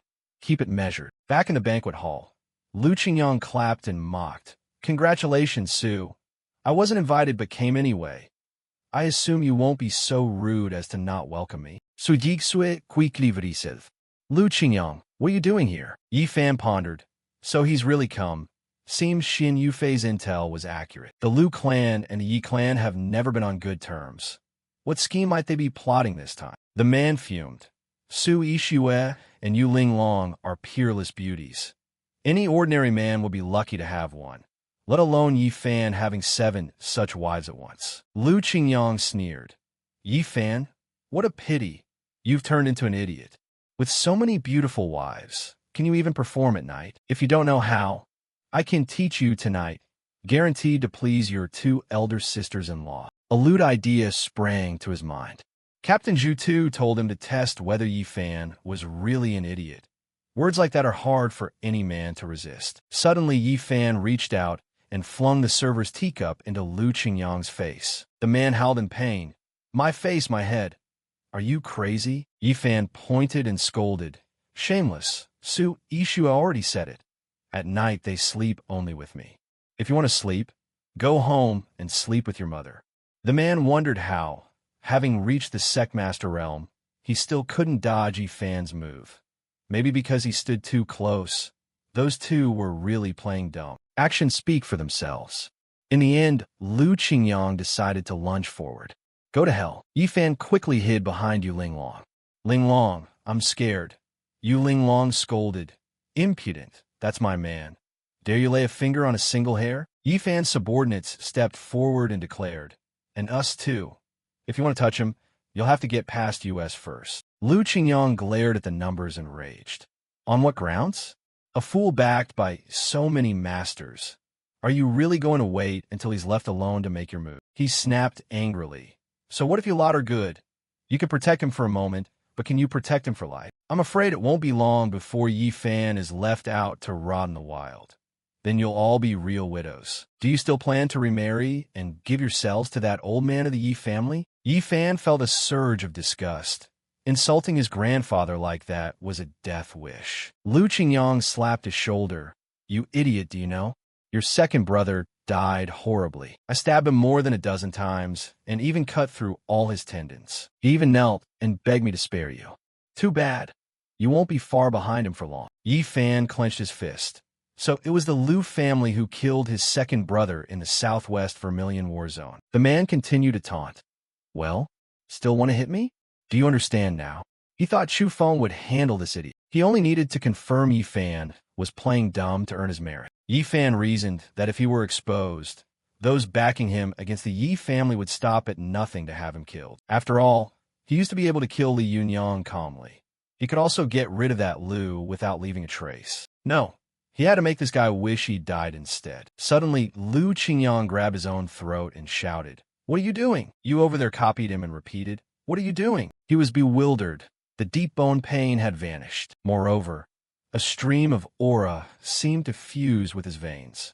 Was it an illusion? Finally, Lu Qingyang warned, "Stop playing dumb. If a single hair of mine is harmed, you can wait to pay with your life." Yu Linglong snapped angrily. "Enough nonsense, get out of here." Yi Fan was resolute. Not just Lu Qingyang, but the whole Lu family. Nearby, Go Fei asked, "Big brother, earlier old master Yi looked for me and Xia and said he wants to appoint us vice presidents of the corporation. Seems he guessed you weren't an idiot and knew Xia and I are your aides." Yi Fan replied, "Grandpa's always been sharp. I don't plan to hide it from him forever." Suddenly someone ran up, breathless. "Young Master Yi. Young Master Yi. Please, Yi Young Master, help me eliminate Lu Qingyang and the Lu family. If successful, Lu Yang here is ready to sacrifice himself and be Yi Young Master's beast of burden." He sized the man up and thought he looked too much like Lu Qingyang. Could he be from the Lu family? Would a Lu ask him to destroy his own clan? What's the meaning of this? He asked the second young master of the Lu family. "Haven't you been flirting with famous beauties all this time? Why suddenly come to find my big brother? Don't forget, my big brother. I'm still acting like an idiot." The man said, "I'm sure the day will come when young master Yi comes to his senses. I'm betting everything I have that Yi Young Master can help me. I beg you to. Here's my asset list. Agree, and all my assets belong to young Master Yi." Then Lu Wuyong brought a pile of papers and handed them to Go Fei. Go Fei looked surprised. This guy's business acumen even surpassed his own. These companies are all rising top-tier enterprises. In business, Go Fei was already a top genius. This made him view the man differently. Apparently, this person was not simple. He wondered, "So for years you've just been pretending to chase girls?" Lu Wuyong explained quietly, "What else could I do if not this? Over 20 years ago, Lu Zijin forced my mother in a nightclub, and the Lu family treated her as a disgrace. At that time, my mother begged, 'Have some decency, please don't.'" Lu Wuyong continued. In the end, Lu Qingyang struck. With Lu Zijin's tacit consent, he killed my mother. He spat out curses in fury, mocking how dare they seduce this man. He said through clenched teeth, "He killed my mother right in front of me. I was only 8 then." After that, Qingyang began to bully him. "A ragged brat without a mother deserves dog food," Lu Wuyong recounted. "Since my mother's death, I haven't had a single peaceful day in the Lu family. Even after growing up, I was ostracized by the Lu family. I pretended to drown myself in wine and women, forcing myself to be sent here to escape that fate. On the surface, I acted debauched, but in truth, I was accumulating strength, preparing a company to take revenge on the Lu family. But I knew my strength was limited and I needed a benefactor. When I noticed clans like the Zhao family being wiped out one after another, I realized I could wait for him. Some families were annihilated overnight. I told myself the Yi family's prodigy must have awakened." Go Fei asked, "Okay, but right now Big Brother is playing dumb. He might not grasp your meaning. Do you understand?" Liu Vuyan confirmed. "Ido." He thought he still lacked enough credibility to make young Master Yi reveal himself. He had to work harder to prove it. Lu Wuyong kept handing over documents. "I still have many good ideas and startup plans, guaranteed to make you riches you can't count." Yi Fan pondered. A henchman brings Wang Fugue, an advisor like Go Fei. Finding an internal financier isn't a bad idea. Then he cheerfully said, "All right, you're a good man. Come with me back home and let's see." Go Fei caught his drift. Big Brother plans to let Lu Wuyong prove himself. Lu Wuyong was determined. If only he could get into the Yi Corporation, his plan would be more than half accomplished. After all, that idiot Lu Qingyang was probably already inside the Yi Corporation by now. In the Yi Corporation boardroom, people grumbled. How could Su One have sold the Yi Corporation to the Lu family before dying? Yes, and the contract was notarized, so it's legally binding. What do we do? All right, old Master Yi appointed Go Fei and Xia Hao as deputy presidents. Surely they have a plan. Just then, Qingyang pushed the door open and said, "It's too late for anyone to become deputy president now. Mr. Su once sold the Yi Corporation to me for 30 million RMB. The heads of legal and procurement management were present then and can testify. His men began to flatter. Indeed, the contract is completely proper and legal. Others angrily shouted, "What a joke! Yi Corporation's assets are worth at least 50 billion, and it was sold for only 30 million. That's despicable." Su Wan had ill intent. His death is far too cheap. The contract is void. Qing Yang slammed the table in fury, but the clamor was useless. The Yi Corporation now bears the Lu name. Everything that needs transferring should be handed over quickly, especially the Special Research Documents Department. Make the key transfers clear. Yes, feeling smug, he was sure that treasure was hidden in the Yi Corporation.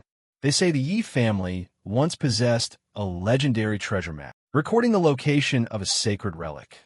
Once the map is decoded and the relic entered, one could gain supreme benefits, even cultivate to immortality. It was precisely this that accelerated the Yi family's annihilation. After all, immortal cultivation is the dream of everyone in the martial world. At that moment, Yi Fan's group burst in and jeered, "So noisy.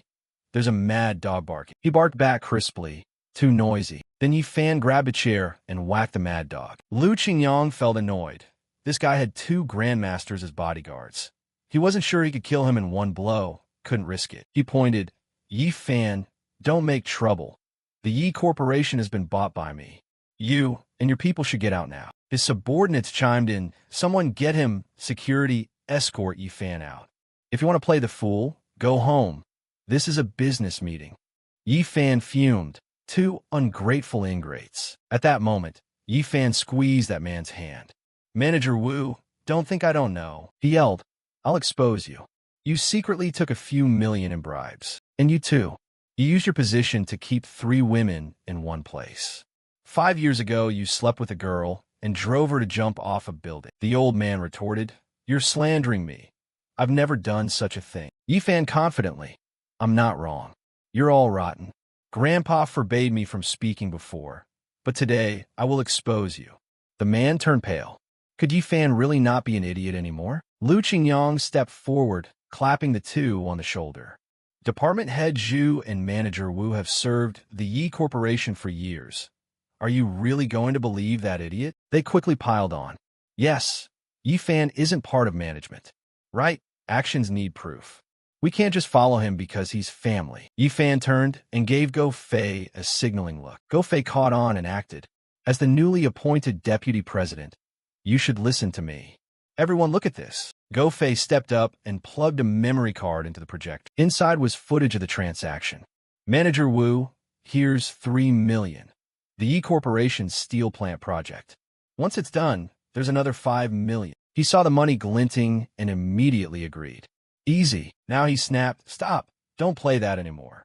He thought he'd been careful. How did it get recorded? And now it's in Yi Fan's hands. Go Fei teased. Manager Vu couldn't resist. Look at Director Chu's ample chest and well-developed butt. The man hurriedly tried to stop it.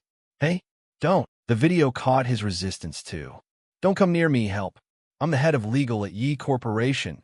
Let go of me." Director Chu begged. "Stop watching. Please don't watch this anymore." Yi Fan said, "So what do you want?" Yi Fan replied, "Director Chu is so clever. Do I really need to tell you what to do?" The old man froze. This tone, this manner of handling things. Are you really not an idiot anymore? Others pondered. The young master no longer stammers. Could he be waking up? Yes, Deputy President Go presented that evidence.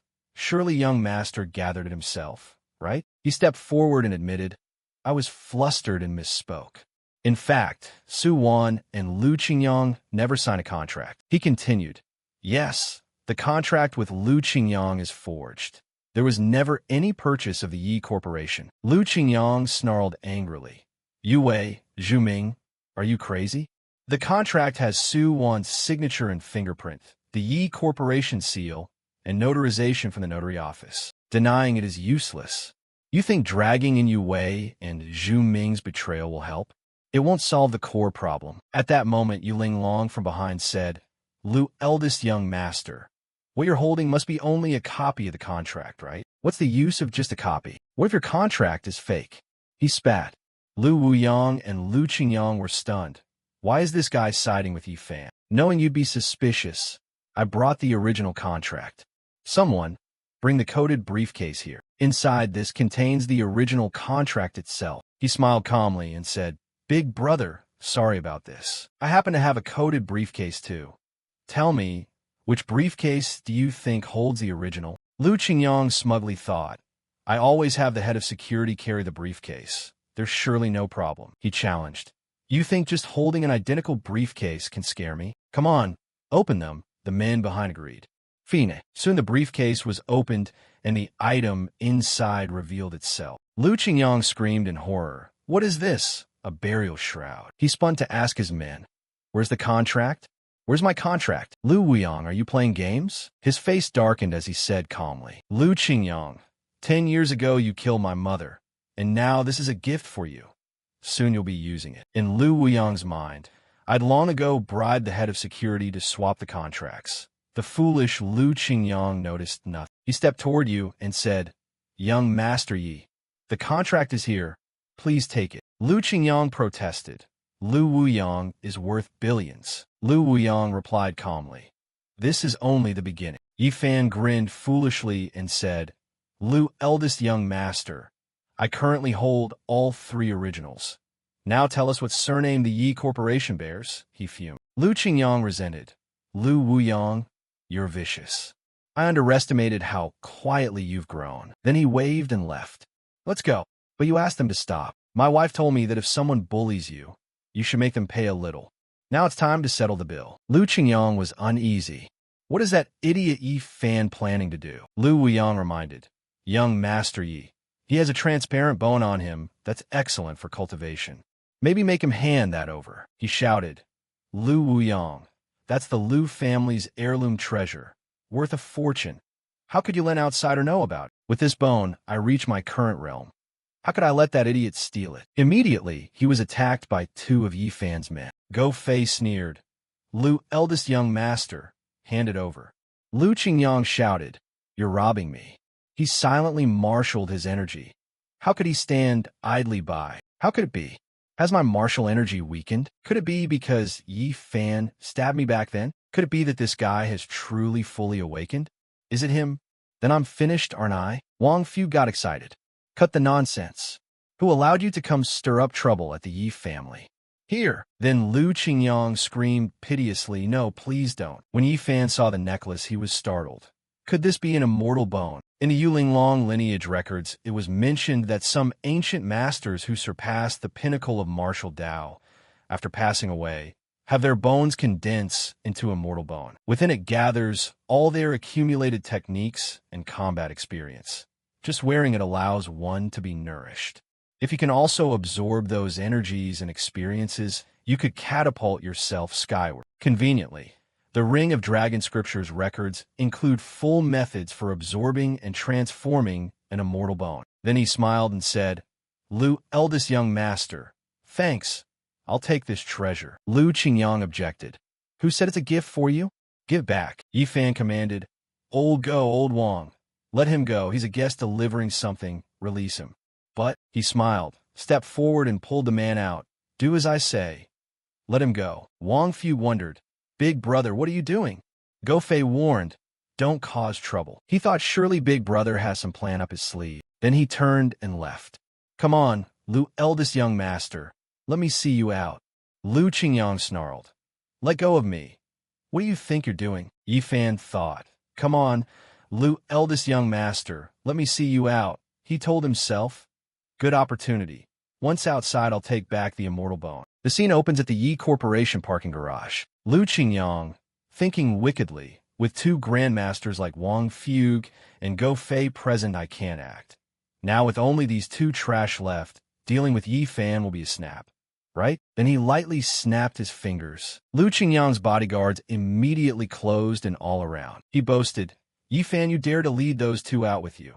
I'll just see you off first. Xiao Hao folded his arms and said, Lu, eldest young master, our young master kindly sees you out, yet you insist on walking into the barrel of a gun.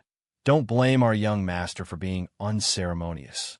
He'd already shown courtesy, yet you still treat him as an idiot. This fellow is walking straight into death. Lu Qingyang retorted, "No courtesy.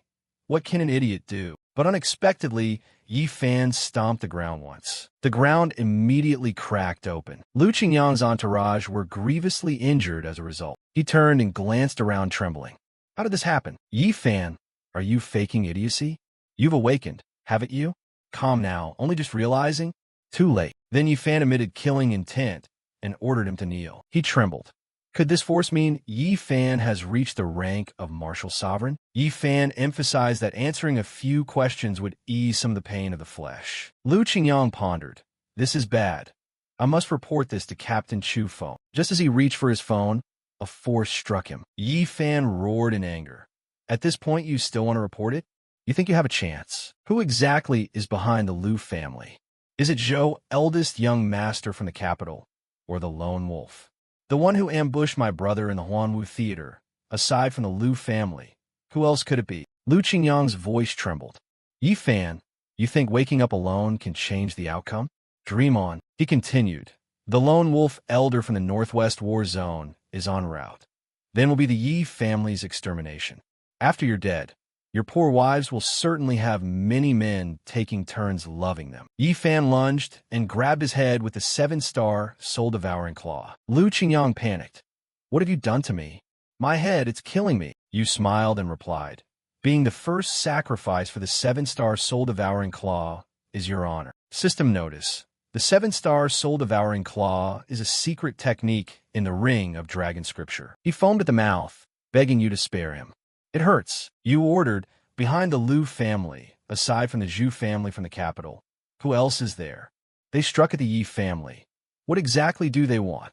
Lu Qingyang answered, I don't know about the others, but the Lu family in the provincial city and the Lu family are involved. Our contact was Captain Chu Feng from the Northwest War Zone. Who exactly they answer to we don't know, but they're definitely from the military. Let me go, it hurts. Yi Fan pressed on. You don't think this little info will scare me off, do you? He replied, there's also Zhou, eldest young master from the capital. Apparently, a very powerful organization backs him, called the Holy Messenger Organization, and what they're hunting for is a map. Yi Fan let out a chill and said, the Holy Messenger Organization. He hurriedly replied through tears, yes, I've told you everything I know. Please spare me. My tendons and veins. How dare you destroy my tendons and veins? Kill me then. Yi Fan, if you're so brave, kill me. You lightly stroked the blade and replied, honestly, I do want to kill you, but there are others who want to kill you more than I do. Yi Fan turned to Lu Wuyang and said, young Master Lu, report this. He perked up at that. Thank you, young Master Yi. Lu Qingyang screamed. Lu Wuyang, what do you think you're doing? We're brothers. You can't kill me. Lu Wuyang replied. Brothers? I've been waiting for this day for a long time. The scene shifts to the Lu family's building in the provincial city. Lu Zijian stared at his phone in stunned disbelief. This is the idiot from the Yi family.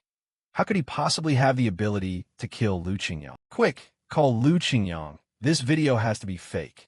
The subordinate replied, yes. Sir can't reach the young master, and the third elder who accompanied him is also unreachable. His face darkened. Impossible. Lu Qingyang had reached the Tong master level. To kill that kid, a fool couldn't do it. Surely the Yi family set a trap to harm him. Quick, contact Captain Chu Feng at once. I want the Yi family wiped out to the roots, he ordered decisively. Cut to a secret house in the northwest, where the elders studied the pages and fell into deep thought. A subordinate sighed. Although Lu Qingyang is dead, Lu Zijian has contacted the Black Cloak Society, and their people are already preparing to cooperate with Captain Chu Feng. The elders turned and replied, the genius, or monster, of the Yi family may have awakened.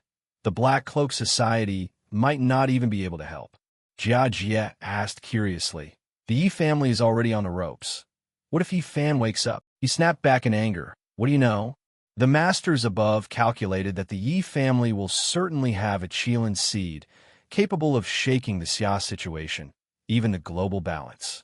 He cried in horror. What? The elders' faces went black. That's why the higher-ups poured so much effort into mobilizing forces to eliminate the Yi family. Sadly, they still missed one, Yi Fan. Meanwhile, Yi Fan thought secretly that the fake video of him killing Lu Qingyang had been sent to Lu Zijian. Lu Wuyang would be grateful to him and devote herself to restoring the Yi group, so he could spend time focusing on dealing with the Lu family. This might even help him a bit. Bonus misdirection. Anyone? The Longwen Ring recorded that the immortal bone needs to be activated by Chief Force, and his eyes suddenly lit up. Right now, even a nascent fire in his body is being nurtured. No wonder it's the relic of the Almighty. Yi Fan suddenly panicked, his eyes widening. He thought this was the combat experience of the relic's owner. Martial methods can be found, but experience is hard to get. Having this, he could soon break through to the Wu Emperor rank. By then, those who could stand against him in Xia would be countable on one hand. A flame carrying energy penetrated each of his cells. Yi Fan was ecstatic. The shackles of the martial sovereign realm were cracking. Could he break through to Wu Emperor again? Seizing the chance, he poured all his effort into rising to Wu Emperor. Suddenly, someone shouted from the other side, "Bad! Yi Fan is about to break through. Lung Feng, bring the talisman I keep here." Lung Feng emphasized that it was the talisman a master gave him 20 years ago. Yi Changfeng shouted, "Now we must protect Yi Fan. Don't let those people discover his breakthrough. Hurry." Then he turned and left, answering, "Yes." He looked at the talismans and sighed. Indeed, Yi Fan has awakened. There's hope for the Yi family now. The door opened, and the talismans flared with light. Yi Changfeng was hurled back amid piercing screams. A vast spirit energy descended upon their manor. It poured all its power inward. The scene shifts to the villa in the eastern suburbs of Loud City. The elders we've been waiting for have appeared. "Quick, bring the equipment over here." A red marker line appeared on the computer screen. Someone said it was the immortal bone. The clue the master left has finally shown up. The green-haired elder asked, "Have you fixed the coordinates yet?" "Where is it?" The bald one replied. "The master disappeared years ago. Before leaving, he told us to protect the Wandering Souls organization and support the young master. We've waited 20 years. Finally, it's our turn." The coordinates have been fixed at the Yi Group headquarters. An elder made the decision. "What are we waiting for? Now we go find the young master." At this time, Yi Fan was sitting alone, cultivating. He thought that although more than half could only be temporarily stored in his meridians, absorbing even half would be enough. The power of a Wu Emperor truly isn't ordinary. Even the nascent fire in his dantian grew more vigorous. It could even absorb the surrounding life energy for his own use. Grandpa was still outside. It was time to officially tell him the good news. Then Yi Fan went out and pushed open the door and saw the figure of Yi Changfeng. He blurted out through tears, "My good grandson, you've been wronged. You've suffered so much." Yi Fan replied, "Grandpa, you worried about me too much." Yi Changfeng patted his shoulder. "Yi Fan, when did you wake up? You really hit it well and made your grandpa worry." Yi Fan explained, 5 years ago, when I tried using a talisman, there was an accident, and I sealed myself for years, so I only woke up on the day of the clan's destruction." "Sorry, Grandpa." Grandpa was astonished. "You've been awake that long?" "So Zhao family, Li family, Wang family, and even Suwon we were doing?" Yi Fan began to recount correctly. But according to Lu Qingyang's handover, those who struck the Yi family weren't just corporate forces. There were members of the Holy Messenger organization and the military involved. Now a great elder from the Northwest has come planning to strike our Yi family directly. That's why I rushed my breakthrough. Next, I'll have Lu Wuyang lead the Yi clan, provide funds to support me, and form a combat support team. Before the enemy truly arrives, the less my identity is exposed, the better. I want to hide in the shadows and pull their claws out one by one. He wiped tears of joy. Good. Heaven hasn't wiped out my Yi family after all. They say the Yi family finally produced a Qilin seed. So it's finally out? If you already have such great resolve, how could your grandpa not lend a hand? Come with me. Then the two of them strolled together along the lake at the Yi estate. Yi Fan was surprised. "Isn't this our backyard garden? What are we doing here?" Yi Changfeng smiled. "You'll know in a moment." Finally, he pushed the stone beside them, and it opened to their astonishment. A basement chamber opened. Yi Changfeng warned, "Let's go." He was curious. "I used to play here as a child and never noticed this place." In Yi Fan's heart, even though he was now a Wu Emperor, his sensing was still blocked by a mysterious force. preventing him from probing the hidden situation. It seemed there were masters behind the Yi family. Then the two of them entered the dark room together. His eyes widened in amazement at what lay before him. Yi Changfeng spoke. These people are all brothers from our heavenly dragon army, who sacrificed themselves back then. Light an incense for them. It's time you knew about these matters. Do as your heart says. These people are the true foundation of the Yi family. He continued. It's time for you to shoulder the important responsibilities of the clan. A group of women rushed forward. Your servants pay respects to the young master. Shoulder the important responsibilities of the family. He cleared his throat softly. Don't let your mind run wild, just feel it. Then he regained his composure and squeezed his eyes shut to sense it. Yi Fan jolted. These were all powerhouses at the Tong master level. Yi Changfeng stroked his beard and explained, for great deeds you must rely on the most loyal people. These were left to you before your mother departed. Use them with confidence. Yi Fan was stunned. Mother, wasn't she dead? Then why did I never meet her as a child? He emphasized that she wasn't dead. She merely went to a very distant place with your father. Before she left, she told me that if your life turned out ordinary, you needn't receive these things. But you were outstanding from childhood.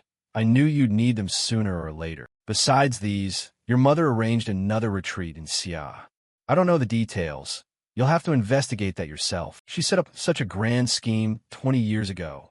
What kind of person is my mother, really? The scene grew chaotic as people streamed in en masse. Your servants pay respects.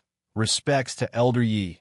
Respects to the young master. Yi Changfeng introduced. These are the 81 martyrs your mother specially recruited for you, called the Blood Guards. Their physiques are unique. Your mother placed seals on them to ensure absolute loyalty to you. Yi Fan fell into thought. Having these people would make his combat support team far more secure. They spoke in unison. We swear by death to follow the young master. He said, stand up. I'll give you specific orders in a moment. They replied clearly. After a while, only solitude remained in the space. He spoke to Yi Fan and offered his hand to his grandfather. Then Yi Changfeng's hand gently sliced into Yi Fan's palm, producing a strange, pale green relic, on which a red dragon character suddenly appeared. He explained, this is the Tianlong Order, forged from the blood and qi of 1,000,000 soldiers. It has the special effect of uniting vast armies. The Tianlong army soul within can even lend you a hand at the most crucial moment. Xiao Fan, the Yi family must rely on you from now on. Never fail the Yi family. Never fail your sisters-in-law. I promise, grandfather, I'll live up to your hopes. But before we rebuild the Yi family, there's one important thing you must do, which of course is to help you recover the wounds in your body. Yi Changfeng was surprised. Lei Qianjue already helped him recuperate. Could you be even better than him? Could Lei Qianjue be on your side? Yi Fan smiled. Lei Qianjue's martial qi is too weak and his methods too inefficient. Now that I'm a Wu emperor, I can thoroughly remove the hidden calamity in your grandfather's body. Then a stream of power flowed into him. Yi Changfeng pondered. Yi Fan resembles his mother. He can easily heal wounds others cannot. He said, Yi Fan, I feel your strength is about to break through. It's a pity there are no pill medicines to assist. Yi Fan replied, don't worry about pills. The year before last, I could already use myself to refine primal qi pills. Take these 5 pills to lure others. If it's not enough, come find me and demand more. He hesitated. Is there really nothing in this world that could trouble you? Suddenly, a subordinate rushed in to report. Elder Yi, young master, something's happening outside. Someone's trying to store the Yi family. They're very powerful, and the guard squad has already been badly wounded. Yi Changfeng's expression changed at once. So, they finally arrived? Outside, a group of people had appeared, surrounding the place from all sides. Chu Feng smugly thought the Yi family was no more than this. Lung Feng threatened. Stop. Want to enter the Yi family? Not without stepping over my corpse first. He smirked at that. I'm a martial sovereign, and I brought Tong masters. Do you still plan to stop me? If you're seeking death, don't blame me for being impolite. Then Chu Feng released a murderous aura and attacked everyone. Lung Feng was blasted back, spitting a mouthful of blood, when suddenly a hand grabbed his arm. Yi Fan gently caught Lung Feng with a stunned look in his eyes, and the two stood facing each other in tense opposition. Chu Feng wondered how the Yi family suddenly had so many masters. Yi Changfeng radiatit kilink intent.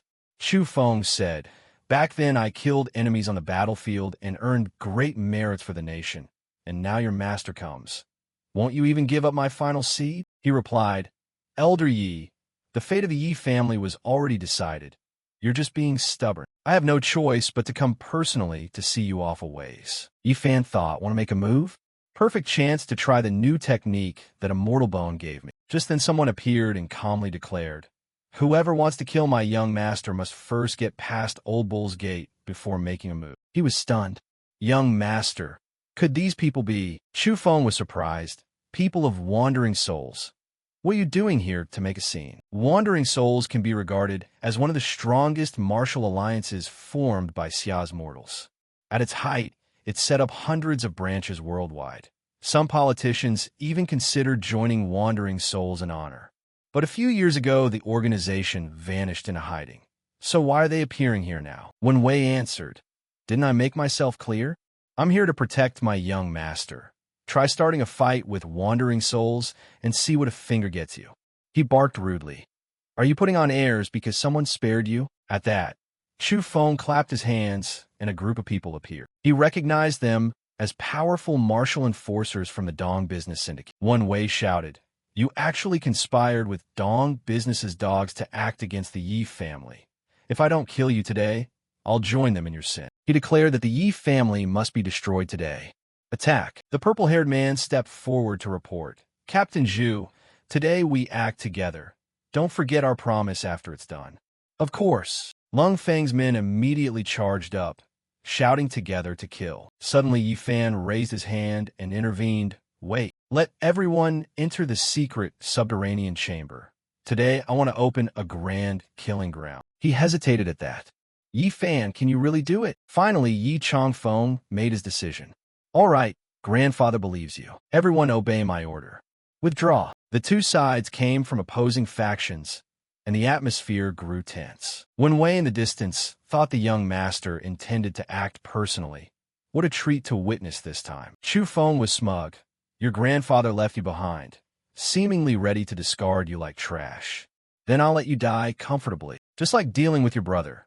Blade by blade, I'll tear you to pieces." Hearing that, someone indignantly taunted the young master to seek death. He reassured them, "Not so fast. Now is not the time for you to show yourselves." He pointed and barked.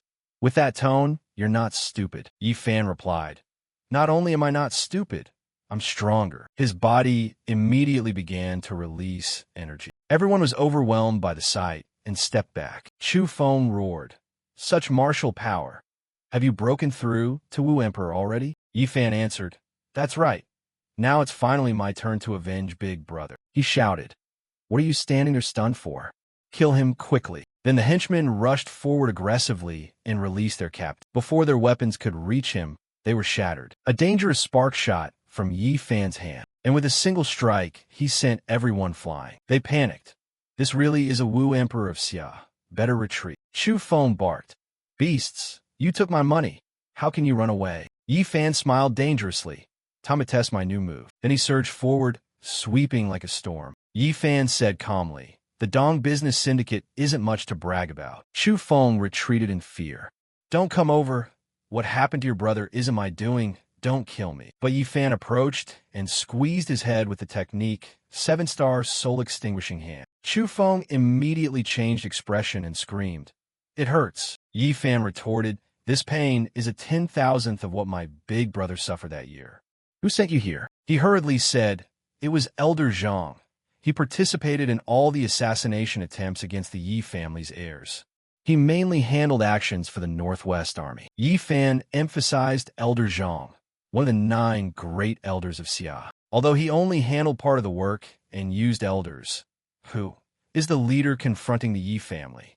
His voice trembled. "I don't know." His father asked on, "What is the Black Cloak Society? Are they also targeting the Yi family?" Chu Feng reported they have a plan. They always want to assassinate Xia's geniuses and key figures. We use them to deal with the Yi family. Their next target is... Yi Fan was furious. Who is it? He answered. The next target is... And Chu Feng's answer made Yi Fan's face go dark. Yu Linglong. He immediately flew into a rage and swept even harder. How dare they? Yi Fan pondered. His first wife's strength was only at the Tong master level.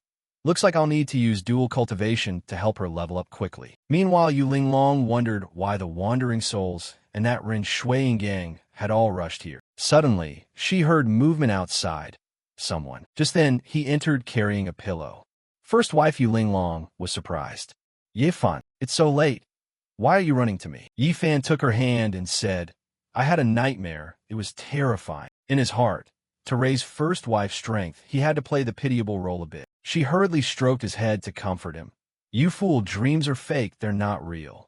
So what did you dream about? Yi Fan explained, I dreamed of bad men in black, knives in their hands, wanting to kill you, lots of blood, my wife Yu Linglong got hurt. She's startled. Men in black. No wonder it's the Black Cloak Society. What a coincidence, but did he really sense something? Then he moved close to her. First wife, I'm scared. I have to sleep with you, I'll protect you. Yu Linglong blushed and demanded, Don't grope around. Yi Fan replied, I'm not groping. First wife is my wife. Grandfather said it's allowed. Her voice sounded so sweet, not all like usual. Yu Linglong blushed all over, her body burning. Be quiet. Then the two of them. She felt this sensation. Yu Linglong's expression was astonished. So warm, so powerful. The blockage that had lasted years at the Tong Master realm was loosening, and suddenly Yu Linglong placed her hand on his shoulder. Ye Fan, she asked, what secret are you hiding after all? He answered, First wife? What are you talking about? I don't understand a word of that. Then Yu Linglong began to tease him. If you won't say it, I'll find out myself. She kept urging Yi Fan a little more. Yi Fan blushed with satisfaction. Well, this isn't so bad. After a while, when Shun was tired, he said, First wife, rest a bit. When you wake up, you won't be just a Tong master anymore. Yu Linglong wondered, a breakthrough in realm?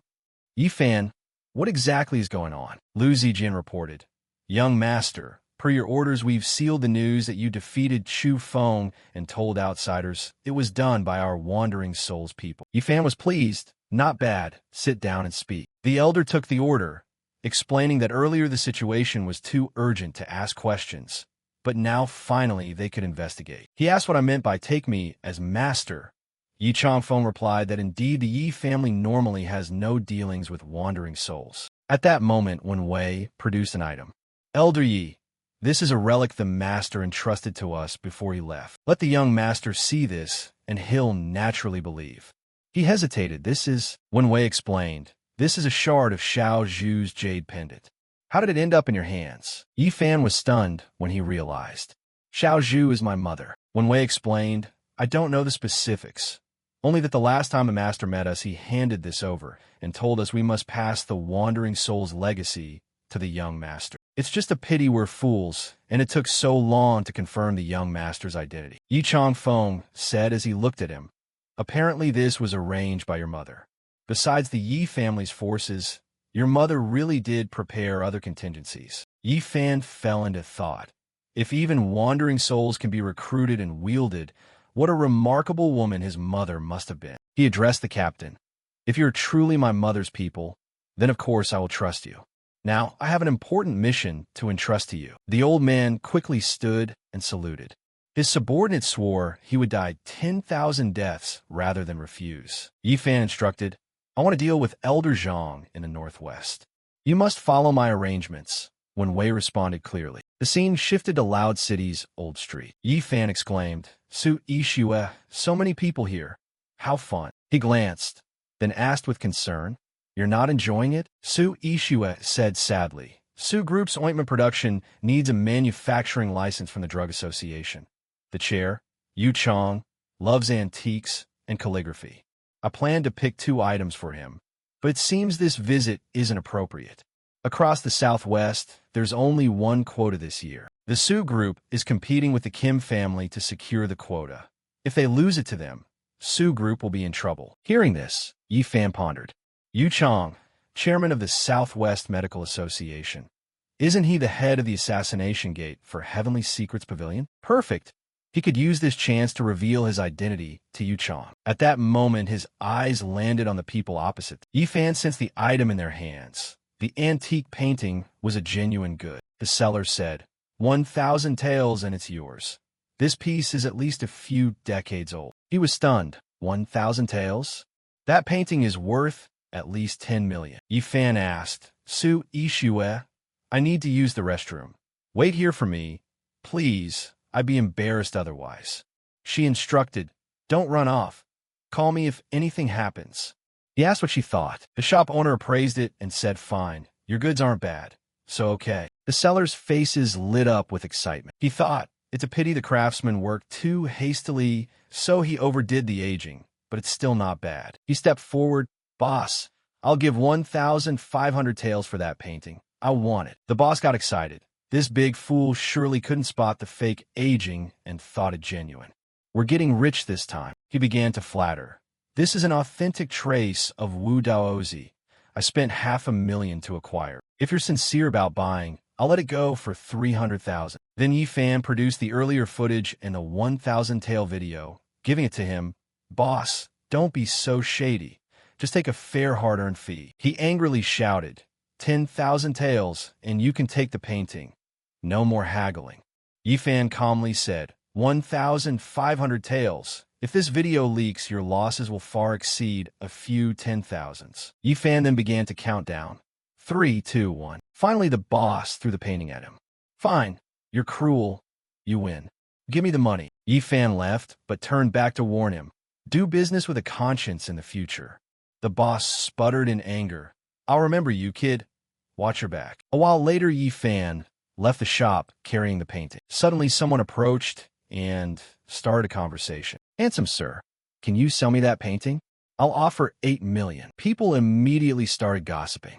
She's the heiress of the Ren family, Ren Shuiying from the provincial city. Word has it the Ren heiress is an antique expert. If she can bid 8 million, there must be a reason. Could it be there's really a huge flaw to be seen today? The boss gaped. 8 million, did I missee this? Yifan remained calm amid the commotion. Then unexpectedly, he splashed the painting with a water bottle beside him. Seeing this, he winced in pain. My painting, the others protested. Kid, what are you doing? That beauty just bid 8 million. Are you trying to ruin the painting? The girl realized, looks like she's up against a professional today. Ren Shuiying spoke up. Handsome sir, I bid 10 million. How about that? Someone warned, Miss, that painting has been damaged. Suddenly, Yifan reached out and tore the painting open. Passers-by buzzed. Layered painting. Got it. This is the legendary layered work. The outermost layer is an artificial protective membrane. The real piece lies inside. Oh my, so this is an authentic Wu Daozi trace. We're so lucky. Don't say 1 million. Even 20 million wouldn't be too much. Handsome sir, I'll bid 15 million. What about selling it to me? Cash offer, I'll go 18 million. And he smiled gently. What's an authentic Wu Daozi trace, really? It's the ancient art aura in this painting that I want. That thing can nurture the mysterious new fire deity inside my body. The painting itself is just a bonus. The girl stepped forward. Handsome sir, I'll give 30 million. Will you sell it to me? My grandfather's birthday is coming, and he loves antique paintings. Yifan used his power to look through Ren Shui. He was startled to discover a phoenix tattoo. She was the one who saved him 6 years ago. A life saved must be repaid with life. But I already have 7 wives. Fine, I'll gift her the paint. Yifan agreed. Take it. It's a gift. The girl was astonished. Huh? This painting is worth 30 million? He turned and left. No big deal. Good people deserve good things. Suddenly, Ren Shuiying called Yifan back. Wait a moment. I don't like owing people. Let me give you this in exchange. Are you free next month? Welcome to attend my grandfather's birthday banquet. He agreed. I'll definitely come. Suddenly, Yifan's eyes widened in shock. He opened his spirit mirror to observe more closely. Yifan was horrified to see Ren Shuiying's blood art radiance. He hurriedly stepped forward to stop the girl. Wait, Yifan looked at Ren Shuiying's hand. Take this bracelet. Then he gently performed his own technique. Yi Fan transmitted his energy into the bracelet. Ren Shuiying asked in puzzlement. He explained that she must wear the bracelet for 2 weeks and not get it wet. It will protect her. The girl replied, thanking him silently. This handsome sir is so mysteriously strange, huh? Finally, Ren Shuiying stood, watching Yi Fan's departing figure. She was surprised by her body. Strangely, she felt warm all over. Suddenly, Ren Shuiying's face flushed. Warm, huh? That night, holding him, she felt very warm. After that, her martial aura also rose. So it was him. I've finally found him. Then Ren Shuiying called others and ordered, hey, investigate someone for me. I want all his files immediately. The scene opened at Myriad Treasures Pavilion. Ren Shuiying was surprised. This is too precious. I can't accept it. Manager Wu, you personally give this to me? How can I take it? Manager Wu replied, we can't openly support the Yi family, so we feel embarrassed. Consider this little item a meeting gift. Yi Fan praised. Myriad Treasures Pavilion is pretty clever. At that moment, a loud voice rang outside. Isn't Myriad Treasures Pavilion so formidable? Today I, young master son, want to see what you really can do. Netizens, this is the headquarters of Myriad Treasures Pavilion. Today I, young master son, come to wreck their shop. Manager Wu was furious. These people never stop. He wondered and asked, who are they? Young Master Yi, that's son, the eldest young master of Jewelry Pavilion. Jewelry Pavilion always gets dominated by Myriad Treasures Pavilion. He can't accept it, so he always stirs up trouble. Son, eldest young master. The appraisal contest ended long ago. Son family still won't admit defeat and send you to cause trouble. He said, the contest alleges you use tricks. Lu Qingyang requested, I want a match. Manager Wu reminded them Myriad Treasures Pavilion is an open business. There's no time to argue with. He quickly turned to the media and said, everyone saw it, right? Myriad Treasures Pavilion got cold feet and doesn't dare fight us. Manager Wu, if you can't back it up, then close shop. Stop wasting time, he angrily taunted. Ren Shuiying said, it seems if we don't fight, we can't stop the public outcry. He clapped excitedly. Fight then. Yi Fan loves competitions most of all. He thought to himself that he'd been ordered from above to fully support the Yi family. The Yi family surely isn't simple. Are they listening to him? Xiao Sun said, if you don't dare fight, then admit defeat in front of my fans. Manager Wu agreed. Let's fight so everyone can see who the top antique expert in Loud City really is. He challenged gaily. Loser must withdraw from Loud City. Do you dare? In the end, he replied angrily, fine, it's settled. He ordered someone, bring the items up. Yi Fan fell into thought. The hues of these vases showed they were quite rare at a glance. Could they really lose here today? These porcelain vases had all been tampered with. By normal appraisal methods, the forgeries couldn't be detected. Sun's bunch were indeed devious. He said, Manager Wu, if from these 5 vases you can accurately guess the age of 3 of them, then you win. How about that? Feeling smug, he knew these vases were assembled from shards of 5 different dynasties. Even if Manager Wu could date one shard, he could immediately counter with another. From the moment he agreed, this match was basically a sure loss for Myriad Treasures Pavilion. Then Manager Wu began to examine them. Some pieces looked Song-era, others Tang, and even fragments from Ming and Qing, with no signs of repair. He'd fallen for the trap. This stuff was basically patched together. Even if he called it out, the online fans wouldn't believe him. Xiao Sun folded his arms to probe, smirking that Manager Wu still couldn't tell. Myriad Treasures Pavilion is nothing special, really, and don't bother coming to vouch for them. We already made a bet. Myriad Treasures Pavilion is about to be kicked out of Loud City. Suddenly, Yi Fan pointed and snapped, fraud, a total con. Shameless of you to use fakes to trick Manager Wu. The man's face bulged with veins as he spun around and demanded, who are you?